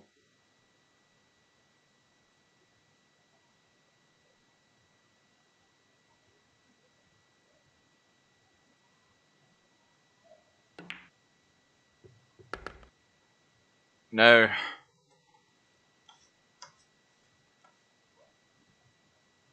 well, you know, if he rolls this 4 in, and the cue ball rolls out to here, he's going to have a high cut in the 5. And he's got to run up and down the table, and he's got a very, very small window to go on that 6 ball. And he's overhit it. He's overhit it. The big stun's done him. So he played the stun rather than just letting it run out. But he thinks he's got enough room to play the jump.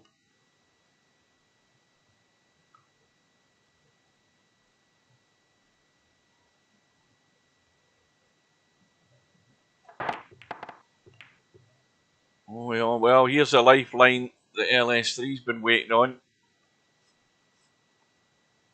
And at 5-0 down, she needs all the help she can get. She just needs to watch the draw in this 6 ball, doesn't overjuice it.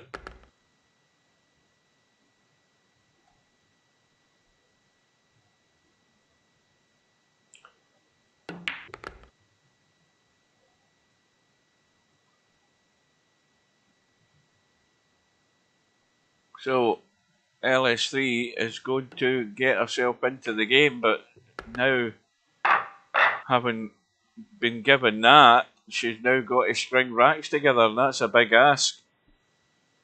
Got to happen immediately to get back into this.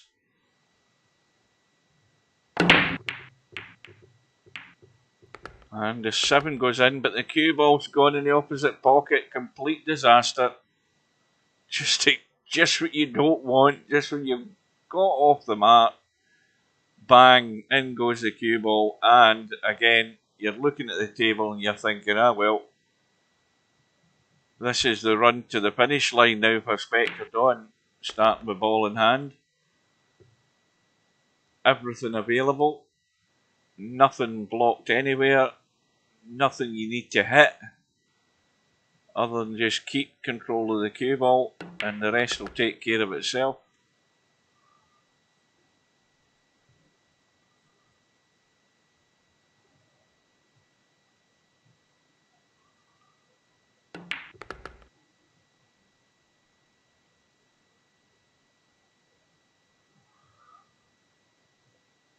Stun and hold for the 5 with a look at the angle that he's got here.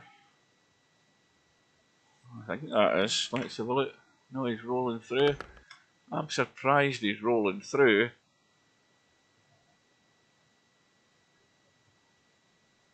Because this is a slightly blind pocket cut, this 5 ball. And it's far from a gimme at that angle. But he's got it clean as a whistle. Got a bit straight in the 6. So needs a good firm stun just to get the cue ball out.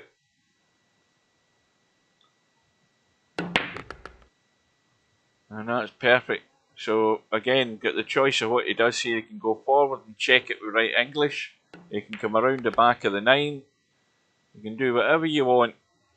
As long as you've got the angle that you can work, you have the choice of doing whatever you want to do there. So LS3's comeback was short-lived. The scratch and the break has done it. It's 6-1.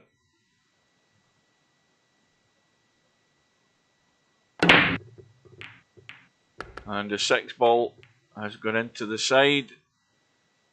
And that 3 ball, if it stays out of the way, will give Spectre Dawn a clean pot on the 1. However, there is trouble ahead. Now, is that 4-9-5 a combo? It looks pretty good. That is dead. That is dead. That going that way, that 9 ball has to go in. Spectre Dawn should have looked at that. That's absolutely stone dead, that combo. You're never missing that. As long as you're anywhere here, here to make the hit on that 4. Well, there's a mistake. And I don't know whether LS3 can get to this, and she can't. She can't get anywhere near it. Well, one thing's for certain. That 4, 9 and 5 shouldn't be getting disturbed. But what does LS3 do here? She can't. I think she might be able to get a line just behind that 7 down onto the 1. But she might need to check the cue ball up. I don't know what she's doing here. Oh, she managed to get in. I didn't think she'd get in there. That's superb. However, she might have a 2-in-1 shot here with this 2 ball. Because if you hit that 4, that's got to push that 9 onto the 5. As a sort of backup plan. Well, she's drawn away from it, so we're going to see the 4-9-5 combo. That's a definite. She doesn't need to cut this and try and run into them. It's stone dead, and you can't miss it. So this is just a drop in and get the cue ball out into the table.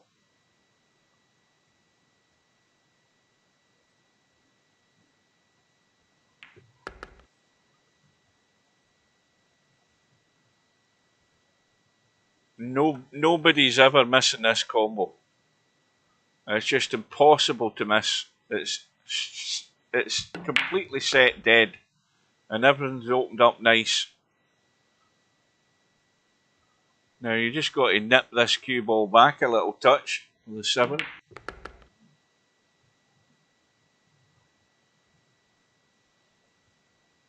Oh, there was never a jinx in doubt there. Although this isn't done and dusted. This 7 ball, by the way.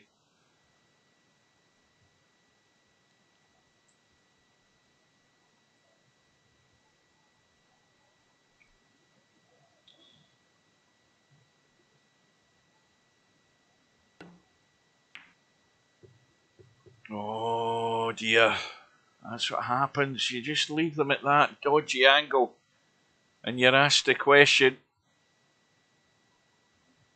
And LS3 couldn't come up with the answer, I'm afraid. Just that little bit of a dodgy angle always has you in doubt. And at that pace, it catches the jaw before the pocket. It doesn't go in. It's always going to hold up. Well, that rack that LS3 got might be just the consolation rack that she's going to get, especially if Spectre Dawn's straight into gear again.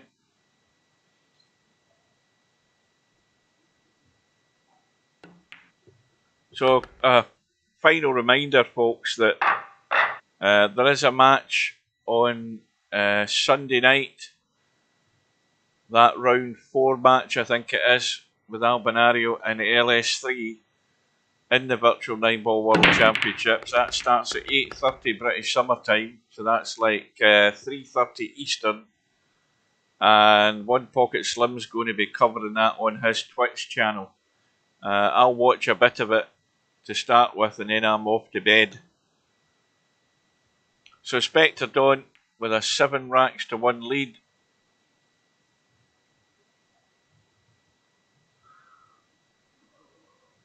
LS3 trying to thin this and run up by that 7 ball.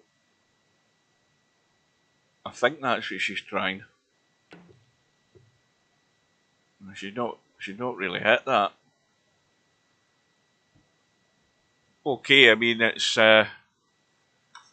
more or less safe, but I think that Spectre Dawn will be giving this the thin cut, because it's off the rail far enough to encourage that. Yep, he's had a blast at it.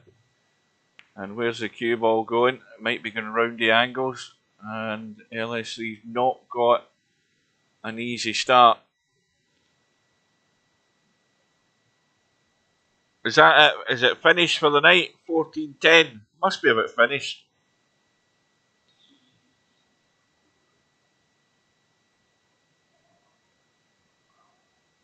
It can't be far off been finished. It is finished, so 14:10, so you'll need 3 more frames tomorrow. Well, there's a blast there from LS3. You're going to have to come up with another one. The bank was played at 100 miles an hour. Going to need another very good cut down this rail on that 4 and still think about the 5. Well, she's going all out for the bank and that as well. Now needs a roll, and she might be getting it this time. Let's have a look. Well, there's an edge of the 4 where you're cutting it to the long rail and the short rail, and you can run the cue ball well away from it.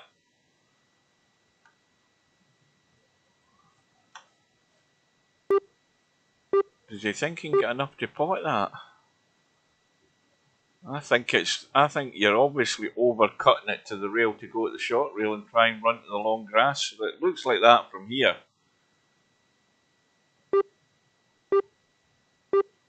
Oh no, he was all out with the jump cue. And a beautiful little bump on the 5. How about that? What a shot that was.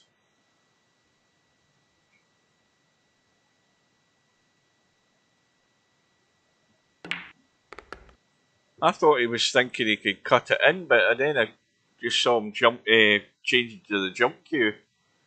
Played it absolutely perfect. Okay, you need that roll of the ball when you're running into the next object ball, but everything landed on a plate. Inspector Dawn is going to be breaking for the match.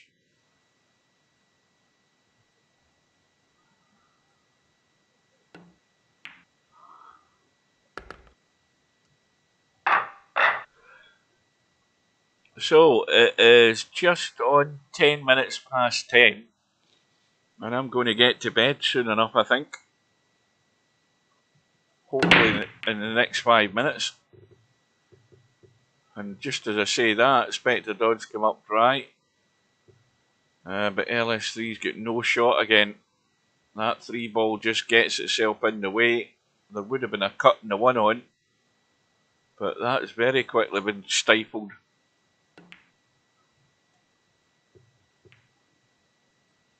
Oh, the cue ball's leaked out. Here's Stubbin for his bullshit.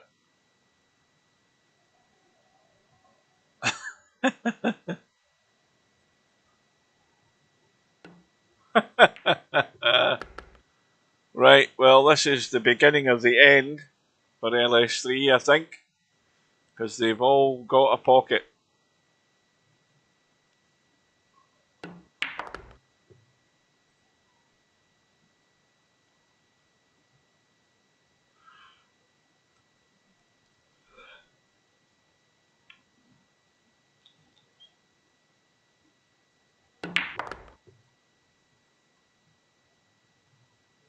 Now, the only thing you need to be sure about is when you're potting this 6 ball, that you can get it clean.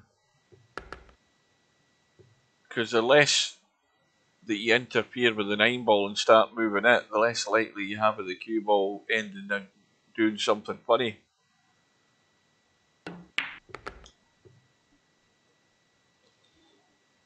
Well,